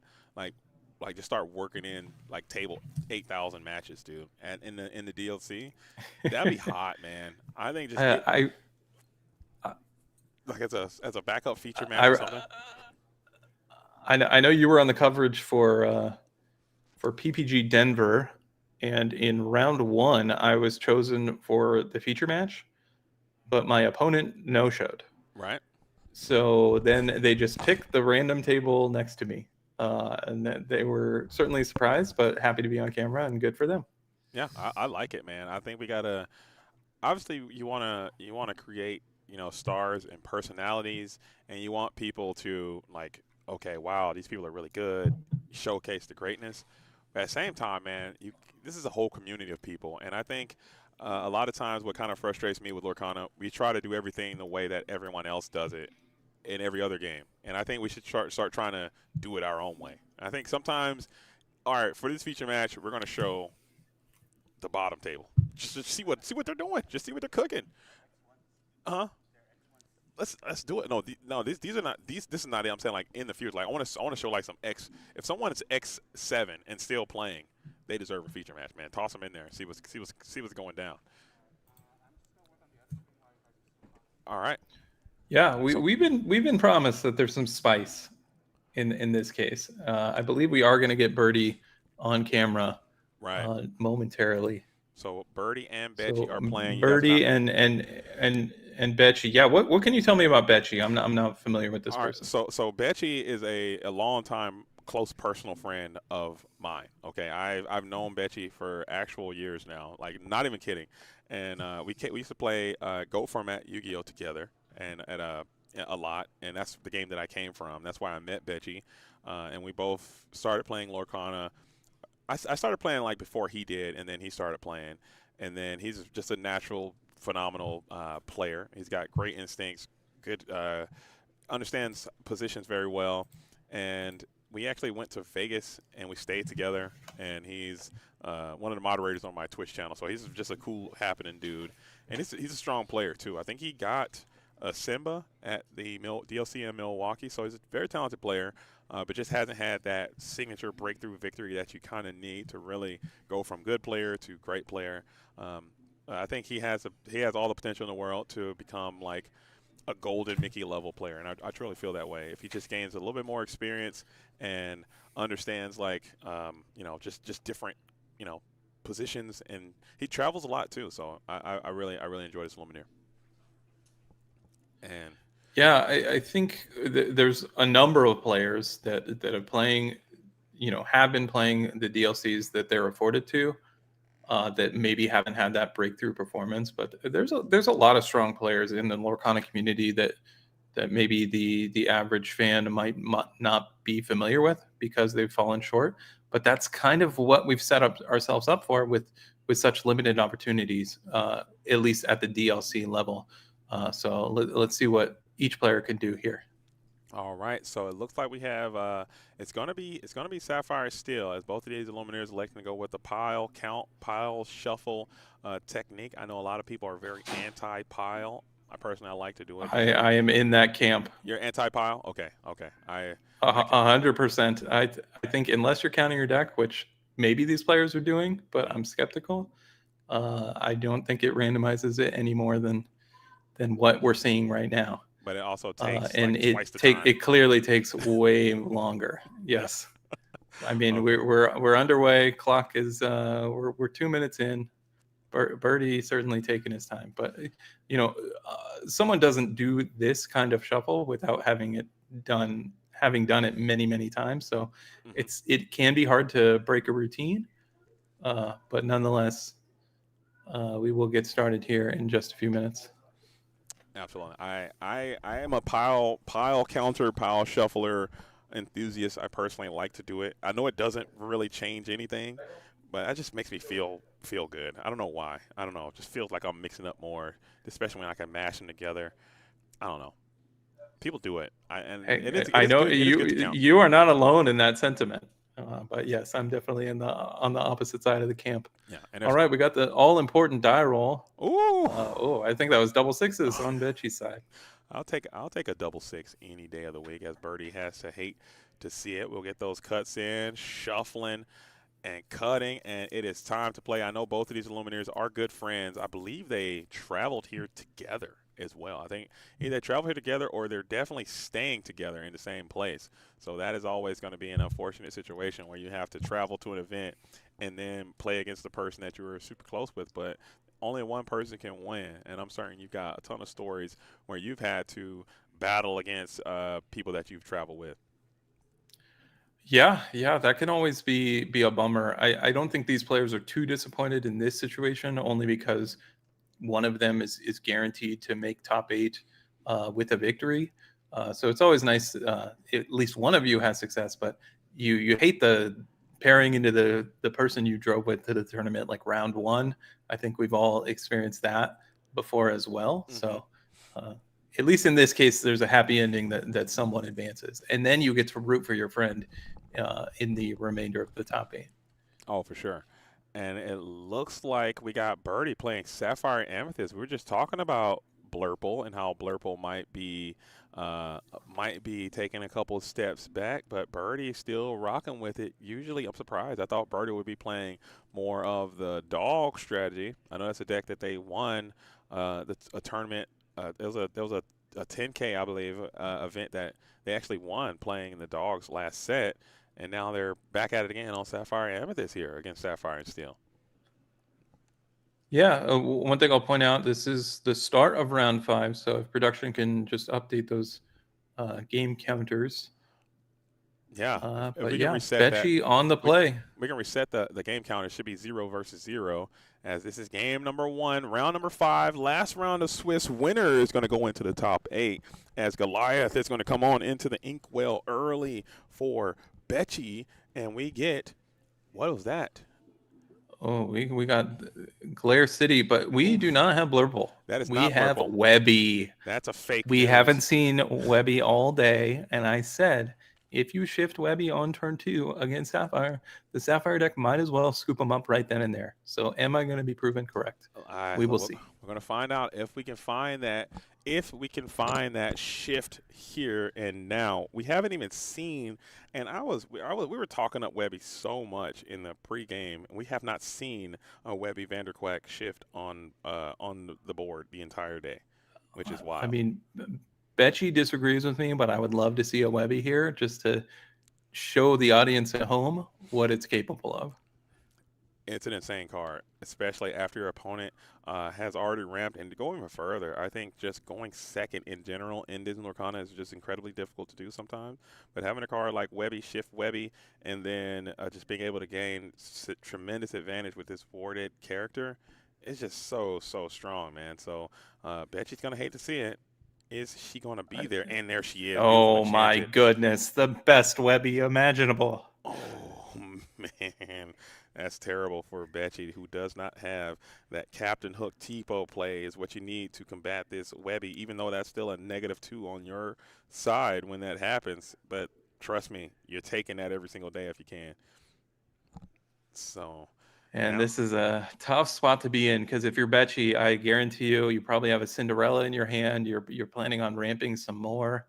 And Birdie essentially gets to keep pace while also adding to Laura turn. And yeah, we're seeing the script as it was written. Yeah. And there is a Cinderella. Oh, my goodness. So Betchy is still going to play into it. You have really no choice. Cinderella cannot combat with this Webby effectively either. I mean, you can put some hits into the Webby, but that's not going to be enough more often than not, as you have the beautiful and enchanted Webby. I love the enchanted artwork. It's so clean, and this card is just such an absolute powerhouse, as she's able to quest again, gaining you another ramp off the top. So you ramp, I ramp. Brutal. And quite frankly, there's nothing that Sapphire Steel can do about this. Once it's gotten, we've gotten 2 effective ramps. We've gained 4 lore, and there's no card in Betchy's deck that will allow that Webby to not remain in play at least one more turn. Literally, like the card does not exist. I mean, there is no unless it's a hook Tipo. It's the only thing that they really can do, or like a hook Mulan, or 2 1-cost characters that will both have to trade into the Webby. And then you still would get it banished anyway. So I still think it might be worth putting some hits into this Webby with that Cinderella, just to ensure that it gets banished next turn, or set yourself up for another Tinkerbell off the top. But this Webby has got to go, as she will continue to get damage or to do more work here next turn, as I believe she can still exert. But now that Tinkerbell is going to make it a little more strange here. Yeah, and you have 5 ink, so you can start your turn by questing with Webby, guarantee that extra ink, and then ink for your turn if you're so inclined. Mm-hmm. Or, I mean, now the Webby has done, and the Ursula is going to come on through. It is going to be no songs to be had. We got the Hades, the Goliath, and I believe that's going to be another Cinderella, Dreams Come True. So really reluctant to send that next Cinderella in order to get more Webby advantage, but we're questing here, getting those glimmers moving. Yeah, getting in there. So yeah, this Tinkerbell is finally going to be able to clean up this Webby, but it did so much work that you're willing to let it go at this point. I was thinking on my brief break about you talking about Sudden Scare over Strength of a Raging Fire. Mm-hmm. I mean, if Ursula is picking up in popularity, that's another reason to consider that change. I'm trying to tell you, man, it is just such a slam dunk improve. Sudden Scare is just really nice card in certain situations. Like Strength of Raging Fire right here would be great into this Iago, but at the same time it just seems so bad as the Hades is going to come after the Iago here. And now the Webby finally goes down, adding 2 damage to the Tinkerbell, but now we're going to be able to splash. You probably got to splash onto that Genie to set yourself up for another Tinkerbell off the top. And this is where Betchy can start to turn the corner a little bit. I can't tell how many cards are in Birdie's hand, but if you're holding less than 2, this could be a great sign of life for Betchy, who might be top decking, though. I can't tell. Yeah, Birdie had the excellent start with that Webby shift into the Genie, and has plenty of ink to work with. And he does have several cards in his hand. So Okay. we should be able to add to the board here on this turn. Yeah, so another Tinkerbell would be actually a really powerful play for Betchy next turn, or even if Vincenzo, you'll take any of your big body pointed removal or Tinkerbell splash damage in this spot. Cheshire Cat would be a phenomenal play for Birdie in this exact spot to just get that damage off the Genie and put it maybe onto the Tinkerbell or potentially onto the Hades or something. Just get it off the board. And keep her Genie around. Maybe Belle the Accomplished Mystic would be a nice play as well. Yeah, if you're just joining us, both these players are 3-1. They're essentially playing their winning in match for top 8, and we've seen the Cheshire Cat. What a job it does in handling that Tinkerbell. And there it was. So he moved 2 damage onto the Tinkerbell. Tinkerbell already had Tinkerbell had 3 damage or 2 damage. I believe it started with 2, and then 2 additional got moved from the Genie, and then Ursula finished it off. Got it. Okay. So there it is, man. And that was a very powerful Cheshire Cat. And now this Genie is going to be healed a bit. Now you need Vincenzo plays in order to get this Genie off the board, who can just kind of solo just win the game here for you if you just can't do anything about it, just sitting there being a evasive question for 2. That's why I have cards like Jasmine. I play that Jasmine. I love the Jasmine. Taking the leap, Fearless Princess Jasmine. To be able to combat these evasive characters. I do believe Birdie's at 10 lore. I saw it go to 9 and then back to 8. That might have just been a misclick on the iPad when he hit it twice. Okay. So just something to keep in mind. Yeah, Birdie should be at 10, I want to say, as there is that Vincenzo who can take down the Genie. And is that going to be enough? As you do have this Flynn who's quested for 3 as well. So you also have to be super careful, because what I've also noticed about this Amethyst and Emerald deck is that this deck can play Go-Go better than we've ever seen a Go-Go ever be played ever. I just You're 100% right. There's so many high willpower cards on the Sapphire Steel deck, and I've been in positions like this where it's like, okay, sure, they have 10 lore, they can quest for 4 if you boost the Flynn, but like I can, potentially challenge everything on the crackback. I'm in good shape. Oh wait, there's a bunch of damage on my Vincenzo. I just lose to a mhm. go-go. So it's something to keep in mind. Yeah, And this Cheshire Cat just does such an excellent job of handling the opposing characters. oh, there it is Oh, too. here we have it. Here we have it. And we can manipulate 5 damage onto that Hades thanks to the Cheshire Cat. And then if you want to, you probably just want to quest with this Webby, but you could trade the Webby into the Hades, and that's what he chooses to do. That is remarkable, man. And we are going to boost the Flynn, and then we can boost the Flynn and then quest the Flynn for 2. So we're going full all in on boost. And this is kind of more of what I think this deck is going to end up looking like, man. I think this deck is actually just insane. It's incredible. It's doing a lot. It's hitting you on a whole bunch of different layers, man. And it just creates so many different unique threats that you just have to deal with. Cheshire Cat having that 3/4 stat line is just repulsive, man. It's hard to get through that, especially when it can just heal And itself. look at Birdie's Inkwell. He used 4, 8, I believe 8 ink on that turn. This is a low to the ground deck, right? If you look at the cost of all the cards in the deck. But what allowed for this to happen? Webby allowed for all these boost characters to be used at once, for Go-Go to be used, and that's going to do it Yeah, for game 1. Webby Vanderquack was the tail of the tape, man. The card is actually cracked in half, cracked insane. It is just so good. And I could sit here and just sing the songs of Webby Vanderquack all day, but we're going to need Betsy to figure out a way to turn this thing. Shane, we need a game 3, man. Like, we got to have one, I, right, I at would some point. I would love to see it, and if we want to see it, I think we want Birdie. If we're rooting for game 3, I have no rooting interest in these individual players, but if we're rooting actively for a game 3, you don't want Birdie to have Shift Webby again. You can't Because have shit. Betchy, I think, is advantage if that line is not available to Birdie. Mm-hmm. That's what you need. I think you can't have him shift because Betchy rolled a 12 and went first, and then just got ran out of the jam, man. It was just too much. The deck is just feasts on Sapphire decks. Webby has just made Sapphire like nerfed a little bit.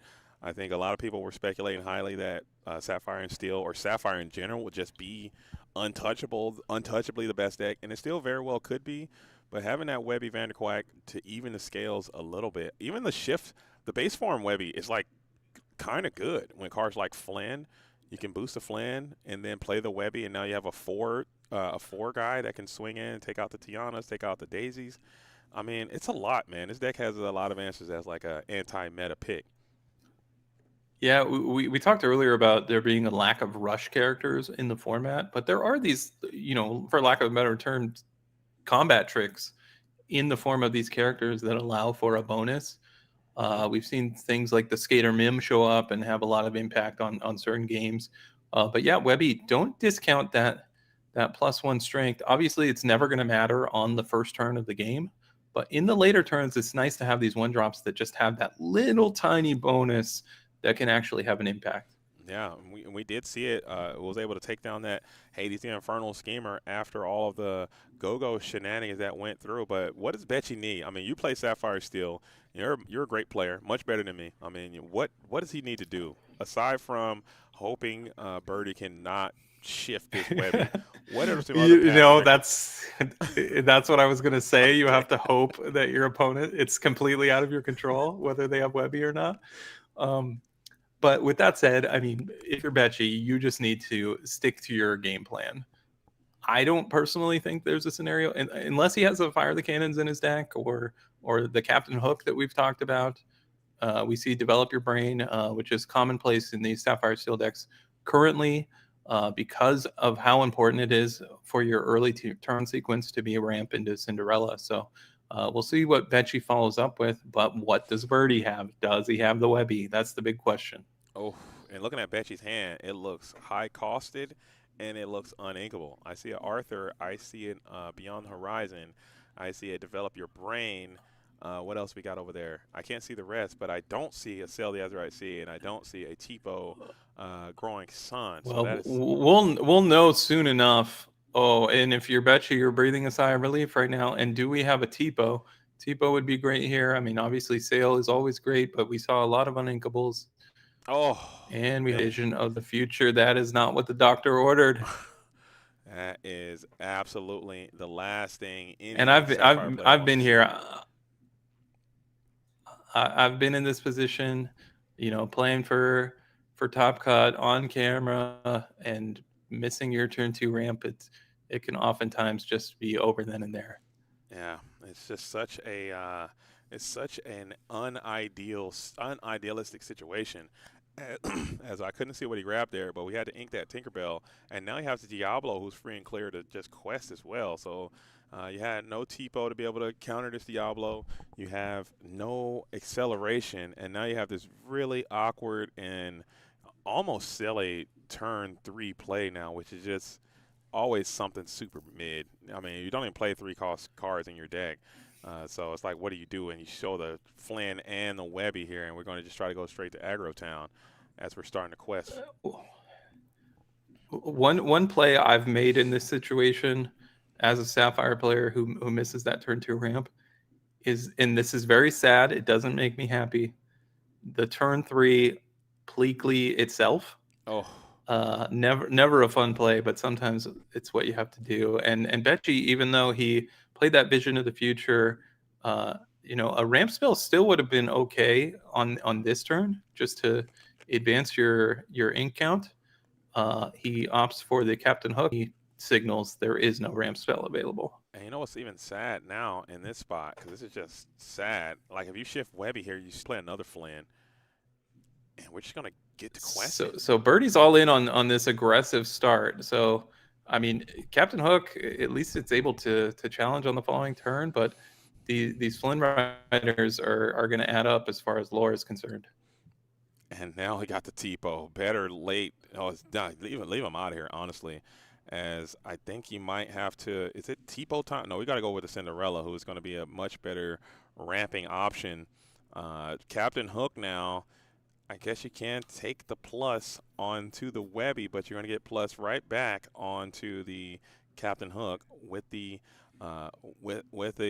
Flynn. But at the same time, that's more lore that they may not be getting. And it'll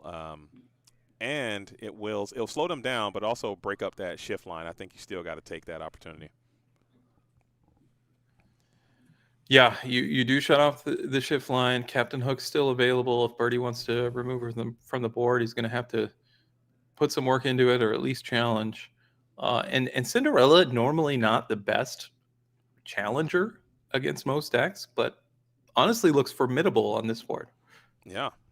And being able to take down those Flynn's, if you do boost, notably boosting is cool, but when you don't have that Webby Inkwell advantage, boosting will slow your tempo down a little bit. So if you do take some turn off to boost this Flynn to his full capability, you have the Meg there too. So you have another Whisper coming on through, and you're just going to boost the Meg right away. I forget what Meg is going to be able to let's see, what is Meg? Meg increases the strength. No, when there's a card under this character, she gets +1 lore in game whenever this character is challenged. Each opponent chooses and discards a card. So whenever she's challenged, not when she's banished. So she gets a Curse Merfolk every single time that she's challenged, which is wild. So this card is actually quite good as well. These Whispers are going crazy. All right. We saw a Tinkerbell inked earlier, and I was just about to say, do we have a second one? We do. So that's probably the best case scenario for Becci in this scenario. And we did see the Flynn challenge into the Captain Hook that allowed for that Tinkerbell to take it out. So definitely planned ahead of time by Becci. Nicely done. And we see the Tinkerbell getting on the challenge. So now we are going Megara versus Tinkerbell. Megara versus Tinkerbell, you'll take it, and I think Becci has to be stoked that we haven't seen a Webby Vanderquack now, but you have the super threatening Genie Wishfulfilled now is up and active. Tinkerbell cannot engage with it. It can engage with this Meg, who is questing for 2, but Becci notably does have a ton of cards in hand still, so you will have to discard in order to get rid of this character. And We are going to go ahead and quest for 2 in the face of the Tinkerbell. So it's showing no signs of slowing down, but that does kind of play into the Cheshire Cat for sure. And they just So boost. interestingly, we boosted the Megara again. I'm Yeah. wondering why, unless it's just a cheeky play. Maybe there's a reason. Maybe he, if he has Mother Knows Best in his deck, Hmm. uh, the Tinkerbell. Well, you can bounce your own Megara. With that said, I just don't expect the Tinkerbell not to challenge. So I guess it costs you nothing to do it besides Yeah. a card in your deck, obviously. But yeah, this is what I was afraid of. Turning the Megara sideways is this exact play. The challenge, put 2 damage onto the genie, and then Vincenzo finishes it off. And if you're Betchy, let's dial it back a couple minutes. Yeah. We had a miserable start, quite frankly. For Our, sure. our only play in 3 turns was a vision and a captain hook. We are thrilled to be in what looks to be a pretty good position, but we know Birdie that has reach in his deck, has things Oh, like Gogo there it is. Tamago. Well, yeah, there it is. And right on time, man. I think you're Nostradamus, as you are going to go ahead and burst some lore there. You are questing for 5 here, but more Go-Go's is just something you don't want to see, as you will go ahead and take your opportunity to get 5. You can do that 3 more times. You can win the game here, as you are on your way right now. Hades also I'm sure. representing another piece of lore. I'm sure the viewers at home might be wondering what was at the top of the screen. Was it the item, I believe, got banished at the start of the turn? I couldn't quite pinpoint it. Yeah, I can't quite tell. These the camera's situation is a little, it is Yeah, what it is. we'll We have get to, that straightened out for you guys before top 8, just so you know. or just we can But yeah, I shift. believe we just drew 2 extra cards. Yeah, I think at this point we might have to just shift the play station down just a little bit more and shift the chairs down to, because the players are playing in their natural position, but Well, it seems like it's a bit off. interestingly, like we're catching the bottom part of the screen. It's in the It's right position. So maybe just raising it a little bit. I'm not sure. Zooming yeah. out. Or I have to bring my whole setup next time. I got to talk to Nigel, man. Talk to him with me, man, so we can get all the equipment down here, so we can do this thing the right way. As we are going to go double Webby and Megara here. You're going to try to just go straight to Aggro Town, and maybe you can set yourself up for a go off the top. If you get another quest in, that'll get you up to Yeah, 16. Tipo was not the droid you were looking for in this position. You really needed that's another body on board. You get another 7-piece, get you all the way up to 12, I believe. And now this is putting game on board for Betchy. yeah. Can you Do get we it? have go? I don't think we do based on the pace of play here. And What we did ask for a game 3. Are we gonna see a game 3? we might be getting lucky. Because you can boost the Meg. You can boost the Meg and quest for 4. Looking for a deal. Ooh, we're going to give them no cards right away. Ooh, I 1, 2, think you 3. have to, because you still would have to Oh, pay into. we have exact lore. You have to give them the cards. You have Yeah. to give them the cards. You're right. Yeah, you would have to, because you can pay the Meg. You have to boost the Meg, and then you still won't have enough ink now to be able to. Actually, you won't have enough ink to quest and play Go-Go at the same time. So this will be. Yeah, even if we have go here, we get to 19. Yeah. Nah, so you can go for it, but you can't boost that Megra to get her quested for 2. So she'll quest for 17. If you had to go in your hand or drew it for turn, you would have won that one. But it looks like we're going to be going to a game number 3. Is Birdie still trying to think of something here? Oh, Megan's Tinkerbell, I guess that will keep you around. Mother Knows Best into Vincenzo. Hold up. This is actually not bad, as it's going to get the Webby to quest for 2. So you still have lines available to stay in the game. All right, Birdie's got a chance. He recognizes that Vincenzo, the Webby has Ward, can't be chosen. He could choose the Hades, but Hades would stick around, of course. And that's what he's going to do. And I guess you could just challenge the Webby checking cards in hand. You might have to send this Hades and Tipo into the Webby, or do you quest for 3 here? Then you're putting yourself in So go-go situations there. if I'm Betchy, the one thing I'm thinking about is if my opponent has a go-go, is there any way I can play around it? I'm not sure the answer is yes. Somebody in the chat pointed out that there may be a captain hook at the top of the screen. I'm honestly not sure. Yeah. But we do see the Tipo there peeking out. Yeah, there is for sure a Tipo there. But I'm not certain if there is another way to do it. If there is a captain hook, I think I take the challenge and quest for sure. I'll challenge with the captain hook and the Tipo, and then I'll quest for the rest, just to keep the bodies off the board. And then if you want to go-go me, you're going to have to slam in for 3 and then go-go me for – it's not going to be enough. So I don't think no, you're 100% right. So even go-go doesn't seem like it's game-winning here. But I agree with you. I want to get this Webby off the board. Now, if we don't have a captain hook, that perhaps makes the decision a little harder. Absolutely. So the stare down commences.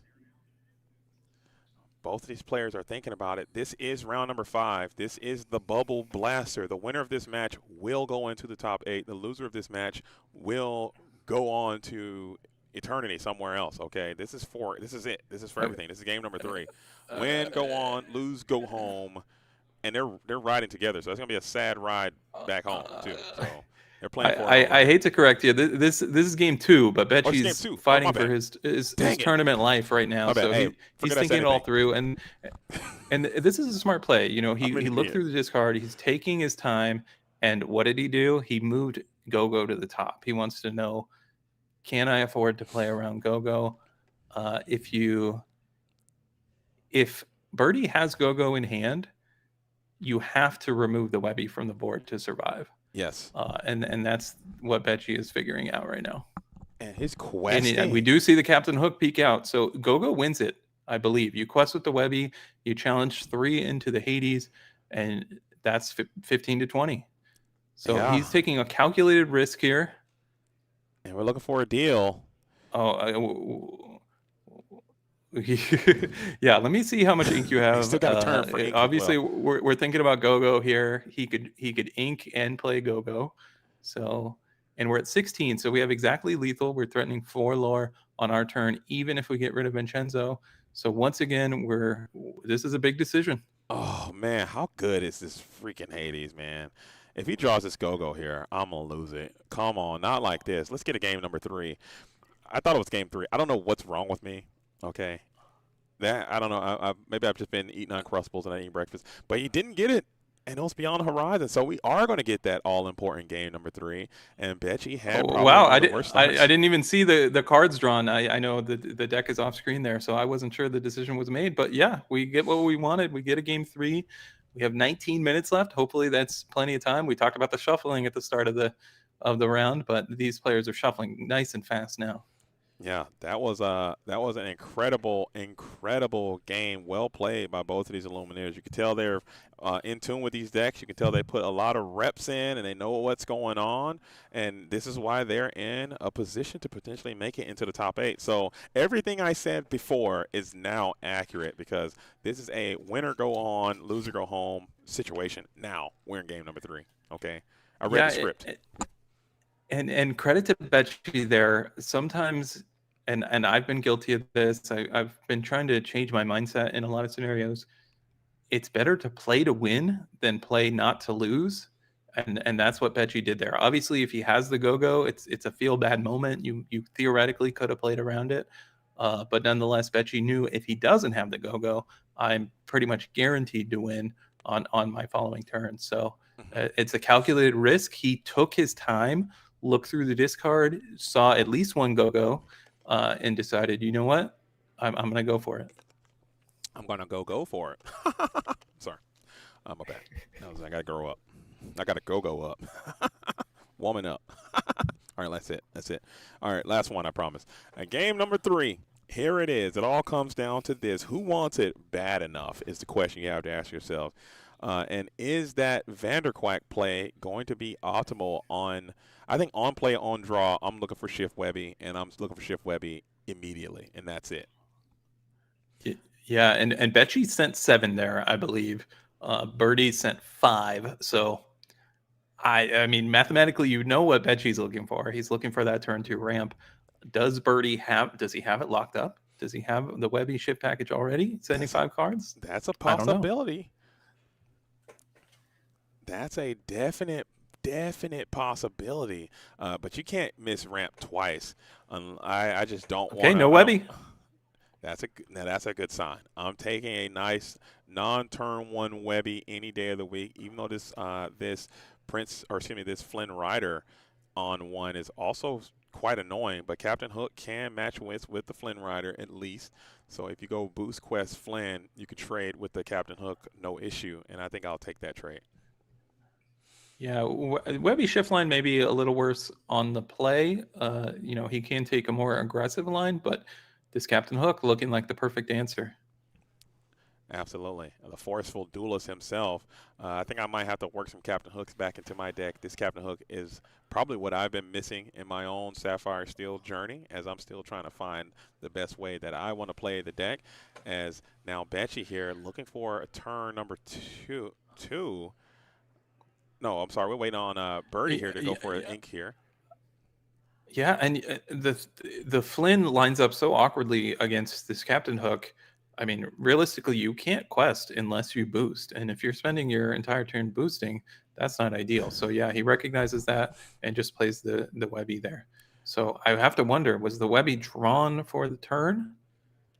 Because maybe we could have shifted there. I don't know. And we do find that Tipo on 2, which is fairly decent, I would say, being able to combat a shifted Webby. But again, it will cost you the Captain Hook and the Tipo in that exchange. And as sad as it sounds, it's like the best thing you can do versus a shifted Webby in this deck. At least that's what I feel. Yeah, it's exactly what you drew up. And then if you're Birdie, do you even want to shift Webby here in that scenario? I'm not sure. I guess you do. He chooses to, yeah, and you can tell he's not exactly thrilled with how this game has gone so far. But yeah, at least the Webby gets 1 trigger in, and effectively you're trading for 2 cards, and we're getting in there with Flynn. So he realizes, hey, if you want to challenge into the Flynn instead of the Webby, that's fine by me as well. Give me 1 more Webby turn. And it does kind of feel like a neg because especially the Webby came out, got value from the ramp. But at the same time, I think it's going 2 for 2 because you at least have already you got the shift card and you got the Webby off the board. I'm taking that trade every single day if I can, and twice on Sundays and 5 times while I'm here at the Dallas Collectors Expo event. I would love to have that, but this Genie is another problematic character being added to the board, being evasive. Now you got to go for a Jasmine here next turn in order to combat this Genie. Can you find it? I mean, yeah, I have to say when I've been playing Sapphire Steel this format, my 1 drop of choice has been Mulan. Yeah, me too. That Captain Hook looks pretty good into the Webby line. I'm cutting the Mulans for the Captain Hook immediately. And I like the hard play of the Thunderbolt and now the Cinderella. Combat Cinderella, before Stout-Hearted, taking out the Flynn unboosted. So now even if you boost the Flynn to crack back, Cinderella gets another plus value. So this is looking okay adjacent for Betchy now. You lost a bit of tempo that turn, but now you're going into your 7 ink turn next turn, and you can really get loose and active with the characters that you have in your deck. I can't tell how many cards are in hand, but this is kind of looking like the most optimal on-the-draw play that you can have from the Sapphire Steel player's point of view. Our friend Wonderland asks, does Cinderella trigger on play or at the end of turn, meaning does it have to remain in play through the turn? And it does. So if it were to challenge and you happen to play a princess for the turn, in that case, if it was removed from play, it would not trigger. Oh, that's DLC. Are you talking about DLC champion? Luke Wonderland is in the building right now, holding it down? Man, That's the one. you gotta put some respect on his name, dude. That is a whole DLC champion, man. You can't just I mean, come on, man. You gotta it's called a title, okay? You can't just say the name without saying the title, all right? You gotta have some respect, man. I'm kidding, by the way. I love me some Luke. I can't get enough. Shout out to you, Mr. DLC champion Luke Wonderland, trying to go back to back. He's gonna be at Richmond. Hopefully, you guys are at Richmond. Hopefully, I'm at Richmond. As and look at this, man. This Cinderella has kind of gone insane, getting tremendous value, and another genie is going to be deployed to the field of play. If you can get to a Hades the Infernal Schemer in this spot, Horseman, let's go. Now we're All right, gambling. we finally have it. We finally have it. Now we're One, two. gambling. Oh my goodness. Yeah, it's gone already. The genie is gone.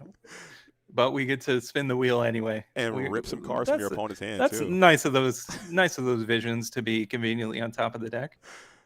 Dude, the Because Horseman this is a calls. very I'm not sure there's very many actions in Birdie's deck, so he needed to hit 2, and he's already hit them.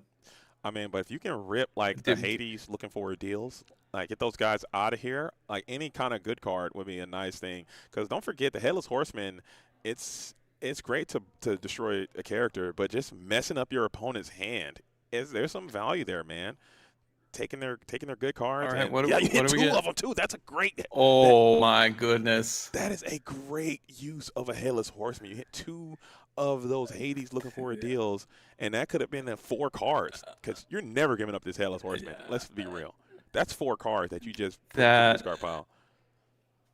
That is a brutal sequence for Birdie. He hit the exact 2 actions that he needed, followed by making your hand presumably considerably worse. And oh, by the way, Horseman Quest for 2.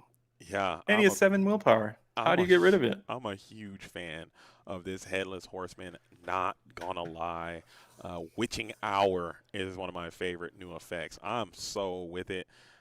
Sign me up. As we're going to go double Meg, I guess you can run the race here. Questies for a total of 4 right now.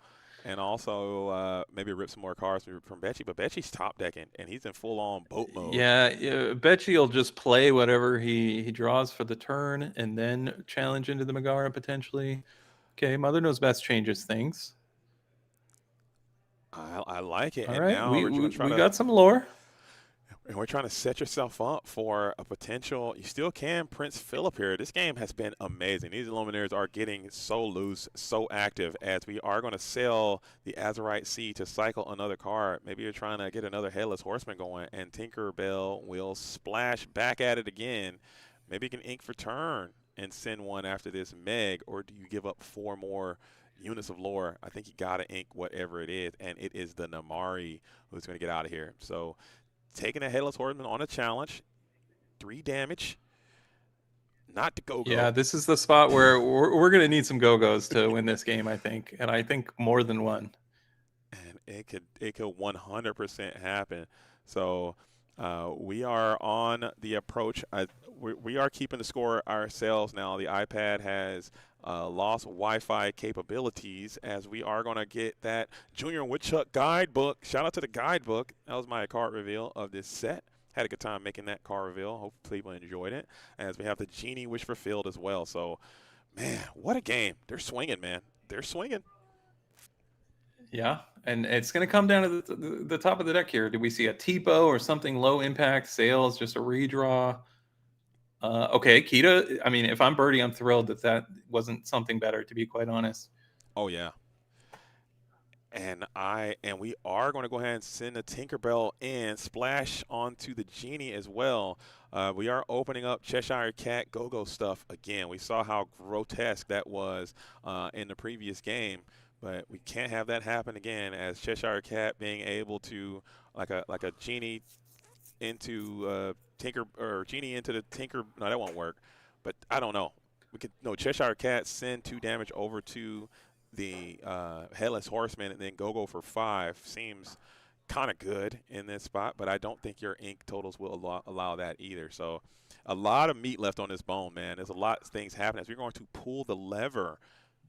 So back-to-back turns, we've paid 3 ink to draw 2 cards. So we have a fistful of cards, and what can we do with them is the question. Yeah, if I'm Betchy, I'm low-key terrified, but just getting these this 3 damage just floating on the board. Betchy has missed a few turns, but you will have that key to the puzzle ability next turn to be able to stack the top of your deck to get something good going. And there's Oh the first boy. go-go. Oh, turn them sideways. So go-go Okay, gives you 3. I said go-go's plural to win the game. I'm just putting that out there. All right, so we're gonna get the And lore updated score. I believe you're at least 11 as Vincenzo Santorini is going to come that's on an through. excellent draw. Leaving the go-go, we haven't saw any bounce yet, but I think Mother Knows Best is so terrifying that I would have almost had to go after that go-go in that spot, just because if you can Mother Knows Best send the go-go back, that's just more lore coming your way as you got 2 more of your characters starting the quest. And yeah, we do apologize for that Lorcana on Birdie's side. We do know it is definitely higher than 8. I don't want to speculate on what it exactly is because it has been difficult. Yeah, we're working it now. The players are keeping Birdie's their own score. within striking range, and he's gonna play out his cards. Not the best trio of cards, and what happened? we're done. We're done. So maybe Betchy's lore total wasn't right. That's the only thing that would make sense. What was the situation? Okay, we do apologize for that. Birdie played out his cards, and then we extended a hand. So Betchy, so Birdie wins. I believe Betchy won, but you're on site. Yeah, I'm on site. You can get some confirmation. I'm looking at it now, and it looks like I believe.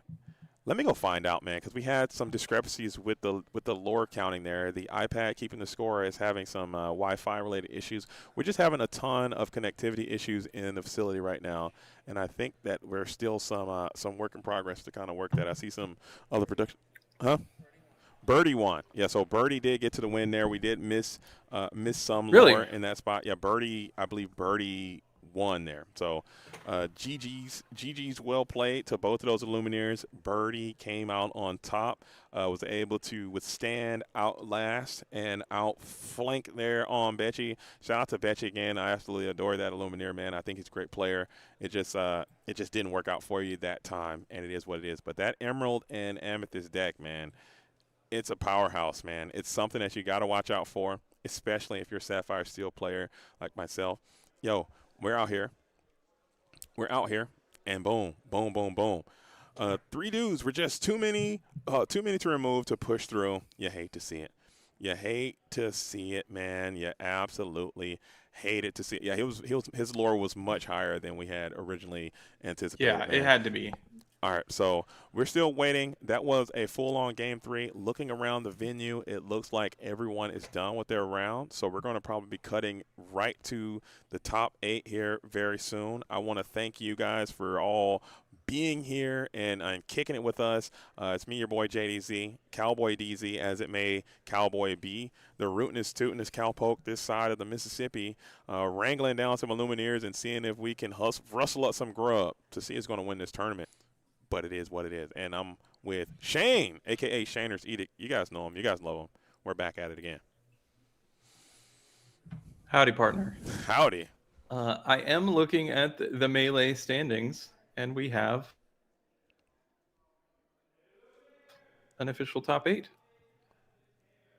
Oh, top 8. We're well, first, sorry, you skipped out on me for a moment, but how do you prefer to read top 8 standings? You 1 to 8 or 8 to 1? I like going. I'm curious what the audience thinks. I like going 8 to 1. No, I like going 1 to 8, so that way you know, like, and the last one, the person who didn't bubble is this guy, and then sorry, number 9. Yeah.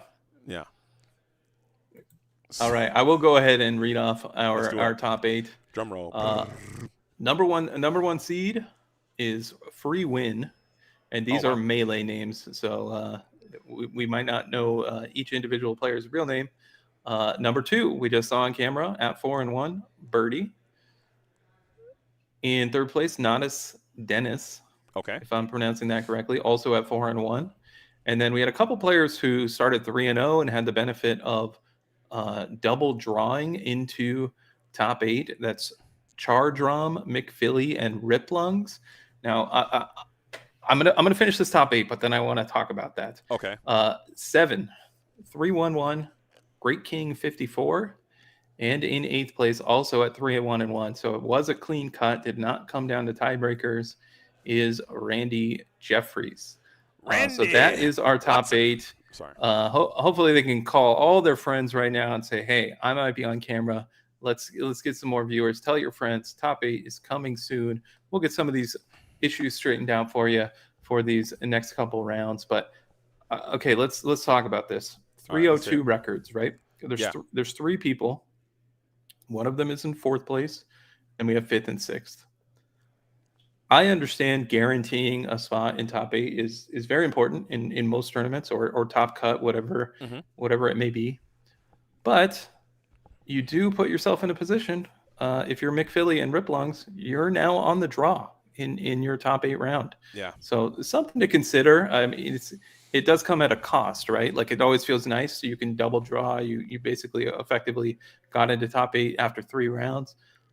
But we all know that going first is very good in this game. So if you're charge rom, you're feeling great that you're the one that sneaked in that 1 through 4. And for viewers who don't know, just to make this clear, in most tournaments, the top seed or the higher seed of the 2 players in Top Cut will have the opportunity to go first. So Charge Rom will be playing against McPhilly in that 4-5 matchup. And even though they had the same record, because of tiebreakers, Charge Rom will be able to go first. So I've been in situations where I've played out a final round, even though I could be in with a draw, with this exact thing in mind. Because if your goal, what's your goal, right? Is your goal to make top 8, or is your goal to win the tournament? Well, if you end up first seed after Swiss, you're much more likely to win the tournament, I'd say. So, just something to consider. I agree with you, and I'll double down. And I know you disagree with me. We've had this conversation before multiple times, but I personally would not be opposed to the complete and immediate outlaw of every single draw in every form that it currently exists. I hate the ideas of drawing, initial, intentionally, or otherwise. Unintentional draws, I hate those too. I hate the time thing. I wish that if you go to time and you get a draw, you should just go to sudden death, sudden banishment, immediate elimination. I think the drawing thing is just so silly. It's just so anti-competitive. Me as maybe my own hee-haw American mind, I hate the fact that some games can end in draws and splits. I just personally, I do not like it. I wish there was a way that we could just play all the rounds and just get out there and finish it on the board. And every match is either a win or a loss. But I know you disagree. That's like an old school trading card thing. If you earn it, you deserve it. But can't stand them, personally. Yeah, I think there are ways you could go about there being no draws. But then there's some situations where, well, it's not worth getting into really, because Yeah, I just worry that you would get in situations where people are somehow playing fake games, that they're trying to manipulate the standings in some for way, sure. or sudden death is interesting in this game, especially where there's no blocking, there's no way to prevent lore. That could lead to some feel bad moments as well. True. Because it might just depend on whose turn it is at the moment that time is called. Just a thought. I think it's worth exploring. I mean, we've already tried different things, right? We've Mm-hmm. tried 2-game format. We're back to best of 3. Yeah, it's interesting. I'm used to it, so it's easy for me to say, "Oh, I'm used to intentional draws, and this is just how it is." Just because something's done one way doesn't mean it always has to be done that way. But I also think there's some reasons where it's beneficial to exist. Yeah. I'm kind of starting to learn and kind of feel because I hear the arguments for the other side, and I see what they're saying, like, hey, you deserve it, you played well, you should have these breaks, or you should be able to make these splits. But like you said, winning 3 games and then splitting into the top portion of the tournament just seems so lame to me. Like, you came to play, let's play, and like play in the tournament, like finish the tournament, and like, oh, we're gonna just split it up. I just never liked that. But that's just my own personal bias, and I understand that people are going to feel differently about certain things. The top cut will be today. I know in all the postings that it said that the top cut was going to actually be tomorrow, but due to the amount of players that showed up, we asked all the players what they would prefer, and everybody resoundingly much prefer to just play the top cut out today and then run a whole another tournament back at it again tomorrow, so we can do that. What's up? Yeah, we will in fact finish the job here shortly. Oh, wow. Okay, so the top cut, the top 8 actually split the prize. Oh, what's up, boy. Nigel? Get in here. Boy. Hold up. Yeah. Here, hop in here if you want to say something, man. Get on in here really quick, and move Shane to the middle. Here, I can move. Wait, I gotta move this way. Here, there we go. No. Skydoll is over. If you want to drag Shane a little bit over, and then we get Nigel here, we do like a triple booth for a moment. All right. Yeehaw! Do-si-do. All right, here. There it is. Now we're cooking. This is Nigel right here, the man with the plan, putting this whole thing together. Talk to us about this event. Talk to us about our trip to Dallas really fast. And what do you think about this entire situation overall? Yeah, so you about to, there we go. How about now? cool. Can you guys hear me okay? How about that? There we go. Shane, you got me? Cool. Yeah, you should be good. Yep. I'm the director here at Collectors Expo, working with the team. I'm also an Illuminator, so if you saw somebody scrub out in Milwaukee, it was me. But yeah, really here for the games, the gameplay, and I'm really excited for the set 10 metagame. So, we worked with JD, Shane here, and then the rest of the judge staff to go ahead and put on a great event for everybody. They can't hear him? Still? What? How about now? I think we're good. Am I showing up on Hold, say something? Mixer? Oh, no, hold, say something? Can you say something real quick, Nigel? Check. Oh, Spins. Can you hear me? no, he might not be. Hold on. Here. All right. Apologies for the technical difficulties. We're trying to get Nigel on to just talk about Collectors Expo as a whole, and this experience and future events as we are wrapping up day 1 of Collectors Expo. But we will be back at it tomorrow with another event. Exactly. Can you speak? I bet they can hear me because I'm on your microphone. I mean, they can hear you, but can they hear me? Okay. How about that? No? You guys got to be able to hear me now. This is crazy. I think we fixed Can you hear JDZ currently? Chat. Anyone out there? Yeah, okay. Okay, cool. you can. Much Yep, better. you're good. You're good. Cool. Okay. I'm just going to stay here for Yeah, half you're of it good. here. Let him cook, dude. I'll Yeah, so we had a great group of Lumineers here from the Dallas, and some people came from out of state, Arkansas area too. Came out to, show us that Webby Vanderquack is a good card. I love Webby. Very good card. And the top 8 players decided, hey, let's split the prizing. So the pricing is pretty top heavy. First place was 3 cases, but they ended up splitting. Obviously, we want more content. We want more games. So I said, you know what? Let's throw another box into the pool, and those players can go ahead and play for that box if they want to continue playing. A number of them, I believe 6 out of the 8 said, let's keep playing. Oh, that's the great. match. So they're doing that, and they're going to keep playing for the glory. That's it, the glory of Rome, and actually the winner. I mean, we got to have a winner. A lot of this time, people we were just talking about splitting and drawing and all those types of things, and a lot of times people forget that the glory of being number 1 is important. Okay, nobody wants to come here. Oh, I got top 8. Who cares? Okay, who won? Who lost? Truly. Who's number 1? There can only be one number 1, and I think that is a message that a lot of people are losing out here. Yeah, when we put the results on Ink Yeah, decks, I'm very curious how this is. I'm curious how this is going to work out. You said 6 of the 8 players decided to stick it out, so Yeah, so we kept 3 the will same, technically advance, and then I don't know what we do. Yeah, so we kept the same pairings from top 8. Luckily, the 2 people who didn't want to play are not playing each other. So 2 people have buys into the next round. It's just the fairest way to do it. It's just like whatever it was seeded.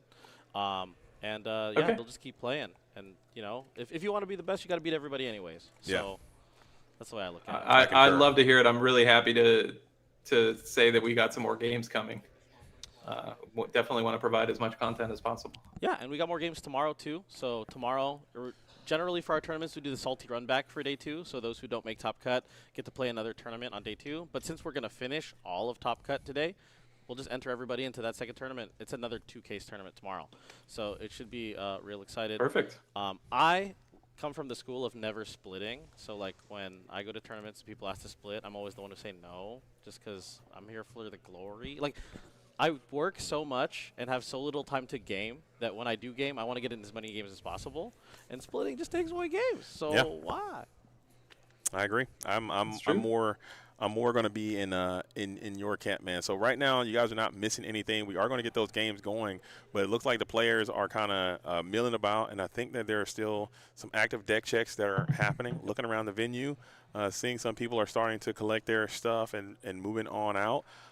Maybe we can get more. Maybe we see more of these players come back in tomorrow and play, or do a little. Yeah, and credit to you for putting another box on the line. I know there's already been excellent prizes throughout the event, but yeah.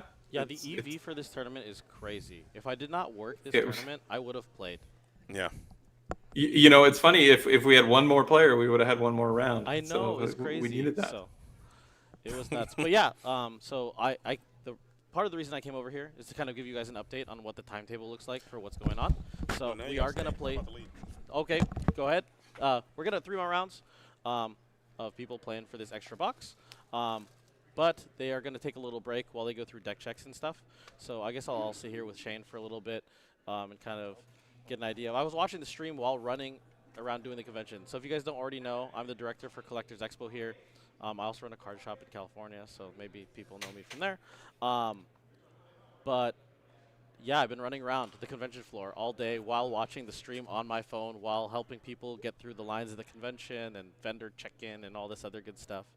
But I want to stick here for a bit and watch some of these games down live. Yeah, I've seen you in action when we were together in Anaheim. Yeah, you are a busy man on the Collectors Expo floor, no doubt about it. Yeah, usually I have a little scooter that I ride around, but this show it's on carpet and they wouldn't let me use it, so it's gotta actually No scooter get my today. steps in, unfortunately. But it is good. Shane, I know you play a lot of competitive there in the Southern California scene. You think any of the decks that you saw today are going to continue to make an impact for the rest of the meta?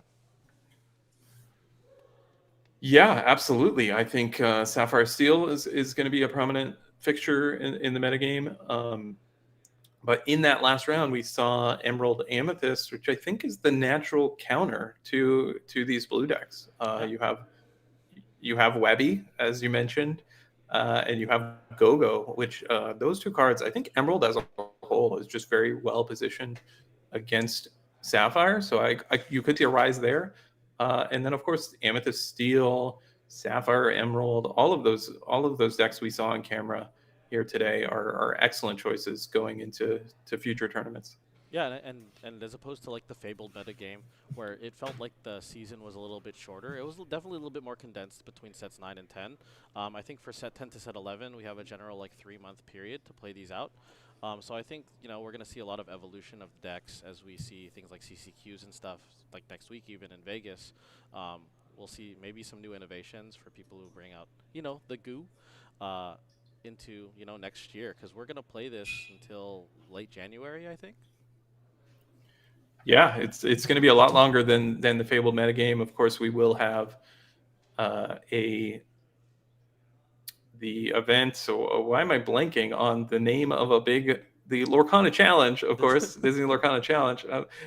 I very much struggle. This is an ongoing thing with me with acronyms. So obviously a DLC coming up in this format. I think this format is far from solved.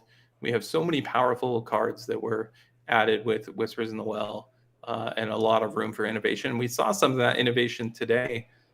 We saw a very unique Sapphire Steel deck that was hyper giga ramping, but we're not sure. We didn't see a deck list. We're not sure. Maybe that deck is like one big payoff away from if you have 20 ink in your pool, like what can you do with it? So. But we're already seeing some players today, and I'm sure we will continue in this format to innovate with some of these new cards. Yeah, and for someone like me, I think for those of you who are like from the SoCal area and happen to be like the random locals that I rarely get a chance to, I'm a big Ink Geyser enjoyer. And so I think the addition of some of these emerald cards in this set, and the ability to kind of, with Webby specifically, I keep bringing him up, the ability to, I guess, make going second a little less worse for those emerald decks with a card like Webby, I think helps a ton, right? Going into like a shift to Webby into Cinderella, like it feels like you're going first. Or if you do that and you're going first, it feels crazy. Yeah, I think Webby has the opportunity to completely shift the matchup against any Sapphire deck. That was a card that I really had to see in action to really understand how powerful it is. But once I did, it immediately clicked to me that wow. And as a Sapphire enjoyer, that's the number one thing I don't want to see across from the table right now. It's just another Webby. Yeah, it feels crazy playing against that card. But if we look at like things like Amethyst this set, right? Amethyst got so many tools. It just continued to get tools. We're always talking about how It set never 9, stops. it was crazy. Set 9, we're like, Amethyst is the most powerful color from like a card pool perspective. And then we look at like cards like Demona get released, and then Hades. And I'm like, what is this? Like, as if the deck didn't have enough good 5-cost characters already. Let's just give it Hades too. Yeah, I think they did a good job of making all the legendaries playable this go around. Absolutely. I will be right back, or maybe not, but I'll give the thing to JD. So thanks, guys. Feel free to come over here. It's kind of lonely. Sounds good. I'll swing by. All right, if you're just joining us, we're at the Collectors Expo in Dallas, Texas. We played 5 rounds. We got to top 8. There was a split, but essentially we're going to play out the top 8, right? We're just going to play it out. We put some additional prizes on the line. There was 2 folks that decided to not join us for this top 8, but as far as you're concerned, you're going to see 3 more matches of Lorcana action here shortly. Freaking cowards, man! I tell you what. I don't know what you guys were talking about here. And I'm telling you right now. Sorry. Before I do that, I might have to start wearing these cowboy. I'm getting addicted to doing this to people. I started doing it ironically, and now I'm actually just doing this. There's like a tip of the cap. I need to cut that out with the cowboy hat thing. Because I'm wearing this cowboy hat all day, and I'm gonna wear it again tomorrow. So we'll see. Yeah, once you get home, you're gonna feel like you're naked if that's not on your head. You're getting so used to it. What I'm gonna do now? I'm cooked. Maybe I'm waiting for the next set to come out, or the Wilds Unknown when they got Woody and Buzz and all that. I'm a little quiet. Dude, I don't know what's going on, man. I promise you I'm not changing anything, man. It might be something to do with how's that? Is that a little bit better? Feels louder. Plenty loud in my ears. But I don't want to be pinging and just destroying everyone. So, man, going into it, split another top 8. I hate to see it, but I think it's going to still be some great matches. There are a lot of Illuminaires who are in it for the glory. They want to come out here and get that win, that signature win, put a feather in their cap.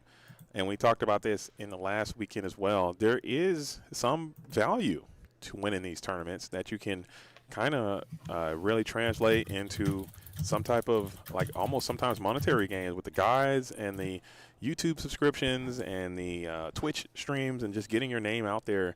I think is very important to come out here and just say, hey, I got first place at this event. It goes a long way sometimes. So getting that number 1 might be the way to go. I 100% agree with you. I can think back to SCGCon Las Vegas last year, right? There was some splits involved, if I remember correctly, but I also wanted to play it out for that victory. You know, is something as little as a picture dropped on Twitter. Yeah, can help if you're trying to gain reach or meet people in the community. So yeah, winning a tournament sounds a lot better than splitting top 8, if you ask me. I got top 8. I got first play. I think first play. People got to think about that. So maybe that be something that we can fix. Not fix, but like maybe look more into going forward in this super hyper competitive format that we're in, game that we're in. As more people are trying to stand out above the crowd, people are always saying like, oh, how do these people get so famous? How do these people get so popular? Like, why do we know all these names? And I want to get my name out there. Well, that's a great way to get your name out there, is winning these tournaments, man. So showing up to these tournaments, hitting the road, being able to travel, you know, that's why I look at players like Sky, who's not here today, but he's always on the road. He's always traveling, going to these different events, and then performing well. You see some of these names; they're going to all the DLCs and all the tournaments. They're just trying to get their name out there and win. So maybe the next great player is in the room right now, as we are still commencing the deck checks and trying to figure out how or figure out who's going to be our feature match. I know some players have been asking; they're anxious to get on there. I kind of want to see what McPhilly is cooking. We have not seen McPhilly yet, who is undefeated so far. I am curious. I don't know if you have this information by any chance. Do you know which 2 players are no longer with us? I did not ask. I'm looking around. I see Birdie. I ran into Birdie in the facilities over there, and he said that he was for sure playing. We have Rip Lungs Create, who got a top 8 placement. He is going to play. We have, I believe, Matt, the gentleman with the Sapphire Steel. I think he's still here and going to be playing. I'm not certain who it was that is going to be the person that stepped out of there, but I mean, maybe they had something to do. Well, I'll let you take your pick on who we get on camera, but I'm sure it'll be a good match nonetheless. Yeah, I would like to see McPhilly get out here and play if they can do it, because I know both of them are long time Sapphire and Steel enjoyers, but McPhilly has abandoned the colors, showing great cowardice. Is going to escape from Sapphire Steel.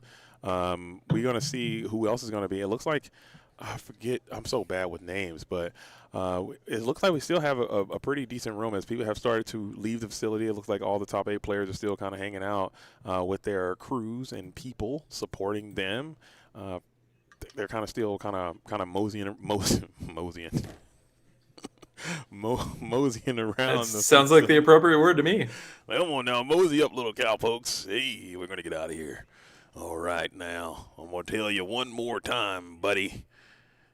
This is my property. You need to just get out. This is how we do it in Dallas. There it is. All right.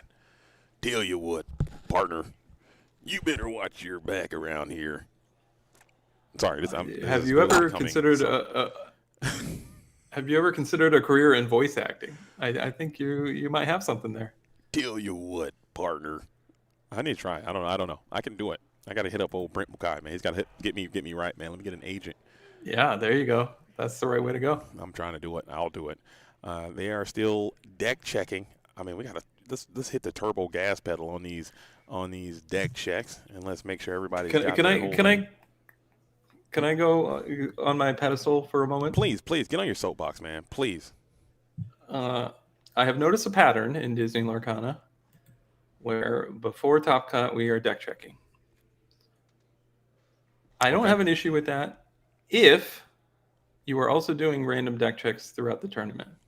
But I will say that if you always know when a deck check is going to happen, I think it kind of eliminates the purpose of the deck check. That's all I'm going to say. Yeah. I'm sure, I know there was a lot of staff there. I'm sure there was random deck checks taking place.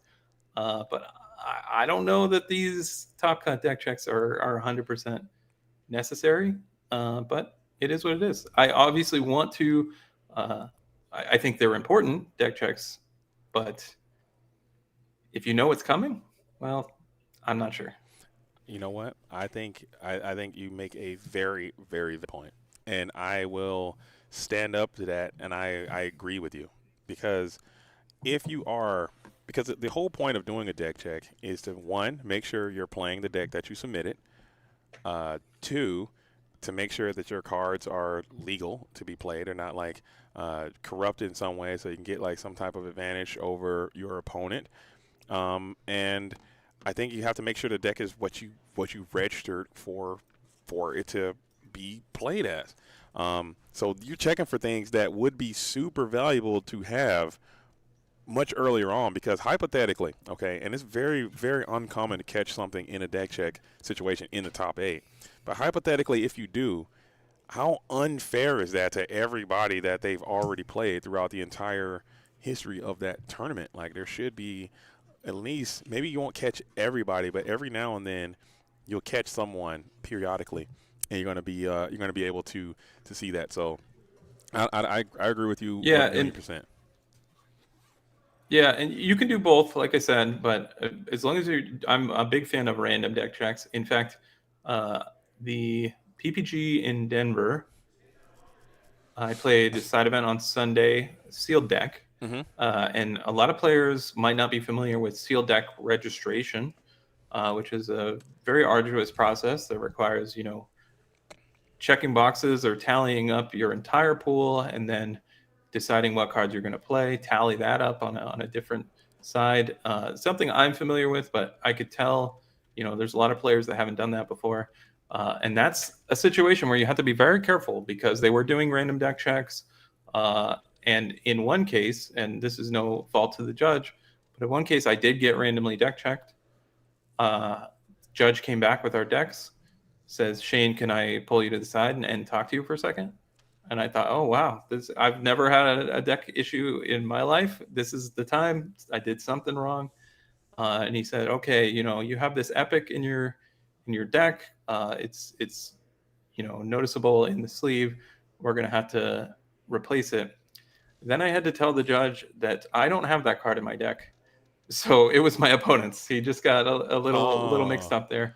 So I unintentionally gained information, but that's something you have to be aware of too. We've talked about what can be caught in deck checks. Well, what's becoming more commonplace, unfortunately, because there was some changes with how foiling is done with the cards, and people love, playing with these epic cards and enchanteds, of course, and just regular old foils. They do have a tendency, at least in recent memory, or the past couple sets, I should say, uh, to potentially warp a little bit to the point where they can be cut to or identified in the deck. So Mm-hmm. something to be aware of. Just be extra careful with that.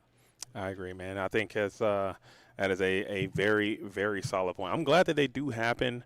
I wish that they would happen a bit more consistently, or maybe just a random screening of people. But deck checking everybody before the top eight, I think, it kind of serves a very little purpose.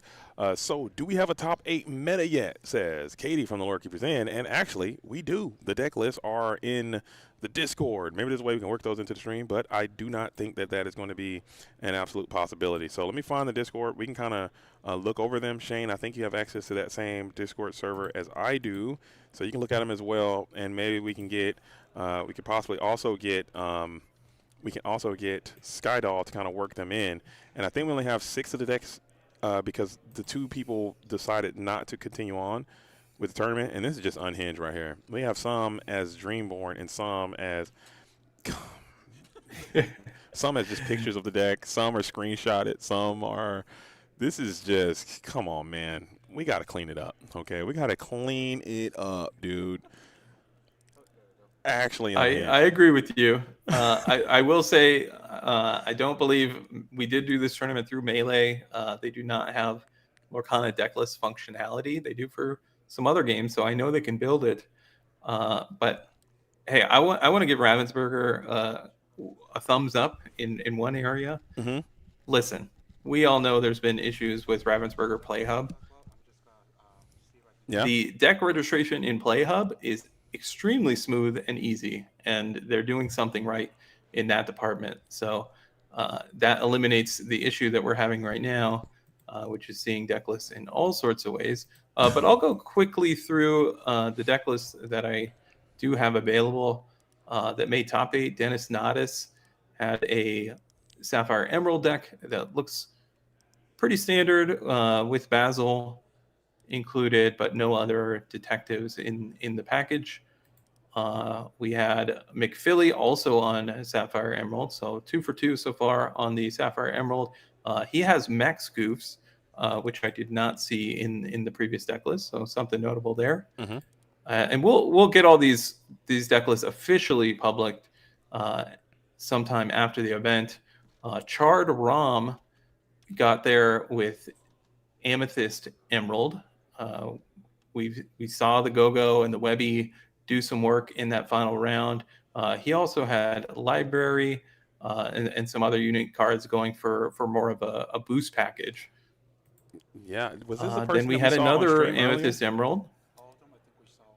I believe it might have been. Yeah. Yeah, well, the tricky thing is melee versus their real names. Gotcha. I'm not entirely sure who's who to make that connection.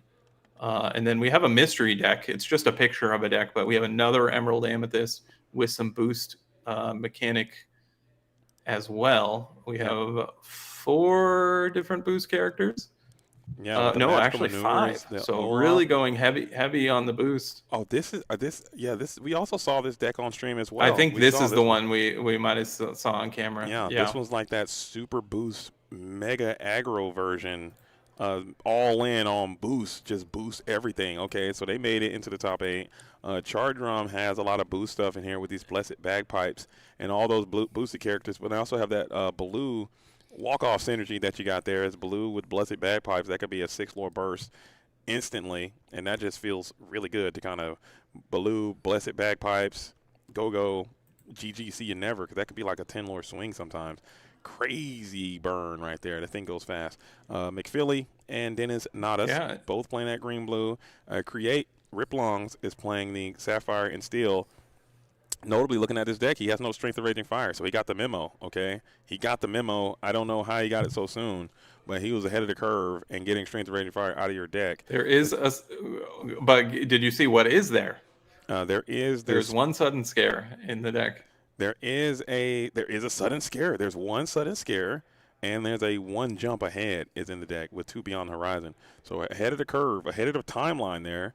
Still on Kita. I like this deck a lot. I think I might have to go with this. I do like 4 Headless Horsemen in mind, but this deck looks quite good. And looking at free win, new boy steel, as we have 2 Spooky Sight, 2 Strength of Raging Fire. So you have reduced the amount of Strength of Raging Fire down to 2 copies, and you're playing Kita and Jasmine. So I'm telling you, man, Sapphire Steel, Strength of Raging Fire, get it out of there, dude. That's the theme of the day. Get it out of Yeah, there. definitely. It's one of those things you can take for granted. Like, we know that Strength of a Raging Fire is such a good card across multiple steel decks, but as you've mentioned, it's at its worst in this particular deck. That's not to say it's not good and useful a lot of the time, but is there other options you can explore? Well, we're seeing that here today.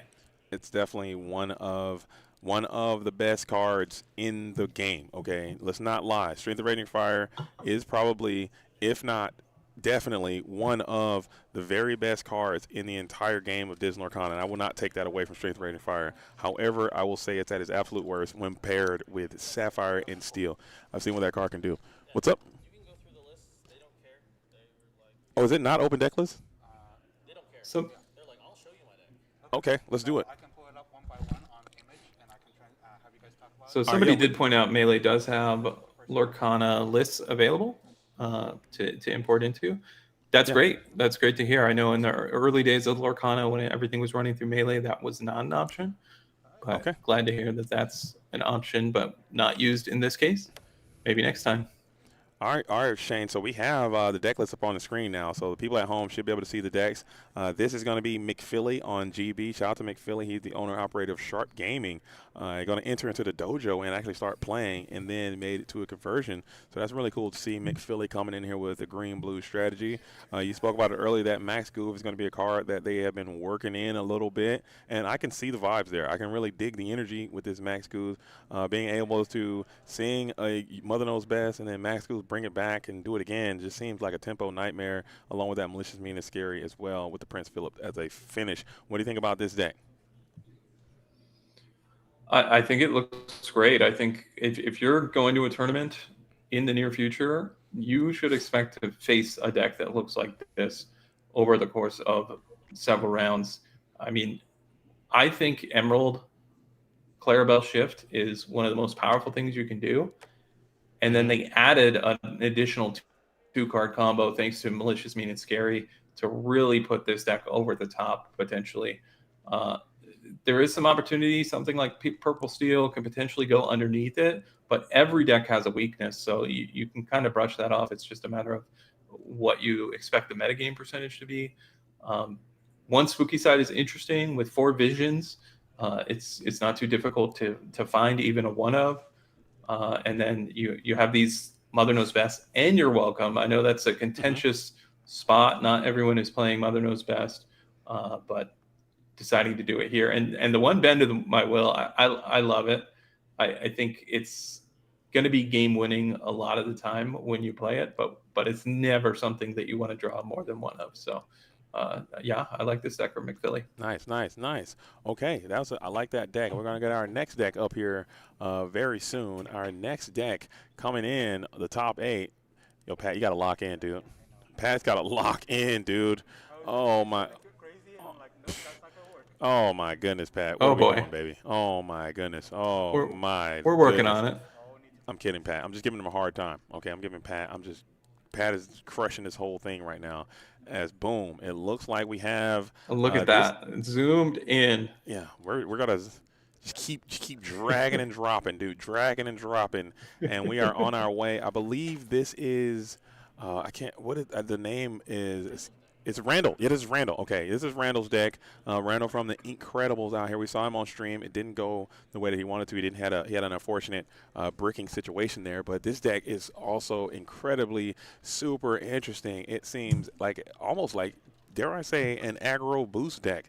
Who'd have thought? You know, somebody got to the lab and cooked up an aggro boost deck. You really don't have much top end, but your top end is going to probably cap off at that Ursula Whisper of Vanessa. You don't have that Prince Philip Militia Mean and Scare combo, which I thought that's the best way to play this deck, but I guess I'm wrong. As this deck seemed like it can pile on the lore super quick. You can boost and you can play like this really weird tempo game by playing a card like Magic Maneuvers or Mother Knows Best. Boost your characters heavily and then bounce them back to your hand. You also have that Madam M Elephant. This deck seems like someone got into the lab and cooked. What do you think about this one, Shane? Talk to me about this deck. Yeah, when I saw Emily Quackcaster, I believe it's called. Quack Faster. Quackfaster, excuse me. I considered playing that card in limited, and I'm like, does this have legs in constructed? Like, what can it do? We do see the one cost Flynn Rider that you can play on 1 and then immediately boost on 2. So we have 8 different cards that can do that in this deck. And then later in the game, they're still going to be pretty effective because we have so many boost characters in this deck. And honestly, I tried to build something from scratch that looked awfully similar to this, and I just really wasn't sure how it would stand up to powerful decks. But we know that against something like Sapphire, you know, an aggressive strategy trying to go underneath them can be very effective.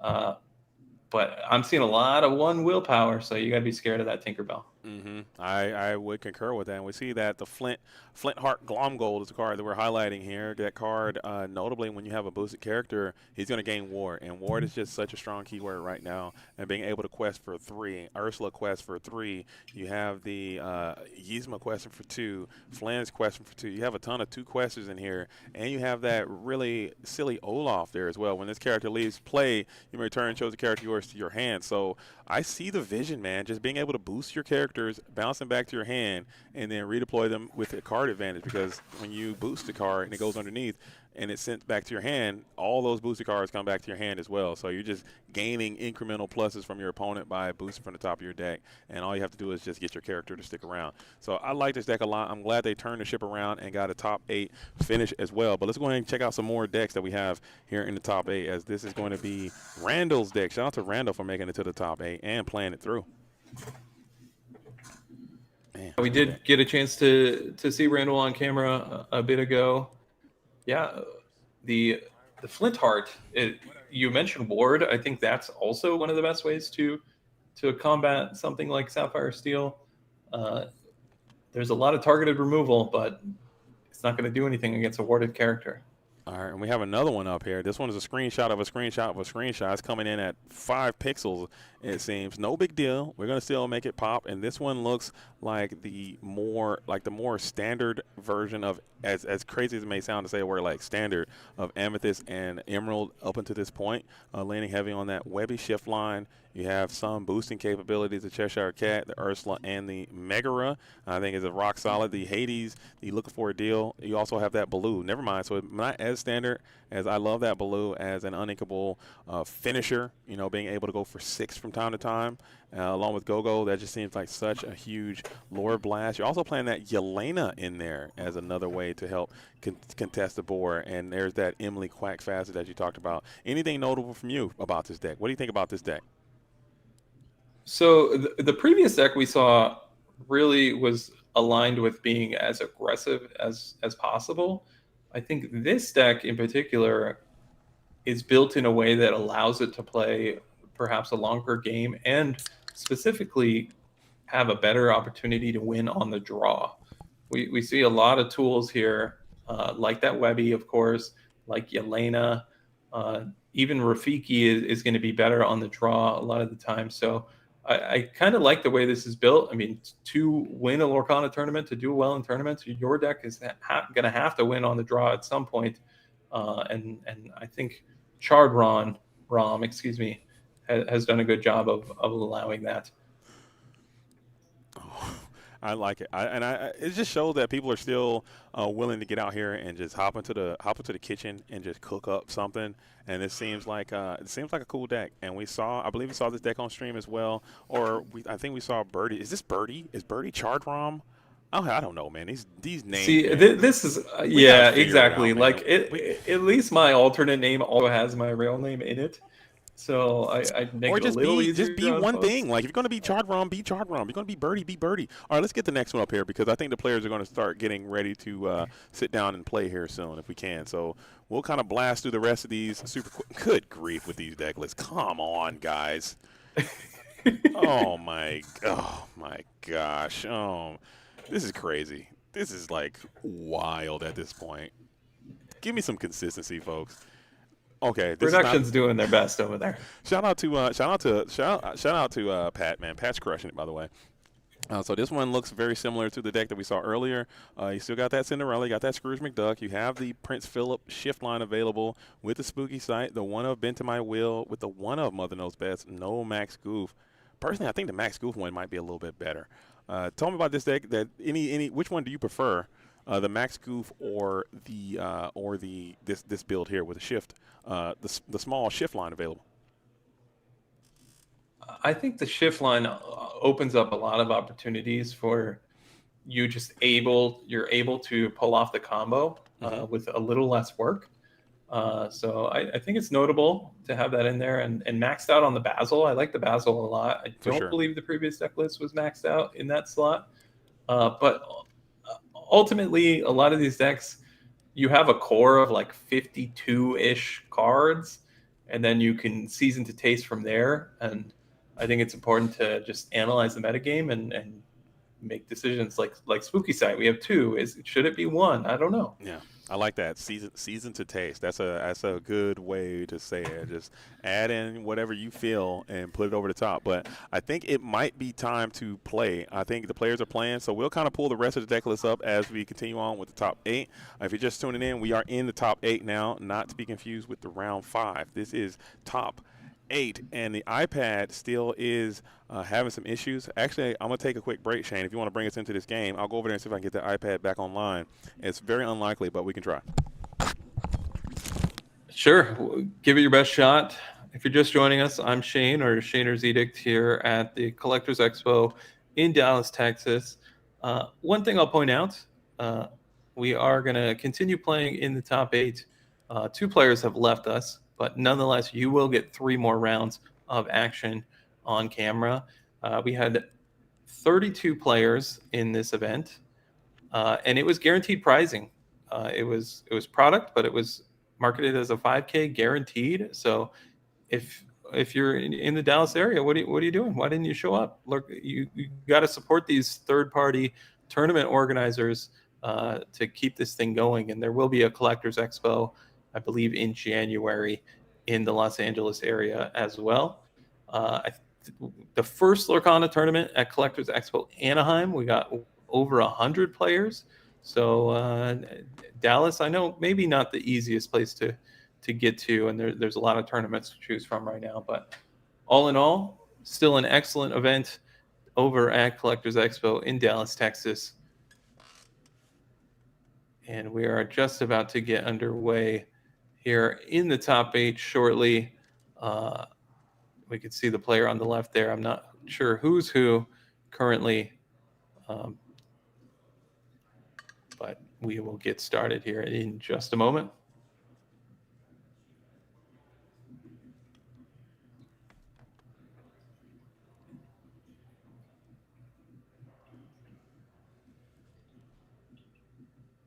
Did I say not easy to get to? I did. I mean, obviously by plane, but by other travel methods, unless you're in the state of Texas already, or Arkansas, Oklahoma, that sort of thing. Personally, I don't know anyone from the West Coast, for example, that traveled out to Dallas, Texas. But nonetheless, we'd love to get as many players as possible. Obviously, geography does play a role in these tournaments and who is able to attend. But we're happy to bring you the action.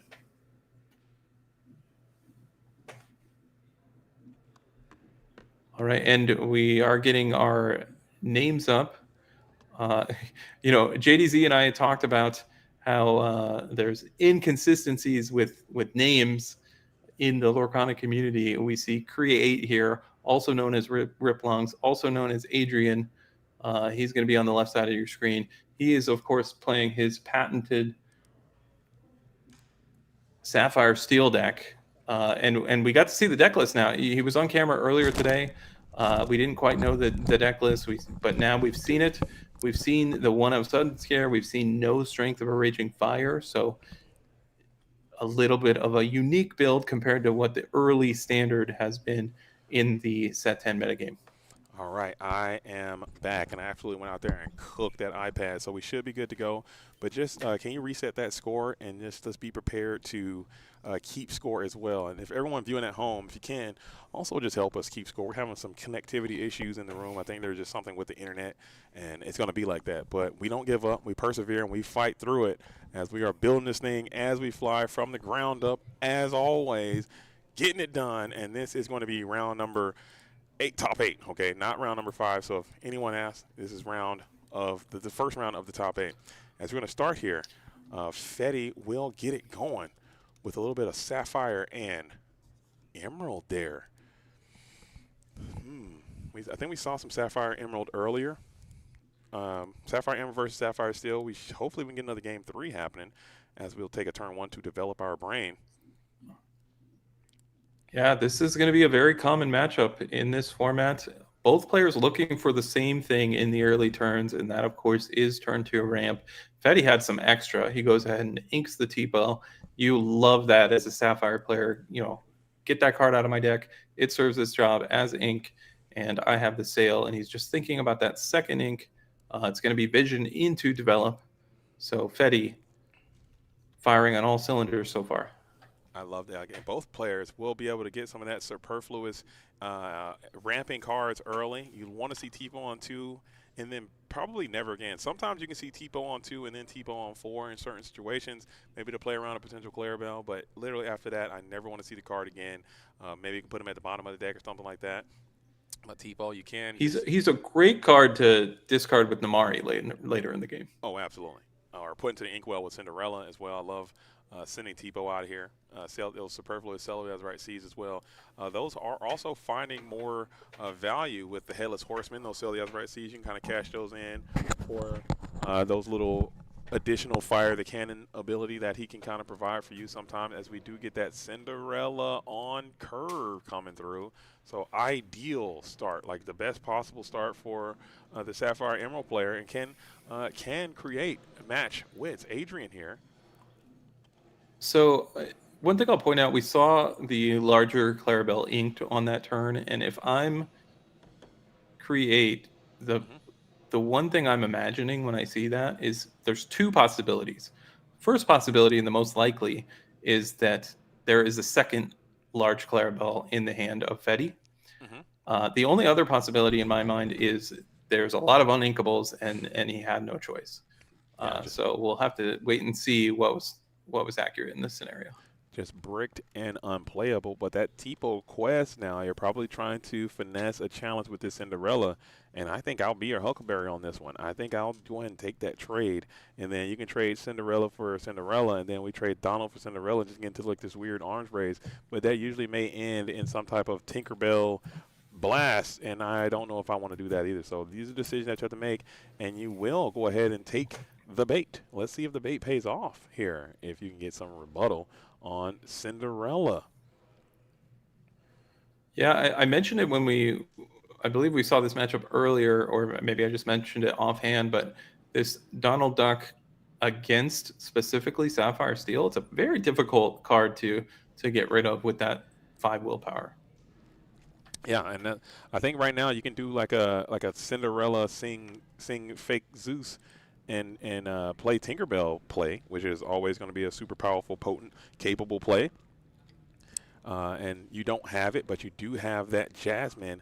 Jasmine is a princess, is going to be representing another piece of ramp coming in from Rip Lungs, who's going to love that. And also, again, the chance to draw at the end of your turn. So that's just super, super nice for Adrian, Create, Rip Long. That's 3 names, dude. We got to boil that down. Let's get one 3 for name on 3. these Illuminators, huh? Let's get one name, pal. All these names, huh? We That don't would need be all those ideal. names. And can you not hear that band? You really this tournament has been hard mode because I just want to commend the patience of all these Illumineers that are here, and they are locked in, laser focused, and there is a legitimate rock and roll concert happening one room over, and it is so loud in here. Can you not hear that? I don't hear a thing, and Okay. I'm gonna assume if I don't hear it, then that the viewers at home don't. Okay. Did we just? I've never seen a card and its shift on top played in one motion, but I think that's what just happened with this Clarabelle. I don't know if that's legal or not, but we get the vibes. They're just trying to do a little shortcut, taking some shortcuts to get it done. As Donald Duck able to sing the "You're Welcome," that's why that guy is public enemy #1. He has got to go, not because of his very annoying drawing ability, but the ability to be able to sing Quest for 2 and at 5 willpower. The card is a slam dunk in this matchup. And we will go ahead and Vincenzo Santorini and Cinderella sing to clear that shift at Clarabelle. So she did her damage already, but was that damage enough to propel you as the Vincenzo Santorini is going to hit the board? And now you got some real questing power set up. Is there going to be a Hades Infernal Schemer as a clapback from Fetty? Yeah, and this matchup is really going as expected with the Sapphire Emerald deck on the play when they had the Clarabelle. I mentioned inking the Clarabelle. There was almost surely a second one to come, and we saw it there. Fetty getting plenty of value, and he has a full grip of cards. Can we see something like Bend to my will? And we're going to develop first. And I believe the Illuminator is playing one copy of Bend to My Will in the deck, so that could be a viable option. But Bend to My Will with a Donald in play, is that going to be good enough? Because Donald now, I might be more reluctant to get rid of the Donald as he may be able to give me some more cards. And this Sapphire Steel deck, once it gets to that 7 ink, 8 ink threshold, just let me top deck, dude, because I'm gonna start bringing the real heat off the top of the deck, and my top decks are super solid, unless it's Tipo, unless it's Sail, unless it's Cinderella, unless it's Strength of Raging Fire, unless never mind. Top decks are bad. Don't do that. But there are some really good ones, man, that you can get in this spot. Yeah, I think both decks are full of powerhouse haymakers at this point with this ink total. But there's also a few misses as well. But both players have a fistful of cards, so they're not going to have any trouble playing high impact cards for at least the next several turns.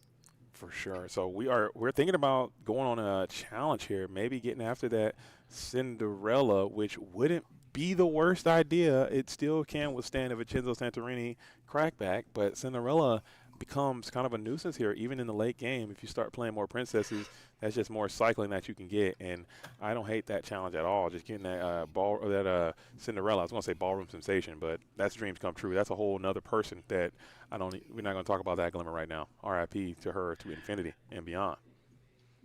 Yeah, I think it makes sense to me to get rid of that Cinderella, get her off the board, because that's one way that the Create can get back into this game, is just getting several more triggers out of that Cinderella, and ultimately having so many ink to play with. But Fetty looking good. It's one of those games where like I feel like Fetty's in a good position. However, this game still isn't going to end anytime soon.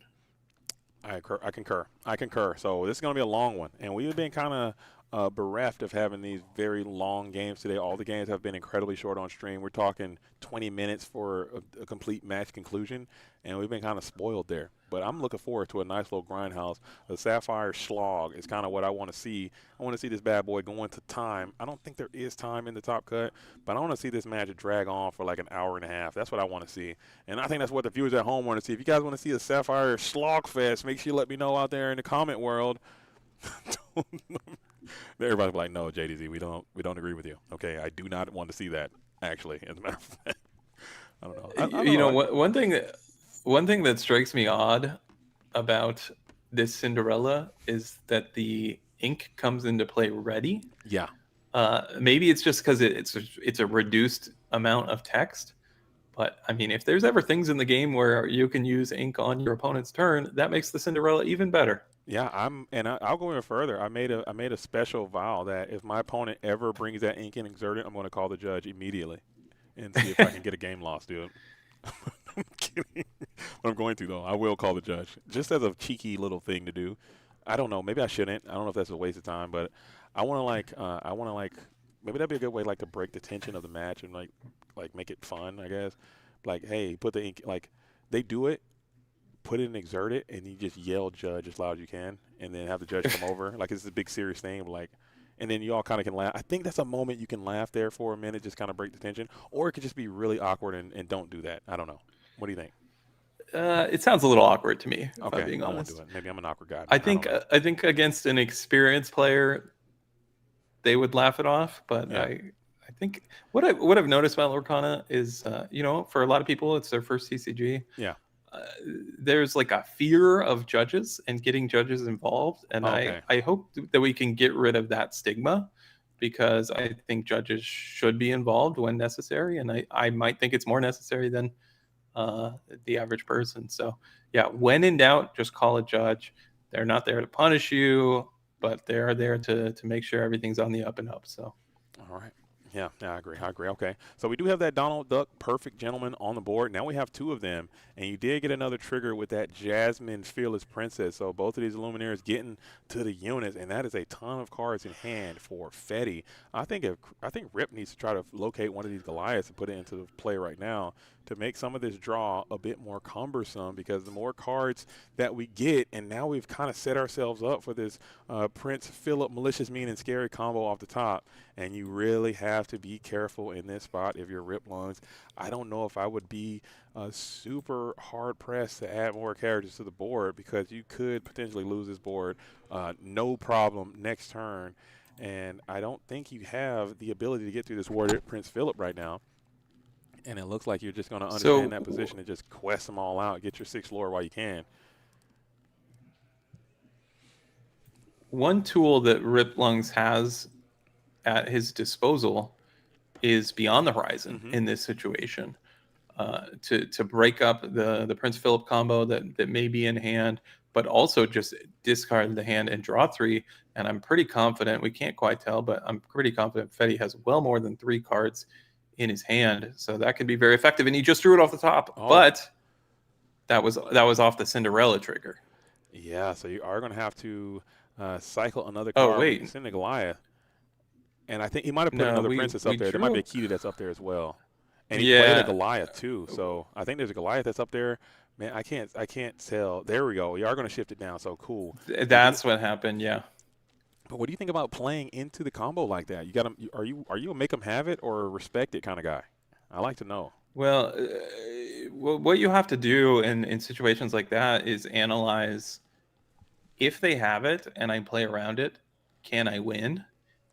And if you're just hanging back in this situation, you're kind of just giving Fetty way more time to find it. Okay. And I'll admit, it's very likely he has it, and he just drew 3 cards, right? So even if he didn't have it before, he has plenty of more looks at it.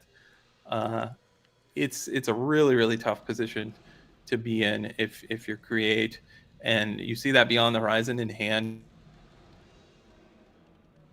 He would have loved to have that maybe one card sooner. Yeah, I would love to, if I'm him, I would love to if you can bypass the combo this time, you love to keep that 7-cost Singer around just to go for the Beyond Horizon play. But even if you do get to it, these Donalds are just going to keep drawing you more and more cards every turn. So it's just a lot happening, as you might have to send a You're Welcome in after this Goliath here just to get him off the board, because even if you don't do anything, Goliath is going to rip a ton of cards from your hand, and that's the last thing that you want. So Goliath is public enemy number 1. As we're going to You're Welcome. Oh, that tells me right away he does not have the combo if Oh, this is the start wow. of our turn. And we're So gambling. we have a ton of cards in our hand, but yeah, we're spinning the wheel. We are looking for a shift Phillip or malicious meaning scary. It's unclear, what he has in his hand. He might have neither of them, but I would find that hard to believe with that many cards. Absolutely. Absolutely. So it is happening here. You did not find it. We are going to send that Tinkerbell back, or excuse me, that Cinderella back to the deck. We're going to send that Cinderella dressed in yellow back to the deck, and you're going to hope that your deck can bail you out. If I'm Create, I'm going to cut this deck with everything I got. I'm going to shuffle this deck. I'm going to cut this deck, and I'm going to put all kind of voodoos and hexes on this deck right now to make sure you don't get it, because this could be the entire game right here, and the rest of this tournament rides on this one play. It all comes down to this. 2 cards off the top, 1 and 2. Did you get it? Did you get it? And you might have got it. We have so many cards to choose from. No, you didn't get it. Even if you had something like another You're Welcome, that would be some more looks. But yeah, we need to either answer the Goliath or answer the whole board, ideally. If you have something like a Hades for the Goliath, that would be strong in this position as well. Yeah, you have a ton of cards in hand, and you also have to keep that looming threat of a Beyond Horizon in the back of your head, as if you leave it up to chance, maybe they can take another rip. I'm ripping the handle again. I think I'm gonna sing You're Welcome one more time, because you're fully pot committed at this point to this line of play, and it looks like we are going to quest the Donald ramp twice. I believe because of Sell the Azurite. Was it Sell the Azurite Sea played that we missed? I mean, it could easily be off screen, but I hadn't seen one. Okay, so wait, what happened? There must have been a malicious meaning scary off screen. Yeah, I think we might have missed it. That has to be what happened. This camera angle we have is just unfair to everyone at home and us. But that is, so there must have been a Sell the Azurite Sea that was played, and then a malicious meaning scary was saying, and then a Prince Phillip was deployed, and that is going to be everything on your side of the field. But did you leave yourself a Hades, the Infernal Schemer, to come back after this Prince Phillip? I think that's a good way to climb back into this thing as you are searching your deck. You grab a card super quick, so it must be something nice, and it is the Vincenzo Santorini, Mr. Linguini. I always get amused as someone who's played a lot of Develop Your Brain. Sometimes my opponents will make commentary on how fast I chose the card. Yeah. Usually, half the time when they say something like that, like, "Oh, you knew what you're looking for. You got the good card, whatever." It's like the top 2 cards in my deck were T-Bow, and I had no choice in the matter. But yeah. So I wouldn't read personally too much into the speed of how cards. Oh no, there's if it's a vision of the future, I think that's a different story. That speed, when there's always some information to be gained there. Either they drew it too fast or they drew it too slow. But there's definitely something there, as we are scooping them up. We are done here for game 1. This is top 8. Create, Riplongs, Adrian up against Fetty, Sapphire Steel, Sapphire Emerald. And this is a matchup where if you ask the Sapphire Steel player and you ask the Sapphire Emerald player individually, I wouldn't be surprised if a lot of the community is thinking that their deck is slightly ahead of the other. Yeah. Obviously, somebody would have to be wrong in that scenario. Personally, I say this as someone who's played a lot of Sapphire Steel lately, I think the Sapphire Emerald is slightly ahead, just because it has a better late game with that Phillip combo. I would be with you, and I think the ceiling is much higher And once more research and development is going to be brought forth, I think it's just going to continue to get more points in this matchup. I think the Sapphire Steel deck is good, but I know it does have some exploitability. Unless maybe you can get into the lab and start cooking. Maybe there are some more aggressive options you can add some earlier game, because I just maybe that Cindy the ramp stuff into the Cinderella into the the boat stuff, it just might not be good enough into everything, because it seems like Sapphire Emerald is doing a very similar thing, but just much better and a bit more consistent, I would say. Well, I mean, not more consistent, but it just seems like they're going somewhere that can clear your entire board, where you're going into you can clear one thing at a time. Like the Vincenzo is great, Hades is great, the Thunderbolt Zeus is great. All that stuff is good, but your entire board being blown away multiple times, they can do it multiple times a game as well with Militia and Scary combo. So I think I would agree with you in that sentiment. All right. Yeah, and if you think about that, right, these are two of the top 3 decks, I'd argue, in the metagame as it stands. But I think Emerald Amethyst is rising in the ranks. But you would think, like, well, if Sapphire Steel is going to be popular, then I'll just play Sapphire Emerald just to have that slight advantage. But when you look at the third deck in this equation, you're looking at Amethyst Steel, and I think Sapphire Steel is much better prepared than the Emerald Sapphire deck. So yeah, it's just kind of a pick your poison situation in that triangle. Yeah, I think we just need it. We need another deck in there. I know a lot of the great players, they probably don't like to have a multitude of decks. They probably like a healthy meta game with maybe 4, 5 max decks. But I think we need maybe 6 or 7 decks, because I think the dog stuff should be there somewhere. The Circle of Life deck needs to be a part of the game somewhere. We need a Ruby Amethyst deck. I'm certain that a Ruby Amethyst could exist. I'm sure a Sapphire Amethyst deck can exist, and I'm certain that there could be an aggro deck that can exist. Either Amethyst and Steel, or excuse me, Amber Steel can potentially come back. I think it's still quite playable.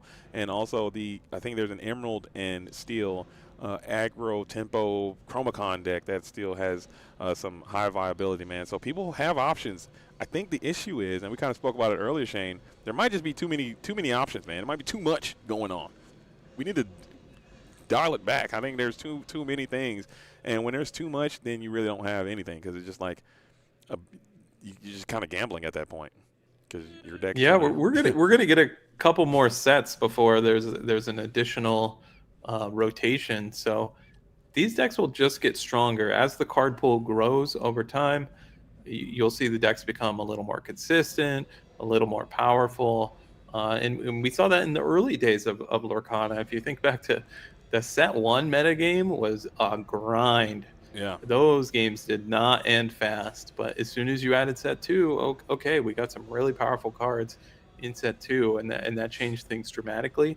And we're seeing that, a couple years later now with Whispers in the Well from the Fabled metagame, how much a single set can impact a format. Yeah, and like you said, we saw that because Fabled, it seemed like honestly, with this Whispers in the Well, it seemed like we're playing a different game. This game does not seem like the same game. The power level increase was just so rapid, and just I don't know. It seems like a different world that we're in. As Tipo is going to come on in on turn number 2, ramping ourselves a little bit with that ready ink. Again, I'm calling the judge immediately. That ink should be exerted, all of it, and then we're going to pass it back on over, because it's just a matter of time. And it's going to be a matter of time before they give us things to do in your opponent's turn, and you're going to require ready ink to do it. Yeah, I 100% agree with you. I've seen plenty of players do it. I think only in one scenario felt the need to say, hey, you really need to start exerting your ink. But yeah, in reality, I don't really actually think it saves time, and it can potentially cause confusion. Yeah, anything that's causing confusion, I think you probably should just leave it out, as we are going to go ahead and vision of the future right now. What could we possibly be looking for? Maybe some more 2-cost ramp.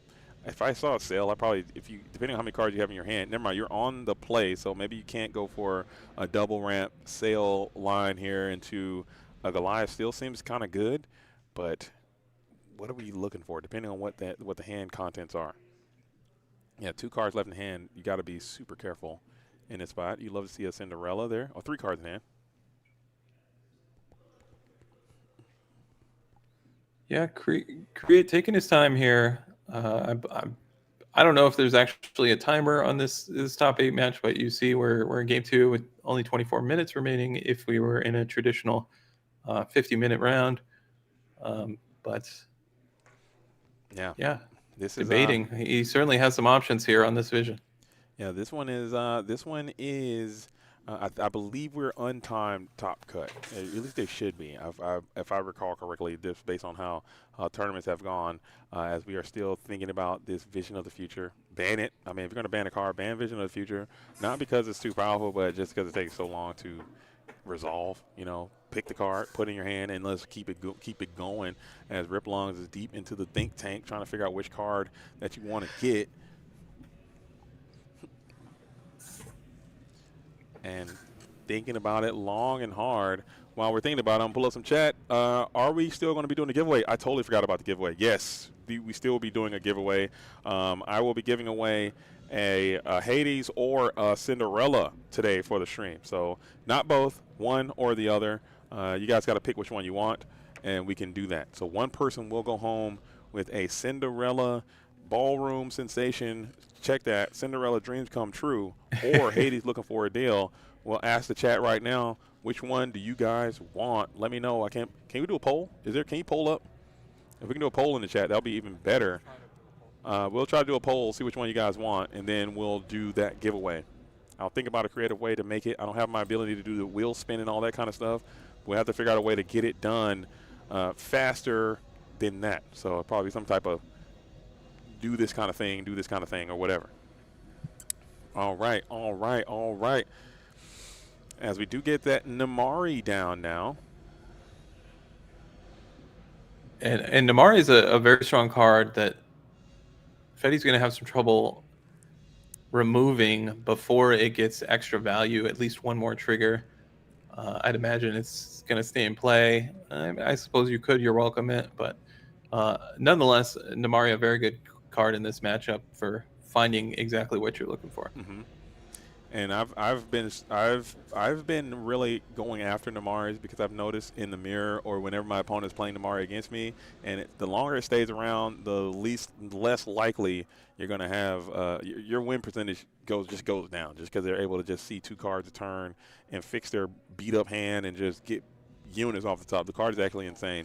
And you got Namari along with Kita, the key to the puzzle, Kita, the one that can ramp you and all that. Those two working together just seems quite good as well. So we got some Cindy votes in the chat. Do we have any Hades voters? I think no Hades. We got no Hades supporters out there. All right, no worries. Okay, it looks like it's gonna be the Cinderella, and I think that card. Oh, and we do get the Beyond the Horizon. Hey, Beyond the Horizon. Yeesh. Oh boy, get all those cards out of there. Man, into the Goliath as well. So you do have to discard, though, from your own Goliath ability. As you're Beyond the Horizon, you weren't able to deploy another 1-cost character. You'll kick the Sail the Azurite Sea. And that is a wonderful use of Beyond the Horizon. Hawaiian roller coaster ride, indeed. And sending Fetty on a Hawaiian roller coaster ride there. Playing another princess here, you still could cycle some cards, and it's going to be the Basil. We're going to bounce the boy back to the hand. Interesting indeed, putting the Goliath away. And now the Cinderella can potentially go for You're Welcome on this Namari, which also feels quite bad. I don't think we can call the vote yet. We got some Hades votes in the chat now. Hades making a comeback, maybe? Hades making a comeback? I don't know. I see 1, 2, 3, 4 Cindy. We got 2 Hades right now. So we'll close the vote here after the end of this game. Somebody in the chat? Somebody in the chat already has their 4 Cindy's. They have 3 Hades. Yeah. You need to complete that playset. I like it. I think that is actually correct and fair. You got to look out for number one. Number one being yourself. Okay, get yours first. As we are going to send that Cindy in on into a challenge to take out this Tipo. You will leave it vulnerable to this Namari rebuttal, but maybe Ripalongs doesn't even want to engage with this Namari. Has that Goliath still in hand, looking for 2 more cards next turn, as Cindy would just go ahead and elect to just pass there. So you have 2 of those Kitas that I was talking about earlier. And if you want it, Namari can go ahead and shake it up. You get Cinderella, which it might be a little bit worse because you can't even put Cinderella. Yeah, at this stage in the game, the Kita isn't gonna accomplish a whole lot. The best thing it has going for it is it has ward against a lot of the targeted removal or bounce from Fetty, but we're gonna get Gargoyle, or I keep just calling him Gargoyle, I think because it also starts with a G. That's fair. But Goliath onto the board. Yeah, notably on the show, Goliath, of course, I know, is a gargoyle. I know you've never seen this show, and I'm not going to ask you. I'm not going to disrespect you and ask you if you've ever seen the show because I know the I've answer is seen the absolutely no. show. I've seen the show. Okay, You okay. give me zero credit, apparently. My bad. Okay, my bad. No, I didn't mean any disrespect. But in the show, the gargoyles didn't have names. They were just gargoyle, except for Goliath. He was the only one with a name. So that's kind of ironic that that you said that because he didn't have it. He's the only one who did have a name, and the other guys didn't until they came into the future and got like New York-based names. That's why they're named the way that they are.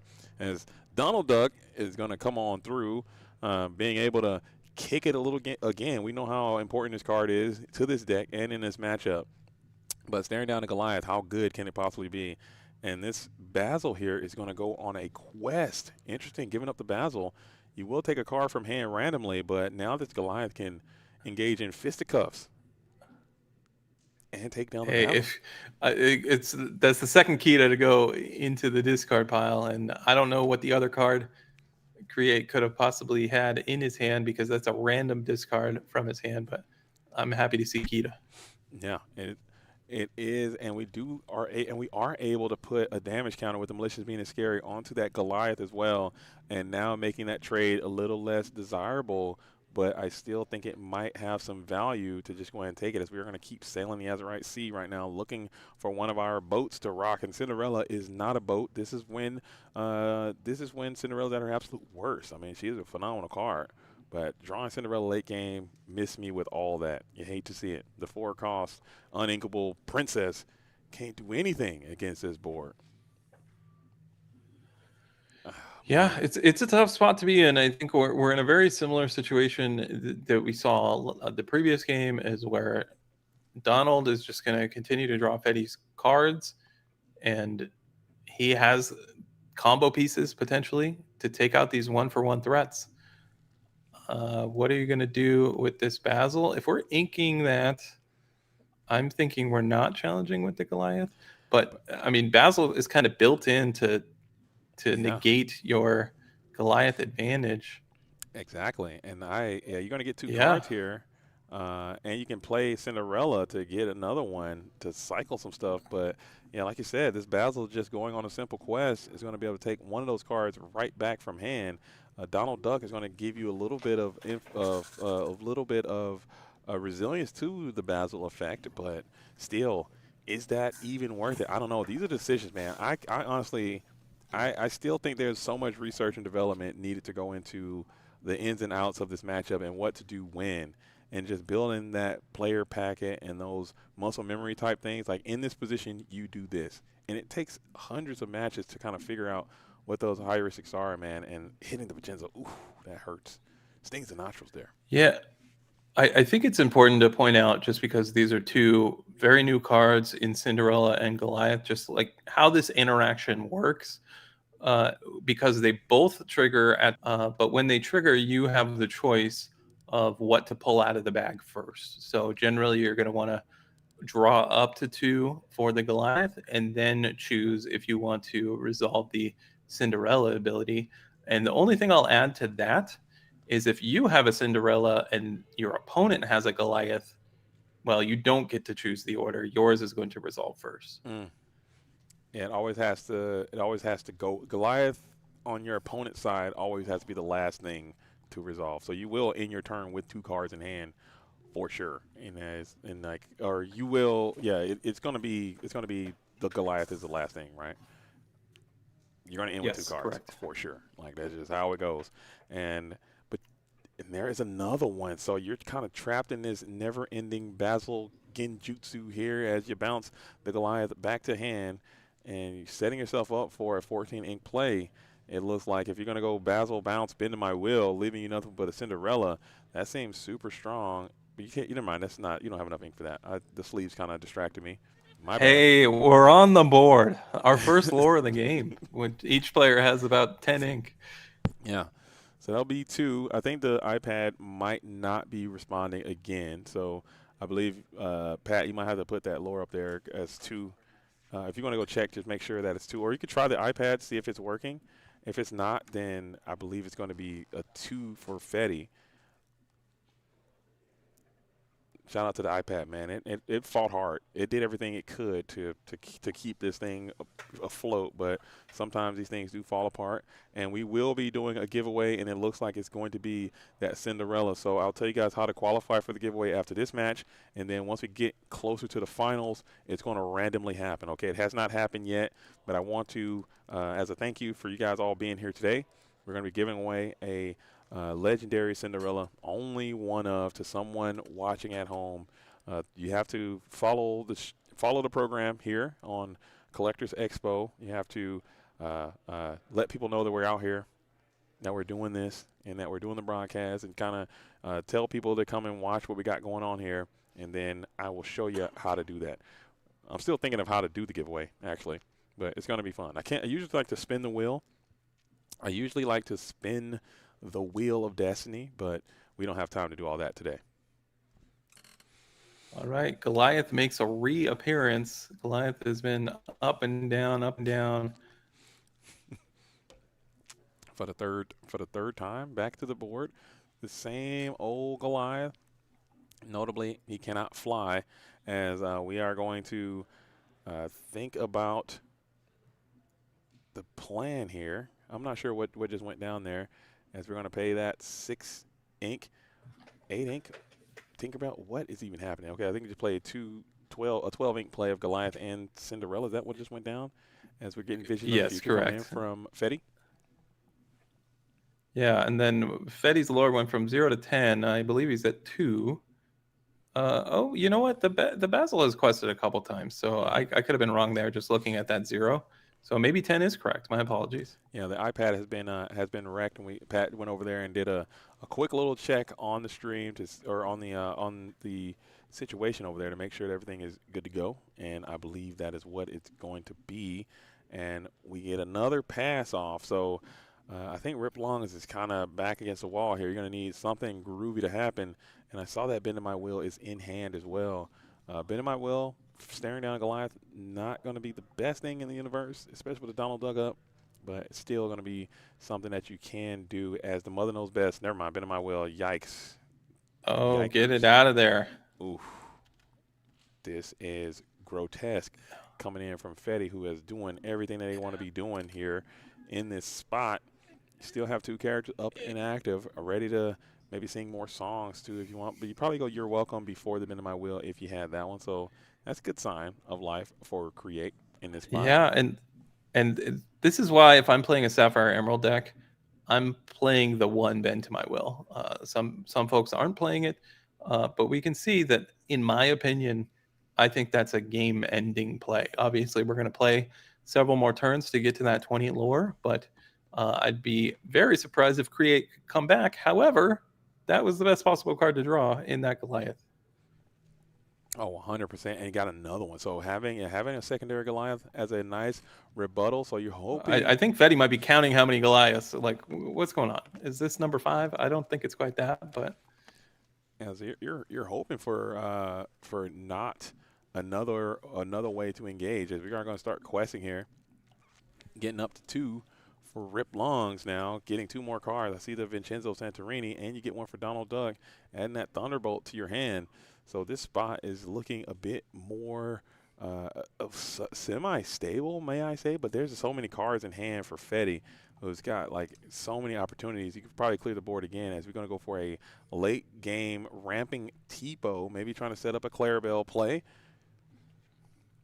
which we haven't seen yet. We haven't seen a Clarabelle at all. John Silver is going to come on through. Yeah, but with that Goliath in play, the Clarabelle doesn't actually accomplish anything in this scenario. So yeah, if I'm Create, I'm thinking, okay, I drew the Goliath off the top when I was in desperation mode, and my opponent started their turn with Tipo with a fistful of cards. I'm starting to feel good all of a sudden. You're starting to feel the energy turn around, giving Goliath reckless as well. And you're trying to just get your hand as low as possible to just weaken the blow from this Goliath. And Tipo just ramping, at least putting it into your inkwell so you can still have some resources. You're going to play 2 1-cost Clarabelles as well. That's hilarious. And then you still might get Yep, some Goliath we value. Were you able emptied to our do it? hand. Yeah, he pulled it off. That's actually So super now nice. the Goliath's going to work for Fetty. And this is the one thing that Sapphire Seal struggles with, right? Is a wide board. Now, I know some of these cards, the Tipo, Clarabelles, not super threatening in the lore department, but hey, Fetty's already at 10. It's going to add up quick. Yeah. And we could potentially add 4 more right now. And you can just take down this Tinkerbell as well, because Tinkerbell would be a nice viable way to kind of get back into this game or start blasting multiple characters a turn. And this Goliath having Reckless is just going to run right over this Basil anyway. So you might as well just go ahead and trade it up to this Tinkerbell. But it looks like you're going to go ahead and go for the quest, ripping another card from hand. So, and gaining lore, getting up to 12. Man, what a game! What a crazy back and forth little situation. These games have been kind of incredible here that we've seen up here in the top 8. As Hey, we asked for this, right? Yeah. A lot of our early matches were quick 2-0 victories. We said, let's get a game 3. And they said, okay, we're going to give you a 2-game 50-minute match. How about that? I'm with it, man. The slog, dude. Sign me up. I don't want to play in the slog, but I want to watch the slog.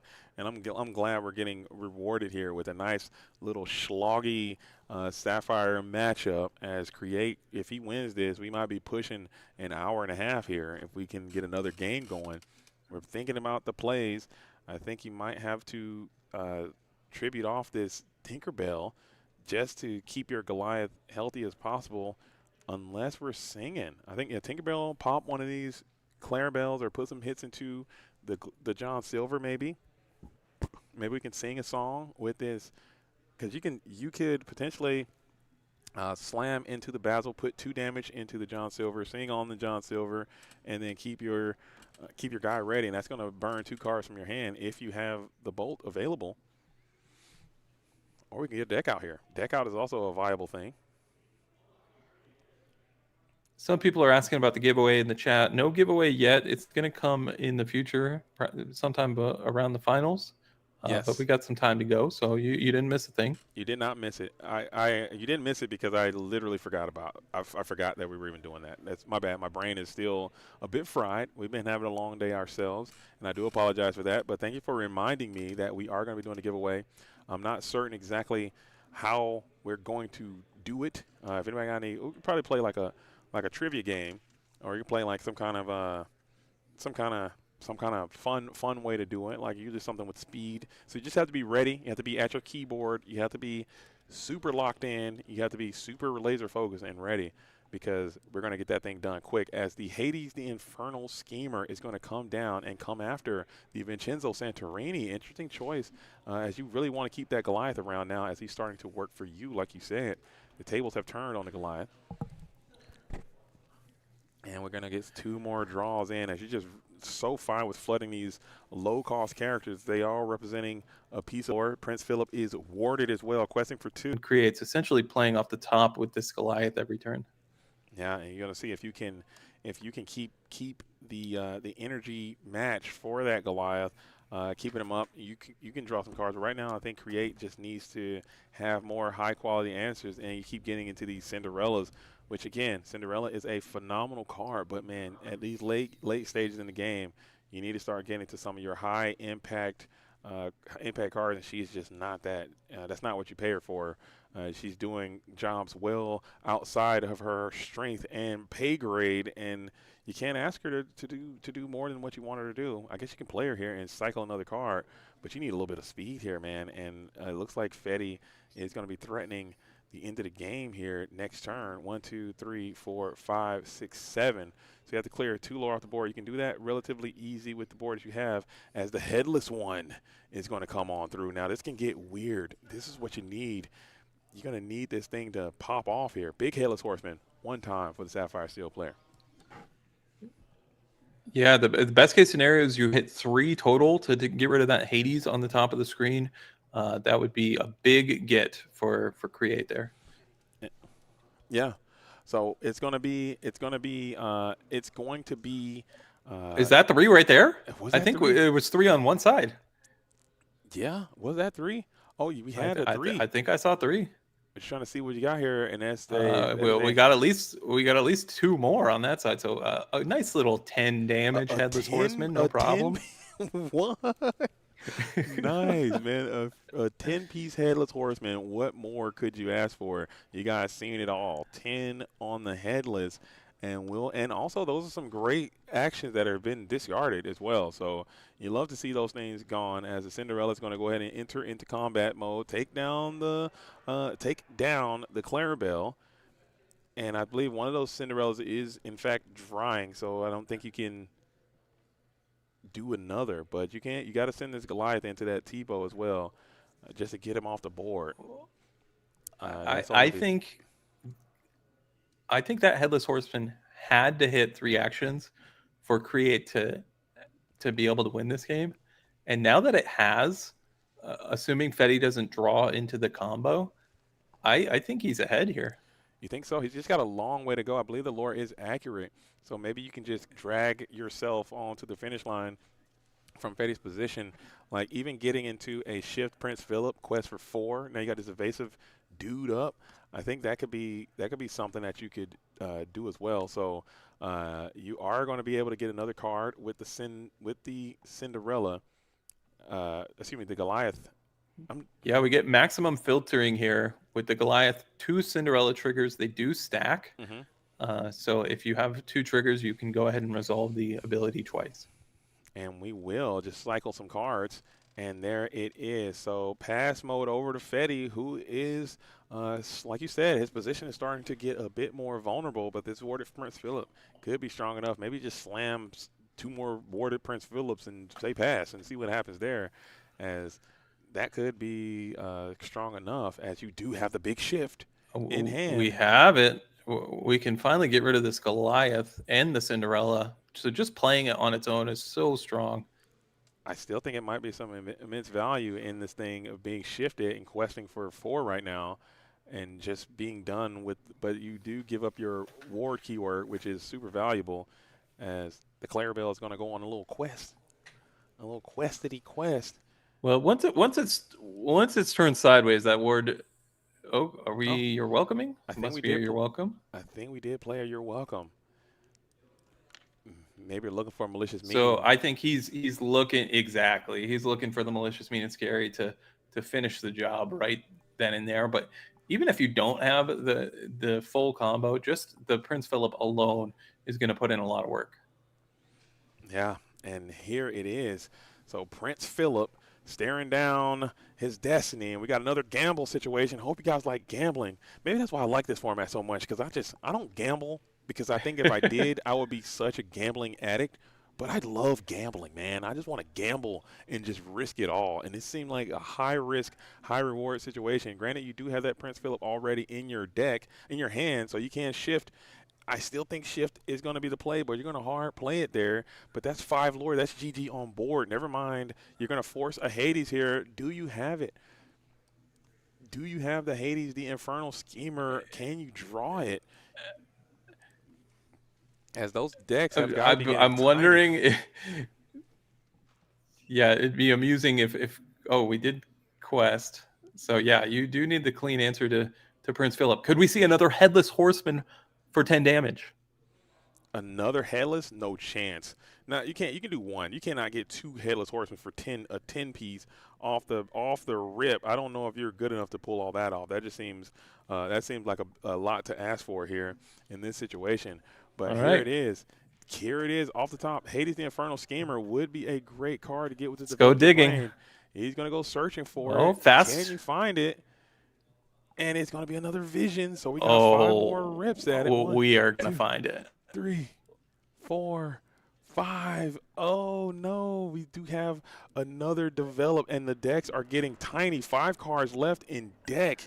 Holy Oh moly. I boy. don't think you're going to have enough cards to win the game, even if you can stop your opponent from winning. Actually, get a couple more. Go back up to 9 now. All right, the folks at home, when you play Vision of the Future, I know it might seem like a long shot early in the game, but order those cards because these games can happen, and you could get to the bottom of your deck. I think that is very accurate. You got the Namari down, which is going to cycle another one. You know what would be good here? What about Sudden Scare? Right? That's not going to cut it. I think we're done here. Yeah, I think this game might be actually over. The lack of the sudden scare might be the story of the day. I think sudden scare, put it in your deck, man. You got to play it. And it might not be, though. You still will get a quest in. You got to quest this thing. And I ain't heard no bell just yet, as the Prince Philip is still around. So you might be able to get to that sudden scare, as this Clara Beezy is going to come on through. Prince Philip's going to get that nice cheeky quest for 3 off. Maybe you can add more threats to the board. And the Basil is going to come on down, bouncing somebody back to the hand. And so, yeah, I thought we were at 18, so I'm not sure what's happening here. I thought Philip could just turn sideways, but the lore total must be wrong. Yeah, I think we're having some issues with our lore situation. So I'm not sure what the deck composition is for the Emerald and Sapphire player Fetty, but we do go for another Namari here, just digging, and we find the Hades, the Infernal Schemer, and let's see. I think that's Hades anyway. I could be mistaken. If it's Hades, we might have a chance here. But yeah, I thought we went from 15 to 17. Yeah, we fall up short. We can't answer everything. And yeah, even if Create was able to answer, he might have been able to quest out. But then you have things like your Welcome that on Fetty's side that could have ended the game with the deck out option. Yeah, and it looks like that's going to be it. Someone in the chat asked, are you allowed to count an opponent's deck? Absolutely. Yes. It is public information.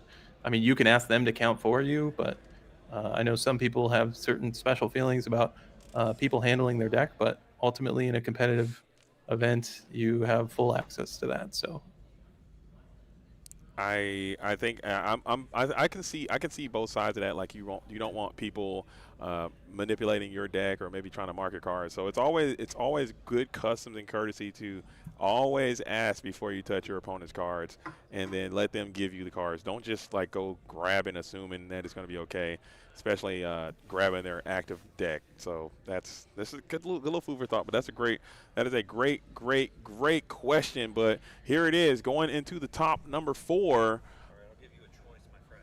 What's up? Would you like to have Jeffrey Randall, Emerald Amethyst, player of bagpipes, or would you like to have Mr. Dennis, who we just saw from We'll do the bagpipes again. We'll play. Let Randall get back on there and get some redemption. Get a redemption arc. But while we're redeeming, we're going to be starting our giveaway. I think the best way to do it. I don't know if we're gonna, because that might take too long to do it that way. I think that we need to figure out the best way to do it. I think how I'm going to do this. Let's see. Well, Cindy already won, so Cindy won. Cindy's going to be the card that we're giving away. Okay.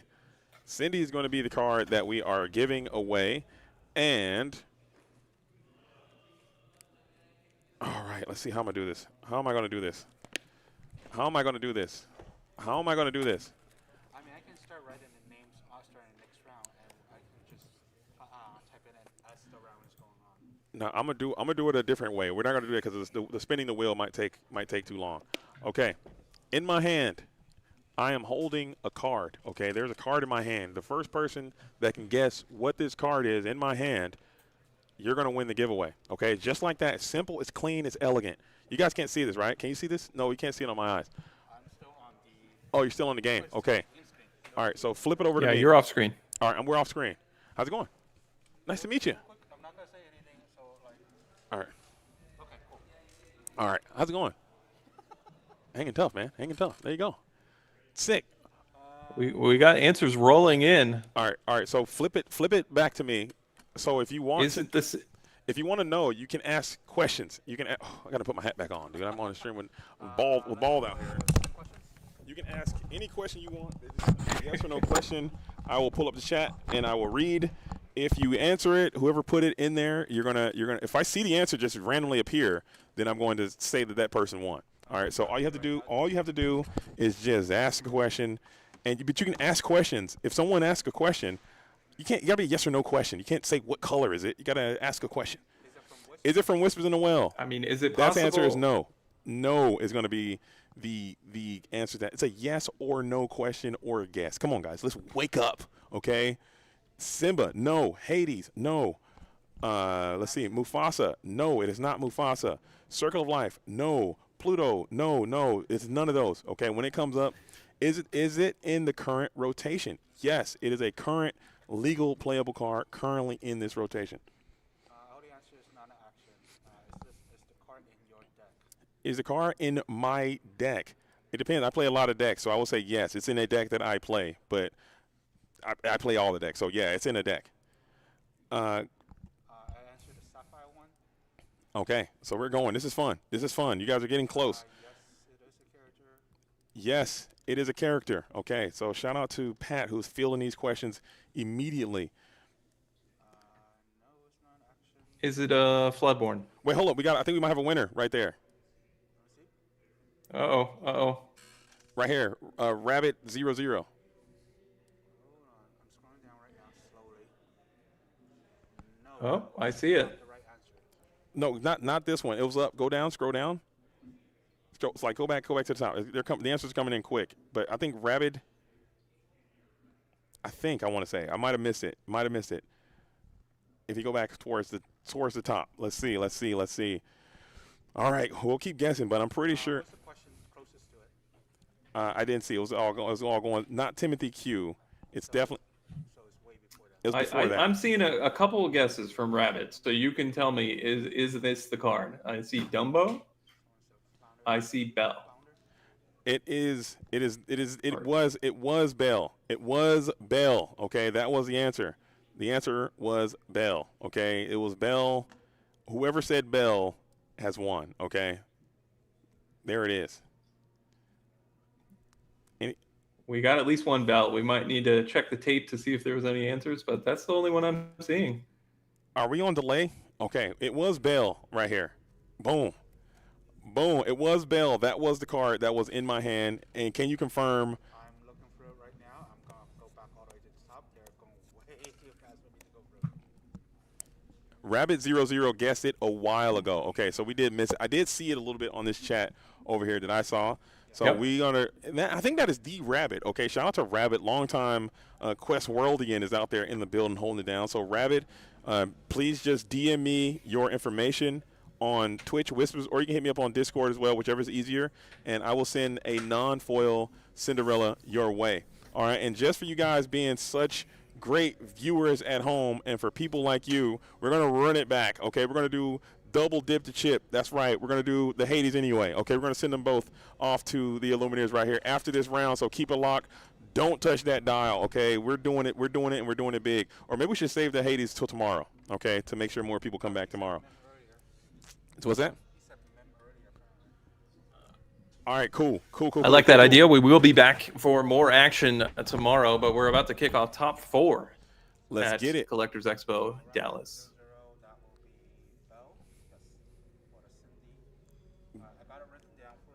Sick.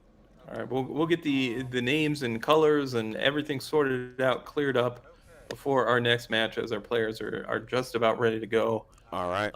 Once again, there was a prize split, but we are going to play to a winner here today at Collectors Expo in Dallas.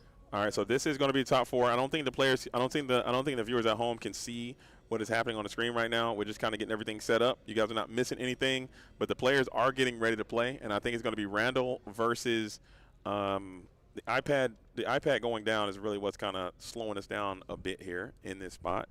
No big deal. We're just trying to keep up with it as we have the Webby, and we're going to play the Flynn out in upside down mode. What you think about that, putting Flynn out in upside down so your opponent can just read it right away? I have a feeling that card's been read a lot today, so he's just ahead of the game. If you want to read this, here it is. Yeah, and But meanwhile, Randall, I think Randall has it in his deck as well, so I don't think he needs to read it. yeah, this is gonna be a crazy. I don't think I've ever seen this mirror match yet in set. This is my first time watching the mirror match for this set. This Whispers in the Well situation, as we are going to go ahead and base boost the Flynn Rider and get a nice quest in for 2. This is when he's at his absolute best, when he cannot be re-engaged with. I guess you theoretically could if you have a Webby here, as Webby could increase the power of the Pegasus and then take down the Flynn, which wouldn't be the worst trade in the world, as we will bring out our Merlin here. So it's a straight up boost battle. Both of these Illumineers trying to base boost each other, it seems. JD, do you remember if Randall? Yeah, it'll be interesting to see if that Webby does come into play at all. I'll have to Randall, double check yeah. the deck list, but I believe one of these players had Yelena in their deck, which certainly could play a role. As I expect there to be a lot of combat.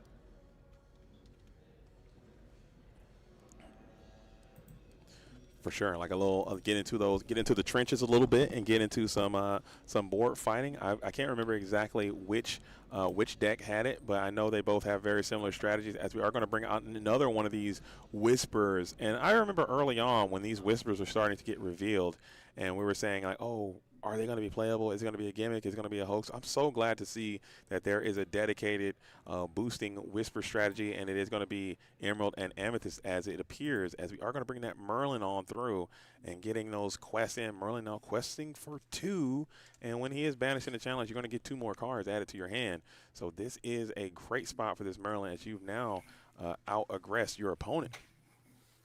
Yeah, so I just took a peek at the deck list once more, and as we discussed when we were going over the deck list, Charred Rom is the one playing things like the Yelena, playing a little more for a longer game and more of a defensive game plan, whereas Randall is focused on turning things sideways and gaining lore as quickly as possible, and we can kind of see that with the board difference so far. Oh yeah, and it looks like you're just trying to aggress, as you will play that Ursula. I don't believe that this deck is playing. I checked that you are playing Mother Knows Best in Max Out, and I think that might be the only song that you have access to right now. So Ursula could have a nice viable target there, but you're not going to find True.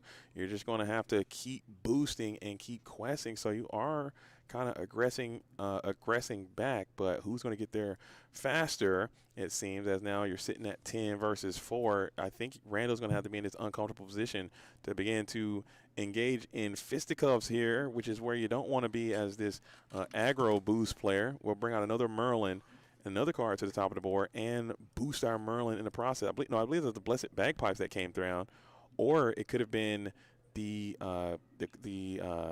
Glomgold, I believe is his name. Yeah, these boards are going to go wide, and just slightly off screen, we see the other upside down Elsa. So maybe that's just par for the course from Charred Rom. But if you fight these Merlins, they're going to draw 2 cards. So remains to be seen what he's going to decide to do here. Definitely want to get that Merfolk out of the way. I don't believe he has a hand, so no drawback in that case. But also playing that Mother Knows Best, you are going to bounce the Merlin back to the hand, and it was boosted, so you do get an additional card draw there. As you are now on the full approach, it looks like you have another Merlin is in hand.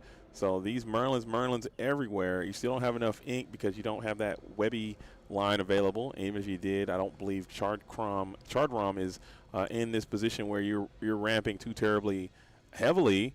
But you have to figure out a way to recontest this board, because Charred Rom is actually questing for a lot as well. And I think you're threatening, what is that, 6 coming back your way next turn, getting up to 18? That's kind of he's had an excellent start. I mean, he very similar game plans, but Charred Rom with the slightly bigger characters, the way these decks are built, so he's able to challenge when necessary, but also apply pressure simultaneously. Whereas you look at something like Merlin, it can't play from behind, right? What is Merlin going to do? He can't challenge. He can't. Yeah, he just kind of sits there. Even if you do gain those cards, like I think tempo is very important in this game and in this format too. So having your characters being able to strike back when they are challenged, I think is a very important thing. Those 0 stat lines are worse now than I think they've ever been. You much rather have somebody with a 3-0 than a 0-3 in these very trying times. As it looks like Randall here is kind of long in the tooth in it, hoping for a way to kind of clear some of this stuff off the board. You got to get the Flynn Rider, you got to get the Megara, and I can't see what the other card is.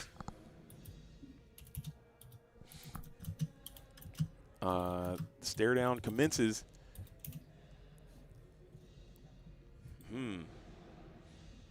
As we pause for I think Charred Rom's just representing too much lore here. I mean, we can answer a few things, but ultimately we can see 3 lore and Bredy characters with that Rafiki and that Genie. I'm not sure Randall has the tools to come from behind in this scenario. Okay, so we see this with Diablo often, to where you will challenge just to draw a card. Although in that case, did it banish something? Maybe I'm missing something to where it got a boost. Or strength boost? Not a boost in the literal term. Yeah. A nice little strength boost, as both of these players are going to have to be reluctantly send a boosted character back to the top of the deck. As I'm trying to make out what that last card is at the very, very top. You still only have 3 lore away. At the very top, I think it's an Elsa 5. Elsa. Yeah, it is an Elsa 5 with 1 damage, so you still have GG on board unless you have a way to take back 1 more character. And it's going to be that Merlin, and it's going to be another Merlin. Yeah, what are those going to do? Well, yeah. I think we're done with game 1. I don't know. I guess you play it all unless the way, the lore totals aren't correct, because we're playing it out. Yeah, but I don't know, man. I think you just gotta save some precious brain power and keep that around. It's a late day and you got a lot of games left, so I think that might be a better use of your just, hey man, I don't got it this time and I got to get up out of here and go into the next one. As Charred Rom is going to take game number 1 in this top 4 matchup. I think that these two might be. Looking over there, I see 2 more matches that are happening. I think Birdie and Fetty are playing it out right now. So Birdie trying to go back-to-back in Texas, trying to take over the Texas scene, it seems, trying to keep that streak going as you got another top 4 finish. But Randall here, we've seen this deck. I want to see this deck pop off, man. We haven't had the opportunity to see exactly what this deck can do because they showed up on stream and it had some unfortunate circumstances happen there, and then they get another opportunity. It just seems like you just didn't have it go your way. So they're going to be on the play this time. I would love to see this deck absolutely just storm off here. Yeah, it's certainly built to be more aggressive, like we've talked about, and Randall is on the play here going into game 2. So it's an interesting matchup just strictly based on how they're built. I mean, we've seen this a few times today where there's technically a mirror match with color combinations, but the decks, and you've mentioned there's a lot of options available, right? Well, these 2 players went in slightly different directions, so we'll see what happens here in game 2. Yeah, I do still personally believe that the Charred Rum version is a little bit at least from the outside looking in. I think that's becoming more of the standard way to play this build, and I think when the smoke clears, I think that it's going to settle somewhere in the wheelhouse of what Charred Rum or what Birdie have elected to bring to this event today. But Randall's option is still a very viable option. I mean, aggressing people. We're going to see this deck on the play this time. Hopefully they can have that super optimal start that they are looking for. Maybe get a Flynn down early, boost him, Quest, Pegasus on 1 or something like that, and then a Flynn and a Meg. I don't know. You have options. Get that Merlin down, maybe some Blessed Bagpipes, and cheat some boosts and start questing. I want to see what the power plays are because I need to learn these lines if this is going to be a part of the game. I'll tell you what, if I was playing against Charred Rom today at any point, and wasn't really familiar with what he was up to, I am not playing around Yelena. I haven't seen a Yelena in months. So I wonder if Yelena managed to get people today. It probably was. It was probably absolutely just straight dunking on people, and you never saw it coming. I got blasted by a tramp one time. Like it just rocked my socks, dude. I did not see it coming. My opponent had like had a pretty nice board, and I was like, yeah, I'm cool to quest here because there's nothing they can do to me. Just the most random tramp. And at the end of the game, I was like, hey man, how many tramps are you playing? They're like, oh, just one. I just threw him in there just and I was like, dang, he rocked my socks, dude. Cleaned my clock. Never in a million years would I ever played around a tramp there, and he actually won the game because of it. So that's what it's all about, man. Being able to shock and awe and surprise your opponent has some inherent value, I believe. Yeah, that certainly can sting. That especially when you hear it's a one of from your opponent.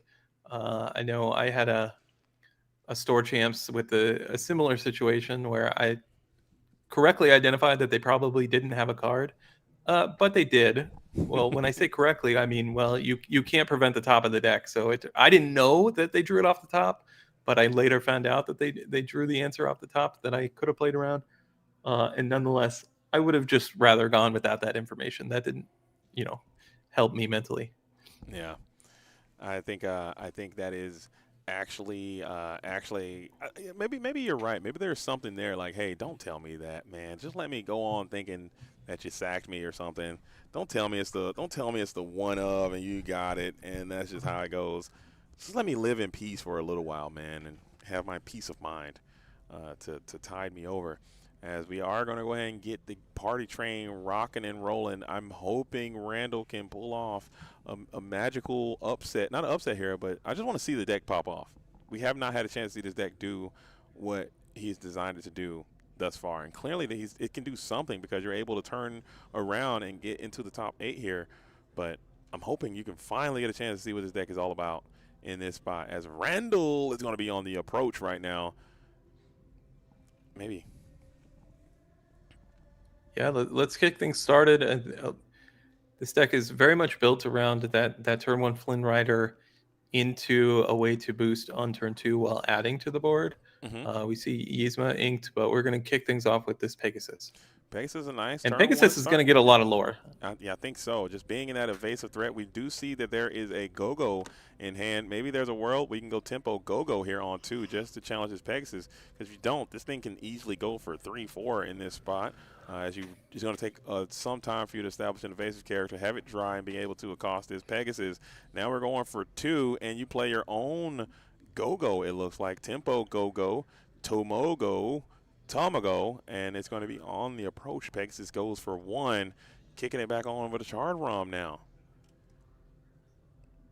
So we are not seeing the most aggressive of starts from Randall. That's certainly not the 2-drop he's looking for in most cases. But yeah, both players recognizing that, hey, go-go is very important in those Sapphire matchups to get maximum value late in the game to try and, get to that 20 lore.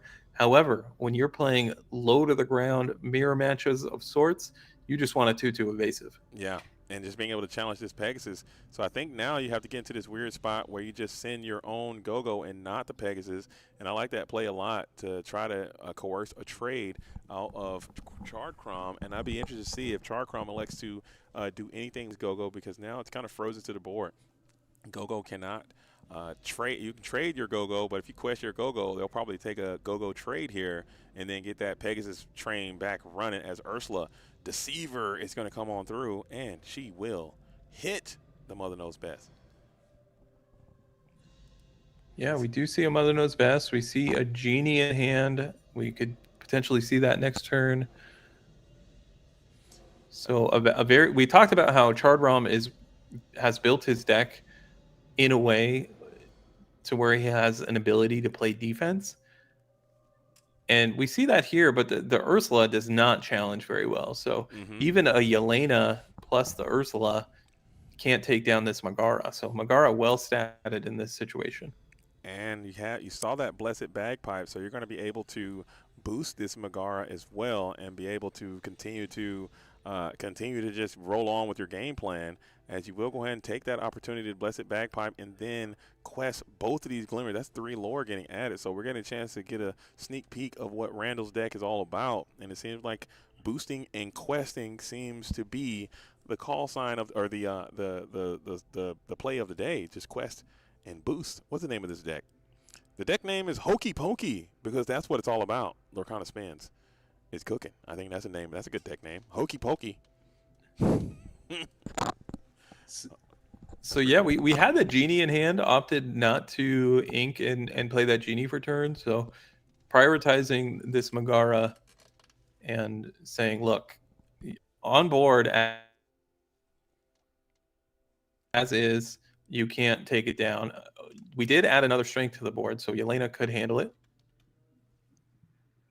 But instead, we have a Cheshire Cat and a Flynn Rider, and we're just going to go questing. No, thinking better of it. Let's see. Yeah, let's go on a quest. I think there is some that Cheshire Cat will make this a little bit more awkward here, as now you have that Megara up. You can move some damage over to that Pegasus and get that evasive threat off the board, and now we are going to be able to base boost the Merlin as well. So coming in with a full 4-cost Merlin just to try to draw some cards, and you're going to keep questing here. So let's see if you can get loose with the Cheshire Cat and maybe make some creative Cheshire Cat plays. You also have some boosting plays available of your own. Cheshire Cat's a boost 2. Flynn is a boost 1. So maybe there's a world where you can boost the Flynn, slam it into the Megara, and then move some damage over. Move 1 damage over to the Pegasus. That doesn't sound good. Well, we can.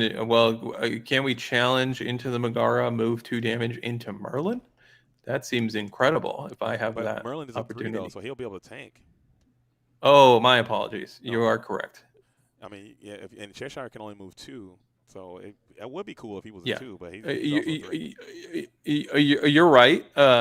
And you want to know why my brain went to 0-2, which is obviously considerably worse, is because we saw those Ichabod cranes earlier, and those are 0-2s, but that's true. Obviously very different card. But the Merlin is actually going to be able to go. I mean, we're going to take down the Megara on with the Yelena. We talked about the Yelena, and Yelena came in huge there. It's going to be able to increase the strength of the Cheshire Cat to take down that Megara. You are going to have to discard a card for that challenge, but I think it's a card you're more than happily willing to pay. And now this Cheshire Cat is a tremendous threat. I think you have to clear this Cheshire Cat while he's got that 3 damage, because he'll just heal and then clear another one of your characters. So I think a 2 in the hand, 1 in the bush. You got to clear the Cheshire Cat right now. Just get him off the board while you still can. I agree with you 100%. I think this cat can cause absolute mayhem if it remains on the board. Such a strong card that at first glance you might not realize, but I think I said it at the top of the broadcast. I think it's certainly in the conversation of top 3 Amethyst cards in Whisper of the Well, but yeah, I think it's in the conversation for at least 2, but maybe 1. Yeah, I would if you gave me the list and said Cheshire Cat is number 1, I'd listen to the list.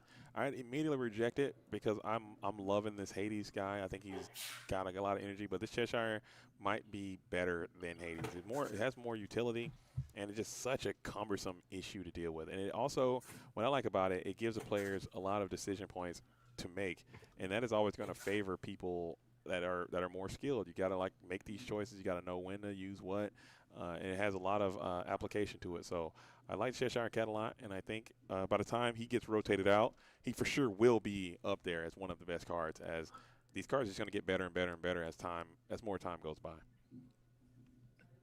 I gotta say, I appreciate Chard Rom's pace of play. I think his turn took about 5 seconds. He played a genie, turned everything sideways, pass. Is there anything better than a fast player? I love players that play fast. I love them, man. Shout out to them. As here it is, we're seeing. All right, we're gonna do our own cat tricks, and we're seeing it now. And we are gonna bless it bagpipes here, and we are gonna put 2 onto the genie, which is a dangerous game. Floating damage here in this world that we're living in. I'm not a huge fan of that because now they can Cheshire Cat you right back if they have one, as we base boosted our Cheshire Cat. I believe there is a Blessed Bagpipes that is off the board. This camera is going to be the absolute bane of my existence. Next time I see Nigel, I'm just going to tackle him, dude. I'm a drag tackle because we're just missing. It's like let's move some things. He's doing it just to troll me specifically. I can see him back here. He's right here. I'm kidding. Nigel is literally standing right behind me. So we're gonna the blessed bagpipes is just slightly off board, so you can't quite see it up there as we place another card into the shadow realm. It seems, and we're going to quest for 2, 4, 6 from the Yelena, who does sneakily quest for 2 as well, as Charrom now is putting a lot of pressure up on Randall again, who might be coming to a close. Maybe you can get something going, but there's no chance that you can do as much damage as necessary. Well, hold up. Chardrom in excellent position to make the finals here at Collectors Expo Dallas. And there it And is. Okay. we're doing some more cat tricks, but I think it might be too little too late. We'll see. Is it once per turn? You can only boost once per turn unless you got another blessed bagpipes here. Exactly, yeah. Another one. Oh, where'd that Ursula come from? Yeah, that was the card hiding off screen. I don't think we can beat this Ursula. No, that Ursula is just, maybe got Mother Knows Best. You bounce it back to the hand and survive a turn unless they have that Webby shift line. And there is the Megara, who is going to be on the board, and fist bump goes out, and Randall goes down. And I think Charrom just gets it done. I think it's just too much boosting, and the boost battle master is going to be Charrom today. Randall almost could be the booster, but dang. Blessed Bagpipes from Chardrom. I know both players were playing it, but we got some Blessed Bagpipes in the finals in just a few moments. The pipes are calling, and it seemed like the pipes were doing a great job for both of these players, man. And that's a card that when it was revealed or when people were spoiling it, you look at the Blessed Bagpipes like, I'm not ever going to see this. Get this thing out of here. But no, both of these players have it in the deck, and I think there is definitely some potential there to have these Blessed Bagpipes be a part of our Blessed metagame, and I am totally here for it, as now we are getting into the finals, and it is almost time. I believe the Lumineers are still finishing up game number. They're in game 3 of the other match. Did they just start? Okay. Maybe we can throw them on the stream and just keep the party train rocking and rolling, maybe. Yeah, if they're just starting game number 3, I'd love to have them have a pause in the action and throw them up there. If not, we're gonna have to have a nice little pause here before the finals. And I don't have any more booster packs to open. I don't have any more Uncrustables to eat. I got a little more of my soda to drink. But this is almost it, as it looks like they are getting up and clearing the table, and the finals will begin soon, man. So wow, what time is it? Excellent. It's only 5 o'clock? Oh, my goodness, man. I'm used to leaving these things at 10:30, 11:30. Talking about 5 o'clock, starting the finals. Sign me up. I'm kidding. I like them long grind houses, man. I feel like we just got started. But maybe I'll go back and get me another giant beef rib tonight. I don't know what we're going to do. I think there's more beef rib in the fridge. Maybe I'll just go back home, go back to the hotel. Oh, I thought you finished it off. I didn't. There's no chance I was going to eat all that beef rib, man. That was just too much beef for one person to eat. It's just in the fridge. I might just go back to the hotel room and eat that, or maybe go get some Watata burger. Okay, shout out to Texas. Shout out to Watata burger, not to be confused with Whataburger, because I remember the first time I ever came to Texas and I saw the Whataburger. I was like, "What's a Watata burger?" And they were like, "Dude, it's a Whataburger." Man, you sound like an idiot. I'll never forget that. The Watata burger. What's that? Elk burgers? Yeah. Where's that? At Whataburger have elk burgers? Yep. I didn't know that.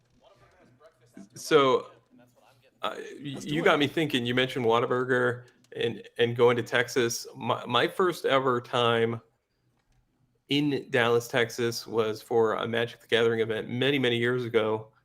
And this was back in a time where they had side events throughout the whole night. The hall did not close. Yeah. And I played a tournament that the finals ended at about 3 a.m. And I remember it was a 2v2 team event. Mm-hmm. And one of our opponents, who is considered to be one of the best Magic players of all time, I think he was a little chilly. He was tired. He literally took a tablecloth off one of the tables and wrapped it around himself like a blanket prior to us playing in the finals. We did not win, by the way, but that is my initial impression of Dallas Whataburger and that story. Hey, if you're cold, you got to do what you got to do sometimes, man. I don't hate it. I think putting a little blankie on yourself and giving yourself a little bit of additional warmth, Sign me up. I think that's fair. I think that's fair and balanced. I I know there's been a lot of discussion about lunch breaks and being healthy despite having to play a lot of rounds. It's a long day, etc. But I was young back then. It's kind of cool when the hall just never closes, just gaming 24/7. Just doing everything you can. I don't hate that. I don't hate it. We should get more of that energy in. But I think someone was saying like I think giving people breaks. I think that might be a great way to change. And I spoke about that earlier, like being different and not, you know, doing the same thing that everyone else has done to kind of change and make our game a little bit more special and unique. Maybe that could be a way to go, but I like you. I like a little bit of grind. Speaking of grind, we might be in tune for a little bit more grind. Another matchup that we have not seen today, Emerald and Amethyst versus Emerald and Sapphire, and this is the finals. Winner take all, winner have the title. Let your friends know that we are tuned in to the finals. Emerald and Amethyst versus Sapphire and Emerald, not finals. This is game three. Oh man, see, I'm firing. Pat's fired, dude. Oh my goodness, that's a third Yeah, mess up of the we day. got game three of the other semifinals bracket on camera. So we are playing to determine who will face off against the Okay, Emerald okay. Amethyst player that we just saw advance to the finals. Don't worry. I know for sure. Patrick is running on maybe 2 hours of sleep, maybe 3 hours of sleep. We both were up late last night. As he was snoring and I was trying to sleep, and then my tossing and turning probably woke him up. His snoring was waking me up, and we were just terrible roommates, man. Horrible roommates here for Patrick and myself. But shout out to him. I mean, it's still a vibe, and we're going to be out here in the not finals. As I believe this is Birdie. This should be Birdie then if Birdie playing Amethyst and Emerald versus Dennis out here playing Emerald and Sapphire. Still, this is a matchup that we have not seen today, if I recall correctly. And who are you giving the edge to in this one? It's tough to say. I haven't, I've practiced a lot in this format in the early stages, but I haven't played this particular matchup on either side. But I think we already know that Webby is so built to counteract this Cinderella that we see. So I'm going to give the edge to Webby. I think you might be right, and I believe there is a resolved Webby that's on the board in the Yeah, unknown. we're playing way up top. Birdie is real up top here. Dude, Even his inkwell is off the screen. That's a first we've seen all day. we might just have to have it's. I know it's the finals, but this is not the finals, but we're close to the finals. Can we get them to shift their cards down a little bit to the? Is there a way you can let them know to go shift? This is shift because we can't see anything, man. And this is getting preposterous here. As we get the Megara and the Flynn Rider down next to that fully resolved Webby is going to be up and active. There we go, and we do get the players. I hate distracting players while they're trying to play for stream needs, but that's going to be something that we have to do. Just kind of keep it going a little bit as the Clarabelle is being shifted in. I'm about to crash out. Dude. Oh, we're adjusting things in real time here. This is okay. I mean, I kind of like what we got. Wow, I love it. That was easy. That was easy. I blame Skydoll for everything that's happening here. Okay, everything because this could have happened hours ago. Okay, literal hours It ago. certainly could have. And here we go. All right, here we go. We're gonna get over it. Thank you so much, Nigel. Thank you. As we are going to go ahead and get a nice Clarabelle refill here and a pass. So this spot looks phenomenal for Dennis now. You got through that dreaded Webby situation. But unfortunately for you, Birdie has a ton of cards in hand. But fortunately for you, you're able to benefit mightily from that fact. And now you also have a ton of cards in hand. So the stare down continues to commence. Maybe there is a world where you can send this Clarabelle off the board. Flynn boost, play Webby. Seems like a pretty viable thing just to clear this Clarabelle in this precarious spot. Yeah, this is going to be a tough position for Birdie to come back from. Dennis has so many cards in their hand, had an excellent start. We know that Cinderella into the shift line, into singing songs. We had the Mother Knows Best, the Emerald Sapphire deck just finding everything it needs. Yeah. absolute quintessential set 11 Disney Lorcana, and we will MKB the Clarabelle in this spot, throwing it back to the hand. We got our own Meg here, tossing it onto the board, and we are not going to quest this Flynn Rider here. I believe it just got played to the board that turn, potentially. We did not boost it. We did not. I think we just played Flynn and Meg and passed. 2 cards in hand now for Birdie. Trying to keep that Clarabelle at bay. You will bend it over. Bend to my will is going to. All right, we got. I don't know what that was. Was that an Akala? Was that Nikala? What was that? Wolf. The green emerald wolf. I think there was a Kala or a Tala or a Kala, I think. I'm not sure exactly what that character does. Maybe it has something to do with some boosting, I would say, as Cinderella is also going to get a sneaky little quest in for 1. Checking that. Yeah, that is a, what was that? I'm not sure what that other character was. As you got 1 card in hand, staring down a ton of cards for Dennis. And you will be able. I'm going to see if I can do a deep dive to sort out what card that was. It's a green wolf. I believe her name was Akila. I believe it's Akila. I want to say. I can't remember what. I got a slight glimpse of it. You know, the deck list we got 7 deck lists, and I think this is the one that's missing. So I'm not going to be able to track it down. Yeah. So Akila here. That's the one right there. Runner ahead of the pack. This character gets. Pay 1 ink. This character gets +1 strength this turn. Very cool card. 3 cost 2/5. And you can do that multiple turns, so you can give it up to as many strength as you have available ink. And that kind of works great with the Webby as well. So we will hit the wrong lever off the top. We have the wrong lever. We're going to be able to send somebody back to the hand. Yeah, I like the design space of something like this Aquila that. There are situations where you end up with a lot of ink and not a lot to do with it. Particularly in limited, this could be a very strong card because you'll always have the option to just sink your ink into the Aquila late in the game to take out whatever character might be bothering you on the other side. Yeah, and it gets quite huge. And if you can get something with 4 strength or something with and still be able to get a quality plus, it seems like a pretty solid card. As we're going to go John Silver, Clarabelle, just trying to reduce the size of our hand a little bit to play our own Clarabelle. Tipo looking like some quality ink. And a lot of times I think I'll just play it, man. And I think that Tipo, is he on the field or is he in the inkwell? I can never tell, but I think sometimes you just gotta, these late game T-pos, man, you just gotta play them and just quest them, huh? Instead of just inking them all the time, but you're trying to get to that 9 ink threshold or maybe that 10 ink threshold to do some Prince Philip shenanigans, perhaps. Yeah, these Emerald Sapphire decks don't really run out of things to do with their ink, so I don't mind inking the Tipo there. Dennis has several cards in hand still. Just trying to turn that Tipo into something cool. Birdie now still trying to top deck out of a pretty precarious situation. John Silver giving Reckless to the boosted Megara. And now the time is up for Birdie, who needs to do something cool. Is Birdie playing Clarabelle? I don't think so. I don't think Birdie has a Clarabelle in their deck. It's a really nice time to deploy one if he did. He might, though. Yeah, it's definitely a choice. If you're going to show up with an Emerald deck without Clarabelle, you have a strategy in mind that doesn't quite align with that Clarabelle. But if I had to put money on it, I would say Clarabelle, best Emerald card in Core Constructed.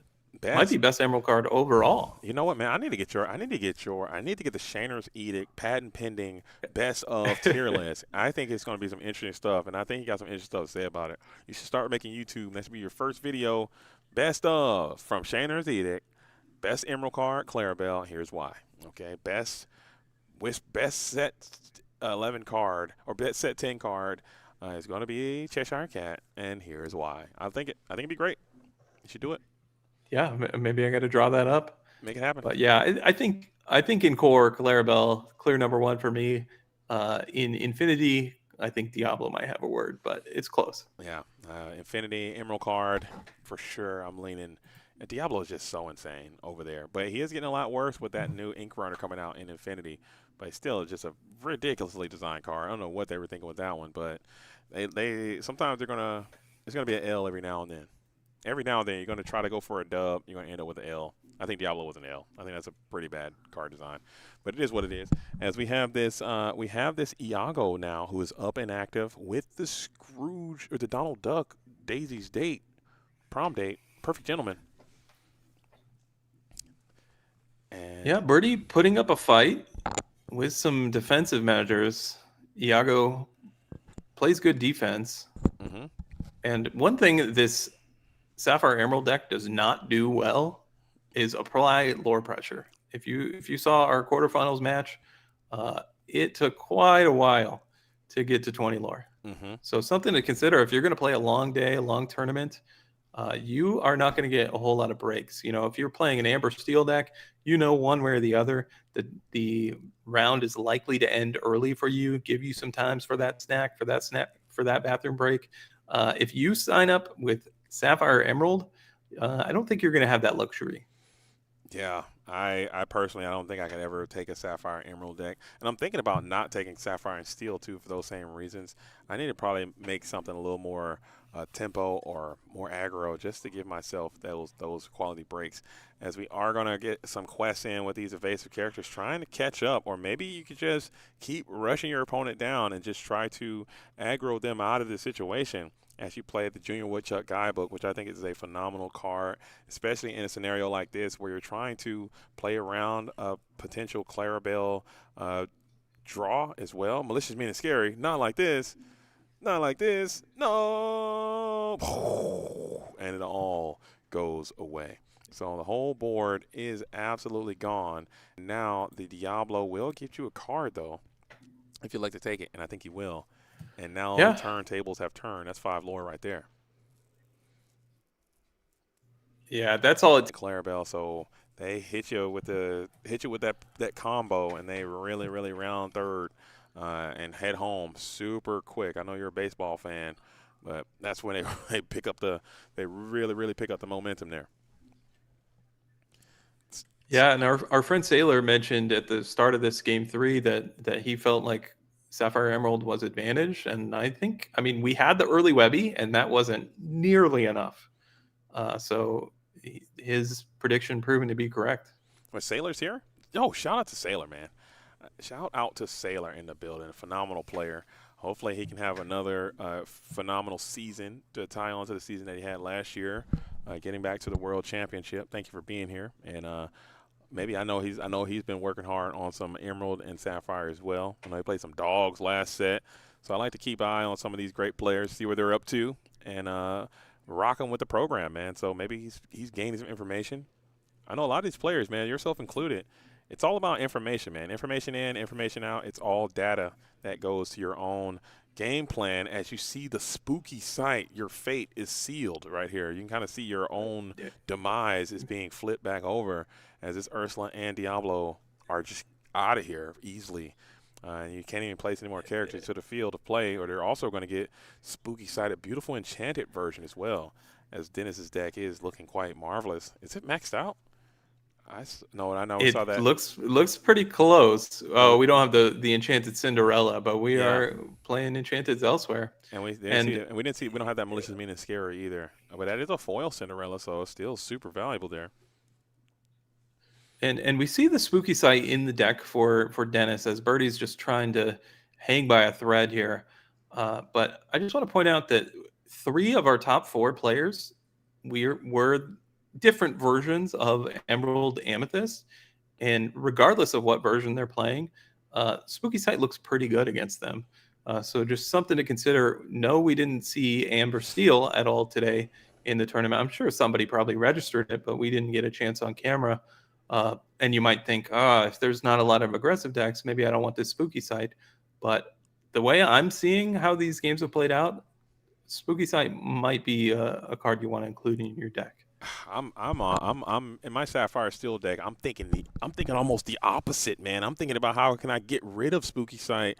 Maybe Emerald and Sapphire, they need it because they just need to be able to just dominate the board a little bit. But I think Sapphire Steel just needs to have low cost. I mean, lower the uninkability. I don't know, man. I'm all in on the Sudden Scare instead of Spooky Sight. Send me Sudden Scare. Take away the Spooky Sight. Can you imagine if this was a song? Well, a sudden scare is over strength of a raging fire for you. Oh yeah, But yeah, I'm considering playing both. I know one way that true. decks can consistently beat you as a Sapphire deck, as we see Dennis take it down. He's going to the finals, and we're gonna see a rematch of sorts with this matchup. So we'll see All if right. he can consistently win that matchup All right, in the howdy finals partners. coming up. And I jumped the gun a little bit earlier last time, but now it's time for the finals, cowpoke. So grab your dogies and rustle up some grub, and it's time to play. As it's going to be Dennis versus Chardgrum. Chardgrum.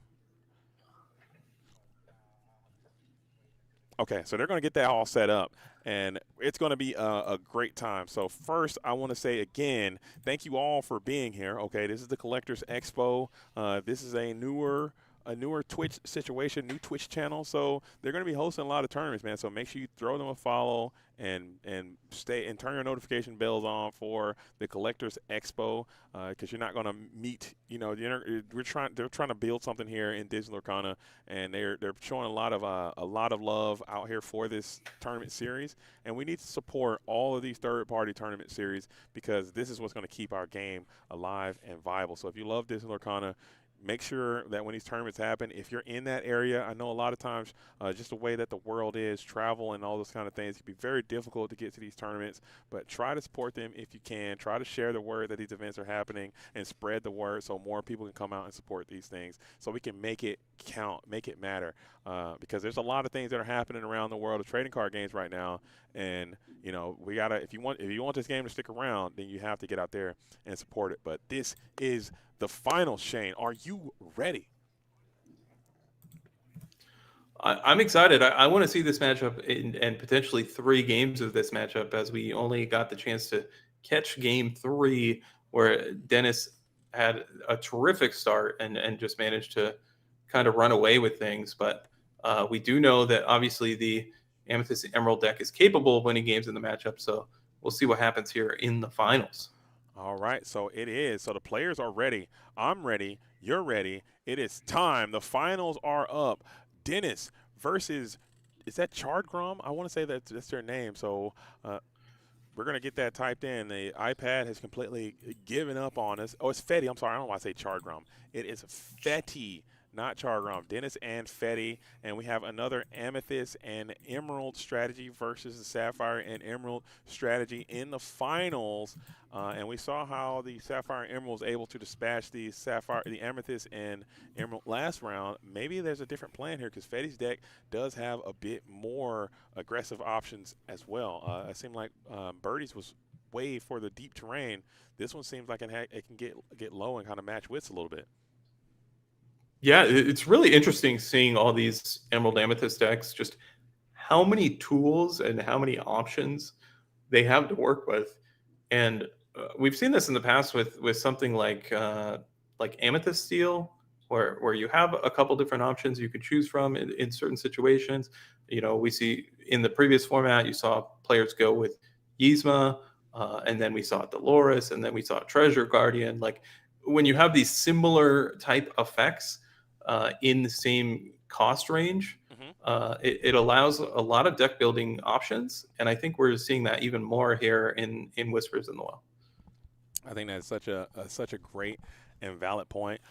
So here it is. It is time. It is time. It is time. So the players are ready. I'm ready. You're ready. And here we go as we are just altering and shuffling, cutting, and I think both of these Illumineers are rocking and rolling with the same color sleeves. That looks like. Oh, never mind. One might be a little more white, and the other has that eggshell type color there. What color would you call that? Is that what color would you call that? Yeah, one is showing up a little more green, like a mint green almost. Yeah, I say mint. And I then like mint green. Yeah, the other color, I'm not sure where would you go with that. But we do see that Fetty is on the play. Yeah, going first. And of course has that turn 2 ramp into the Clarabelle, so it has the option to shift in the near future. And no, you have no pesky Webby to match you to catch up here on is this Chargrum? What's that Luminar's name on there? I can't. It's it. Who is on the left? Is that Chargrum? Can we get that sorted, please? And now we have the stare down commences here. Clarabelle up. You have that Flynn up. We saw how important that Flynn was last time to gain some lore. And there's the Blessed Bagpipes who's going to be able to cheat in some boost. Also cheat in a little quick read coming in from Fetty. It is Chardrom on the left side of your screen. He is playing a couple copies of Library. That's a card that has gone in and out of the metagame, even going back to prior to the rotation. But I have started to see a few more libraries lately, and I think that's the Amethyst response to something like the Prince Philip combo, where it kind of insulates a wide board and allows you to potentially recover if they pull off the combo. Yeah, I absolutely agree. But I also like I like that card, the Great Illuminary too. I think that's another one that we can kind of look at. It is quite weak. We're gonna play Ursula. Ursula is going to miss, but in a pretty decent way. You see that your opponent really doesn't even have a play in hand for the next turn. Just maybe an ink pass situation, and no more princesses. You'd hate to see a quality super good draw off the top, as they just have. Well, I believe I saw a shift Clarabelle.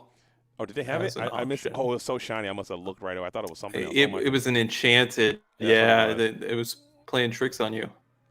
I definitely did not register that as what that was, as that beautiful. And now this turn is actually super great. Never mind. Oh, yeah. Clarabelle's doing work. What did I tell you? Best card in core constructed in the Emerald color. You don't have to sell me. That seems like a very good turn. I went from doing nothing to doing something incredibly cool, as you're going to be able to bounce that Flynn back to hand, take out the other Flynn who was boosted, so you'll take 3 damage back on this Clarabelle, and then you get some card draw out of it as well. So wonderful turn coming in from Fetty. And now Richard is going to have to be able to keep that same energy here and turn the corner back and do something about this Clarabelle before it absolutely runs away with this situation. Oh, by the way, Cinderella is still sitting there and waiting for another Cinderella to come on through and accelerate our game a little bit further. And I'll tell you what, on the previous turn, Richard's play was simply Ursula that did not find a song, and then Fetty drew Mother Knows Best off the top. Oh. I am not feeling too good if I am on the other side of the board. Oh, we got a real name now. We got Richard. Okay. So, and we know Fetty is Dennis. They are the same person, in case you were wondering. So we got it, man. Oh my goodness. All these folks are men of many names. Oh my goodness, dude. If we could ever just be one thing, dude, can we just have that just be the standard? Just be one thing, man. If you want to be multiple things, just reduce it down to the thing you want to be the most and just be that one thing. We don't need to be 75,000 different people, man. One name to rule them all and just be done with it. As it looks like we have that boosted Megra, who is now going to get boosted back to the hand with a Basil, and now you seem free and clear to start the quest, or you can challenge into this Ursula, just add some more damage to your Clarabelle, or you can just mark and bypass, and I think mark and bypass might be the way to go. And no, you don't agree. You're going to stack up damage on that Clarabelle, making her a little vulnerable to the Flynn Rider, but it will cost a boost in order to pull that off. Yeah, Clarabelle's already really done her job. It's challenged a couple times. It's drawn cards. And if at the end of the day the Flynn Rider also has to challenge into it, Clarabelle just gained a tremendous amount of value. Oh, absolutely. So the stare down continues. Flynn looking lonely and afraid. And this matchup's now that we're seeing the information is coming in, the data is starting to add up, and this boost deck does not look good into the Emerald Sapphire deck. It's just not affected as much as, say, the Sapphire Steel, which is greatly affected by it. I don't know, man. What do you think about this matchup now that we've seen a few of these games so far? I mean, what we've seen has been quite lopsided. Yeah, it's not looking too good. It's very interesting to me because the Amethyst Emerald deck is so strong, in my opinion, against Sapphire Steel. But obviously a very different matchup here with Emerald involved. Yeah. And here it is now. So we are going to continue to go on with the Elsa. Elsa cannot really get after the Basil, but we can finish off this Clarabelle.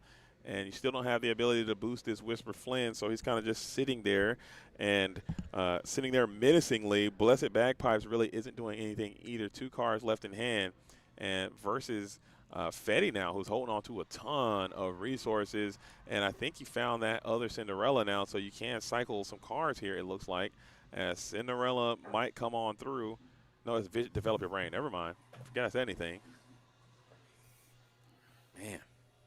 Yeah, but Fetty just has his pick here, whether it's a develop or a vision potentially in the future. You get to this high ink total, and everything Fetty is going to be doing for the remainder of the game is just going to be overall more powerful cards than his opponent. Yeah. I 100% agree. The longer this game goes on, the more and more that needle moves towards Fetty. As the resources are starting to dwindle heavily for Richard. I don't even know if you have the top end to even match with a single Hades the Infernal Schemer these days. It's just too much energy in the possession of Fetty right now, who's kind of getting to all the units, all the pieces they need are all starting to pile up. And I mean, you can even start questing this Basil here and just continue to rip more resources from hand, and you'll do so as 2 cards in hand with 1 2-cost character in play. Feels super bad. And you hit that Blessed Bagpipes, which, I mean, that's not a bad hit. The card wasn't doing literally anything in this spot. You hate to see it. Feels bad. At a certain point. I have to say, just because we've seen a lot of Blessed Bagpipes today, far more than I anticipated, I haven't been all that impressed by the card. Yeah. I mean, yeah, if you go Flynn into Bagpipes on 2, but you could have just paid 2 to boost it anyway. So and the other effect, it has a secondary I haven't ability. seen this secondary effect. Yeah, I haven't seen that secondary effect really matter from what we could tell. It's just kind of sitting there like menacing, not really doing. Maybe late game stuff, you can have that 2 ink to just force some boost later in the game. But just in this exact scenario, it has been significantly underperforming, to say the least, just especially right now, because it's right in front of our eyes, and the spooky side is going to come on through, and that probably is going to be the end of the game, as that Mega Red is going to go over through. And I think Richard agrees. We're just going to pack this thing up and get out of here, even though Fetty was kind of hanging out at 1 life, or one lore, just saying, hey, I see the writing on the wall, man. Let's just going to wrap this thing up in a nice quality bow and just get on up out of here into a all-important game number 2. So if Fetty can win this, you will be the winner of the first Dallas, the first ever Dallas Collectors Expo Lorcana Open. And that's something that maybe if we keep this Dallas event going, that could be something that you can hang your hat on. As I tip my cowboy hat, can't quite see it, but I did do it. You can have that being of another feather in your cap potentially. So now, Chard Rom, also known as Richard,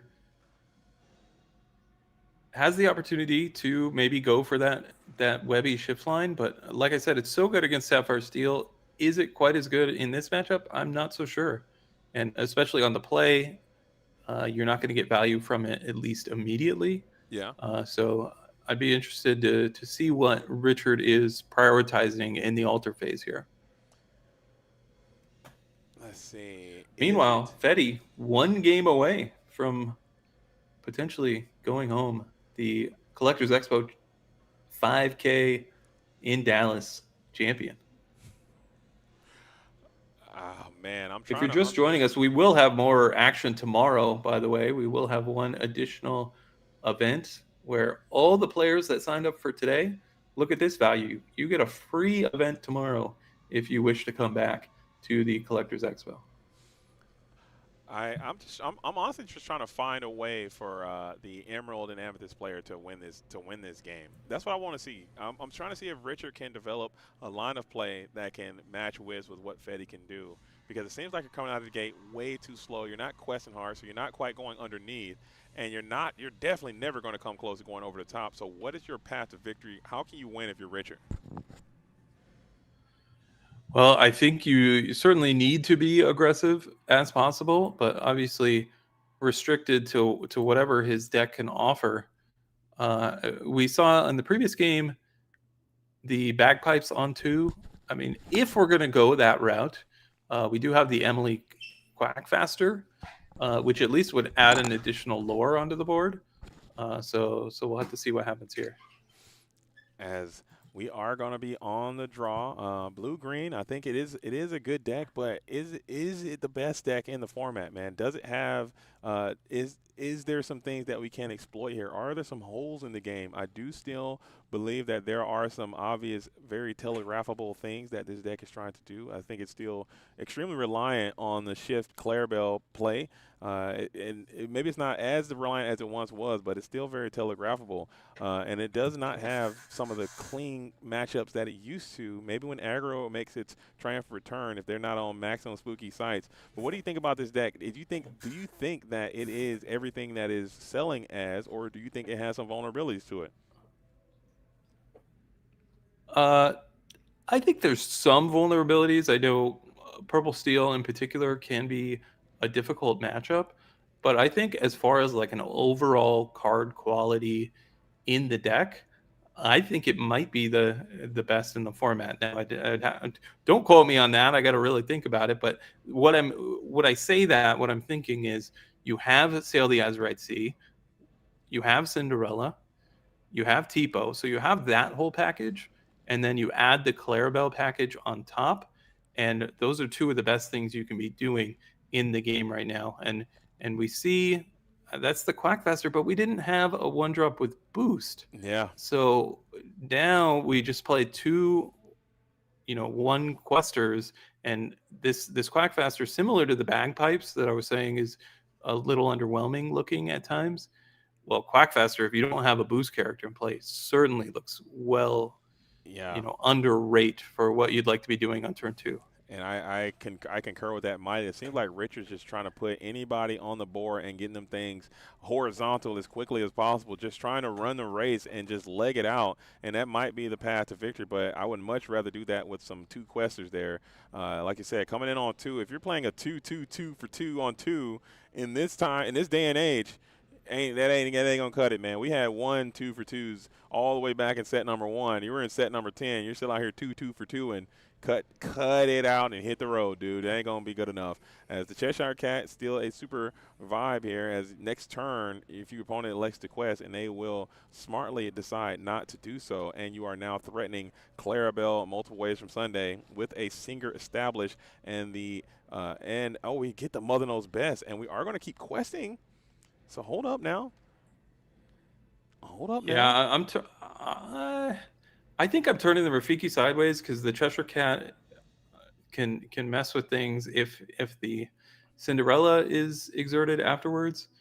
But yeah, I think Richard needs to commit to his game plan of just trying to be the aggressor in this situation. Meanwhile, for Fetty, that Mother Knows Best is a slight setback if he does have the Floodborn Clarabelle, but is it going to be enough? I'm not sure. It always seems like these Emerald Sapphire decks just have it, right? He had the one drop Clarabelle into the Sail, into the Cinderella. Now, we can't say for certain whether he has the Shift Clarabelle currently, Oh, no. but there's a spooky sight. Not and we like talked this. about, I talked about how it could potentially be very good in this particular matchup, and we see it there. Sure, Richard has boost characters. He can make some use of that ink, but that is a tremendous setback. Yeah, I was selling Spooky Sight. Now I might have to re-buy into the Spooky Sight. It seems great, but this Ursula Whisper of Vanessa coming on through, and you're going to be able to boost, play the Ursula for 5 ink, and then you can immediately boost the Ursula, play the Flynn for 2 ink, and then quest the Webby. And Webby, after that Spooky Sight, maybe that's the anti-Webby effect that you need to keep her offline, is to play in the Spooky Sight to increase their ink well. So now they can't get any value from it. There you go. I mean, I mentioned right at the start of the turn, Richard could make use of all that ink with boost, and he does just that. I mean, Fetty, well, he's going to be able to cycle through some cards with 2 Cinderella triggers, but uh, not adding to the board in a manner that can really pressure what's going on the other side. And this Ursula hits hard. Yeah. It's going to quest for 3 on the next turn, and does Fetty have an answer in the near future? I think this Ursula might be creeping up on my list as cards to really look out for. I think Amethyst Steel has a position to play this card as well. I mean, it quests for 3. It has great stats, and it becomes evasive. So it's doing a whole lot for the Amethyst color group. Amethyst is getting some really, really good cards in this set, as now we are on the approach. 1 card in hand, I believe. That's not going to be enough. You don't have access to a card like Doc, but we can boost our Flynn here. Yeah, so one thing real quick with Fetty's turn, we saw him play the Cinderella and then play Develop Your Brain. Generally, you want to be able to view what's on the top of your deck if you're committed to playing Develop Your Brain, but sometimes it's best to not rush and just think through your whole turn for that sequencing. It's unlikely to really matter here, but just something to keep in mind. Uh-oh. Not like this. Not like this. He's got a family. We have it. We have to have it. Dang. And that might be the Get game out right of there. here. And unless you can find some card draw. I mean, Richard, up to 14 lore. Yeah. And you bring out the Meg. Let's go ahead and boost that Meg as well. It might as well. And we will get the Basil back to the hand. So interesting decision not to boost that Mega in that position. I think that's an auto boost in that spot just for that exact scenario. As you are going to keep drawing. Now you can play more threats to the board. We're going to play the Meg. We're going to play the Yelena, just trying to quest. Can you boost? Oh, she's a boost 1. Yeah, boost that Meg, man. Let's get her boosted with that last remaining ink. And the Basil sends it back to hand again, and that's going to be a GG. And just like that, Fetty is going to get it done and will be your Dallas 5K winner out here in Dallas, Texas. Man, what a day, what a day, what a day, man. Very well done by Fetty with that Sapphire Emerald strategy. And I got to say, we knew going into the day that Sail the Azure Red Sea into Cinderella was going to be a strong line. We had a lot of Sapphire on camera. I didn't see, we saw a miss ramp once or twice. Yeah. But it seemed like every time they had the ramp, they also had the Cinderella. And these decks are very committed to that line. Yeah, and they might be just holding that Cinderella in hand just to ensure that they can get that thing to go off, man.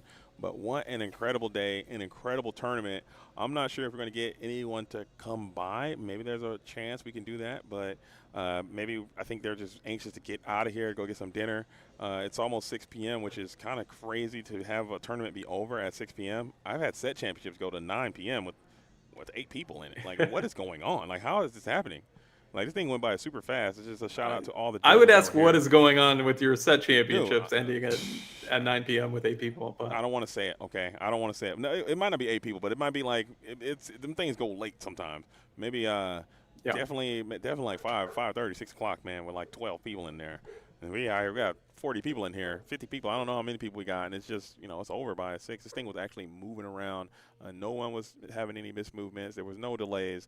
Huge shout out to the judges and all the staff for pushing this thing on through, and that is going to be the dub, man. So I don't know if they're going to be coming over or saying anything, but if they are, we can make that happen. But if not, make sure you guys tune in tomorrow because we're going to be doing this whole thing again. I may or may not be Cowboy DZ again because this is a cumbersome outfit. I don't know if I want to run it back. Maybe. I don't know. I think you got to at least run back the bolo tie in some scenario. I don't know. Yeah, maybe you're right. I'll leave it up to you. Bolo tie and another shirt tomorrow. And I like the cowboy boots. I have the cowboy boots as well, and I'm going to keep those. They actually feel quite comfortable. I think cowboy boots. What's that? Are you going to come over? Okay. You want to talk? You want to talk to him? Oh, okay. All right. So I think we can bring him in here, and we can just give him these headphones. Here, let me move. I can move mosey on over. Yeah. If Pat wants to move me anymore. I think. All right, so we're gonna get him to come by. come by and meet our new winner. If he can make it, just do a fast little interview. Get to know our champ. Yo, there he is right there. Come on through, champion, and the winner is here. Ba-ba-da-ba-ba-ba. Oh, he just morphed right into. Okay, we got. We're trying. So there we're we gonna go. take these and throw these on. I think you'll be able to hear Shane, who is remote telecasting right now, and we have really quick. Fetty, aka Fetty Wap, in the building. I'm kidding. I'm joking. By the way, Fetty, really quick, man. For the people at home that don't know you, you just won the 5K here in the first ever Dallas Collectors Expo Open, the first one. Okay, you're gonna go down in history. All right, knocking it out. But really quick, to everyone who don't know who you are, can you just take some time to just introduce yourself to the world out there that may be watching at home? Yeah, how's it going? My name's Shane. I'm in Dallas, so it was only like a 20-minute. So Oh, shout out nice. to Collectors Expo for hosting this great event. Bringing, the Dallas community. Good competition, good prize and great tournament. Come from Yu-Gi-Oh, so Nice. Shout out to all my friends out there. There's a few of us that kind of like moved to Lorcana, and like the what is it? The knowledge and like everything we've learned throughout like Yu-Gi-Oh, everything transfers over to Lorcana like fairly well. So. Nice. Okay, and we talk about that. Your trading card game experience. Your table etiquette, understanding like how to do tempo and how to maintain card advantage and how to build decks and theories and all that kind of stuff. The fundamentals. The fundamentals are all going to be able to translate over. But speaking directly more about this tournament today. Okay, you showed up and you played the Emerald and Sapphire strategy, which a lot of people, when the cards were revealed, quickly deduced that that could be one of the best decks in the meta, and you brought that deck to this event today. So why did you do that, and do you feel that that is the best deck to be playing in the Whispers in the Well metagame right now? Right, yeah. 100% think it's a very strong deck. Blue Steel is also a great contender. But the thing is, like, they can disrupt you from your one-sided board wipe, but I mean it's not a guarantee, and also they don't have access to a board wipe, but we do. Yeah. So it's like kind of like we're both playing the same deck. We're trying to kind of drop a boss every turn. We don't care if we're inking. We just want to have board control. And the thing is, they will never be able to full sweep. Yeah. They got to have a lot of songs, but 9 times out of 10 they can't full sweep, but we can. So that's why I chose to play blue green today. I come from blue red. Well, so I started set 5, and my first deck was red blue items. Just because I just came from Yu-Gi-Oh. Just that Pierre dude, he just won like some European DLC. Okay. And I just net decked him, and so I never played this game before. So I show up to locals with a red blue item deck, and I mean I was in time probably every round.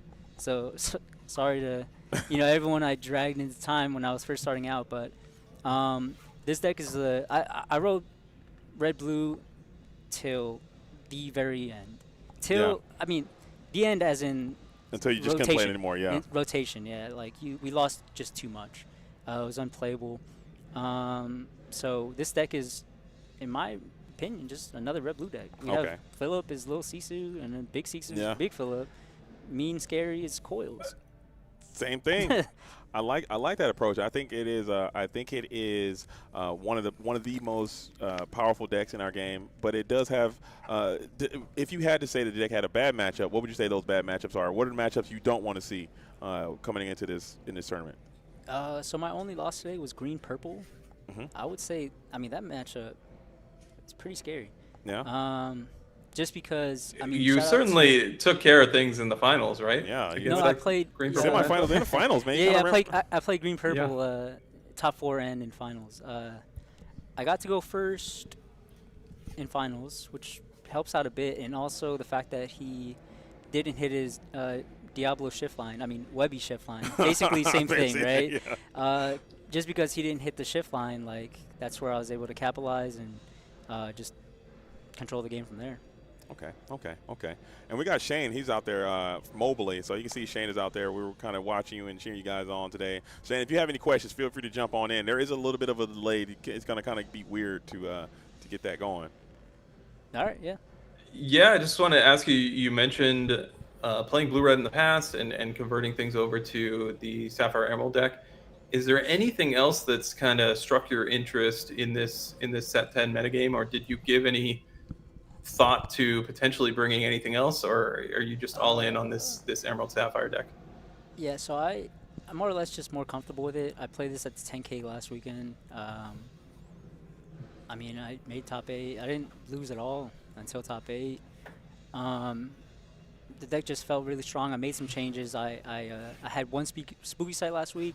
I just added a second one. As you can see how impactful it is. It's like I just want to ramp on 2, play Cindy on 4, and then realistically, if I don't have spooky, I'm just gonna play another Clarabelle. I mean, another Cindy, and so from there you can double ink and then sing hardcast Prince Philip and it's game. Yeah.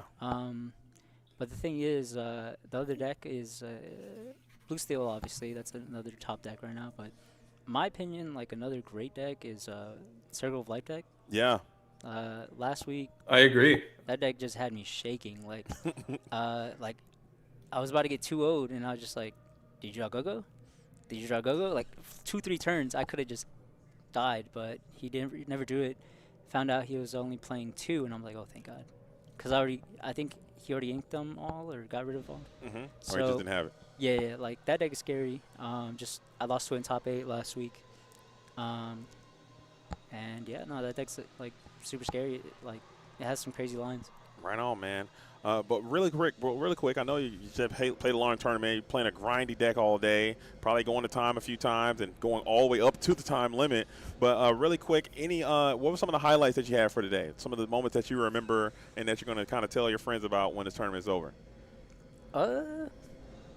I mean, more or less, like I think everything in my deck, how I built it, I think everything worked out just fine. All the numbers, realistically, the deck did what it was intended to do, and I can't complain. There was one time I played Purple Steel, and this was more or less I lost the first round to Green Purple. Oh, that's so nice. I just had to win out. Yeah. For, the next rounds, but I played a Purple Steel player, and he had game on board, but I had Prince Phillips. I have way to do it. So I You're Welcome myself, and I drew 2, and I hit the mean scary. Nice. And it was game from there. And So you turned it around. the deck just has you just have to know your deck. Like, you have outs. The thing is sometimes you just gotta be greedy. I mean, you always have an out. That's what I like about it. That's why I like Mother Knows Best. Was great. I just take the 1. I think it's fine. Maybe, but I don't know. More or less, it did what it had to do. I like that, man. Trust in your deck, man. Yu-Gi-Oh! Have the heart of the cards, man. Exactly, Let it be your guide, dude. Heart of the cards. Heart of the cards guide you, man. But again, I want to say, play to your outs. Huh? So what? You got to play to your outs, and Exactly, you did just yeah. that I mean, in that that's scenario. just you got to play to your win condition is what we really say. So more or less you look at the board, you analyze the board. I look at your hand. I can out 2-3 cards, but I can't out that one. He could just you also have to add in percentages of how many Cobra's been played, etc. Every game. I would say realistically in this game, you just have to put the reps in and just know your deck and know what every other deck can do. So.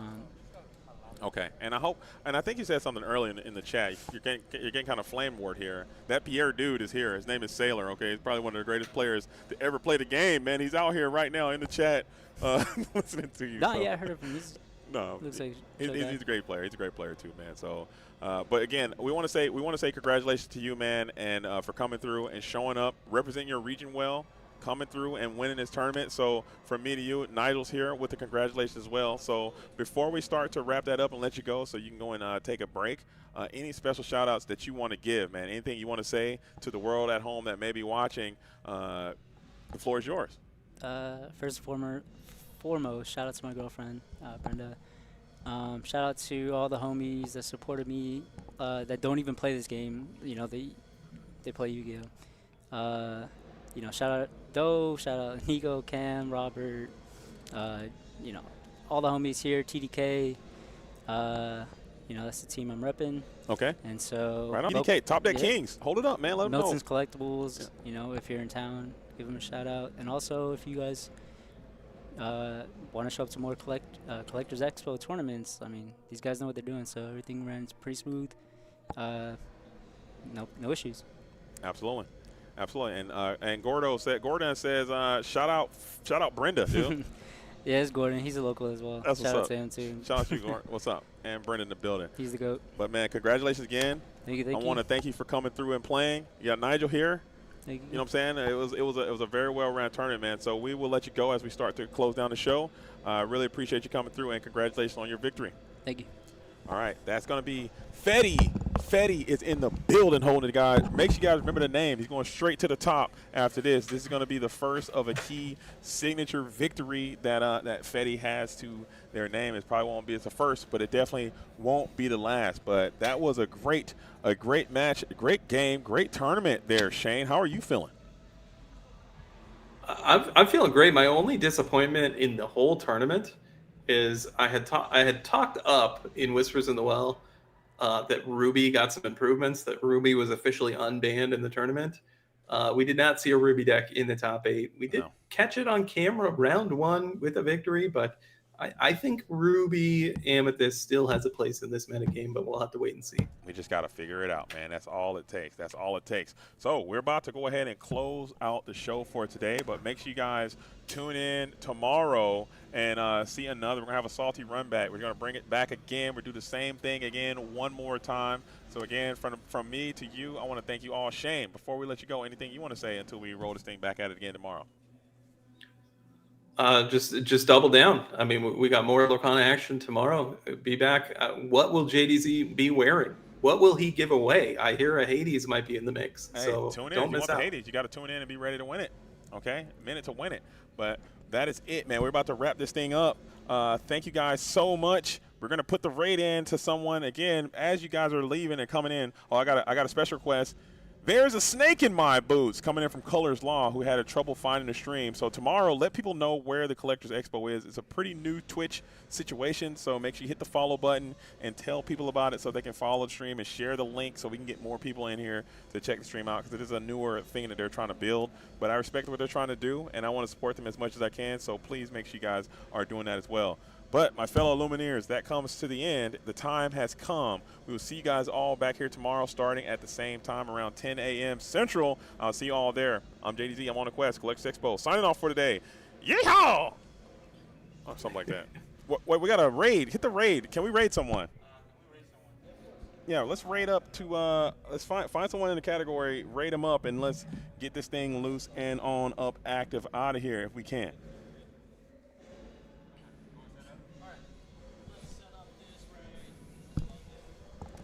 You gotta use that mic button there, I think.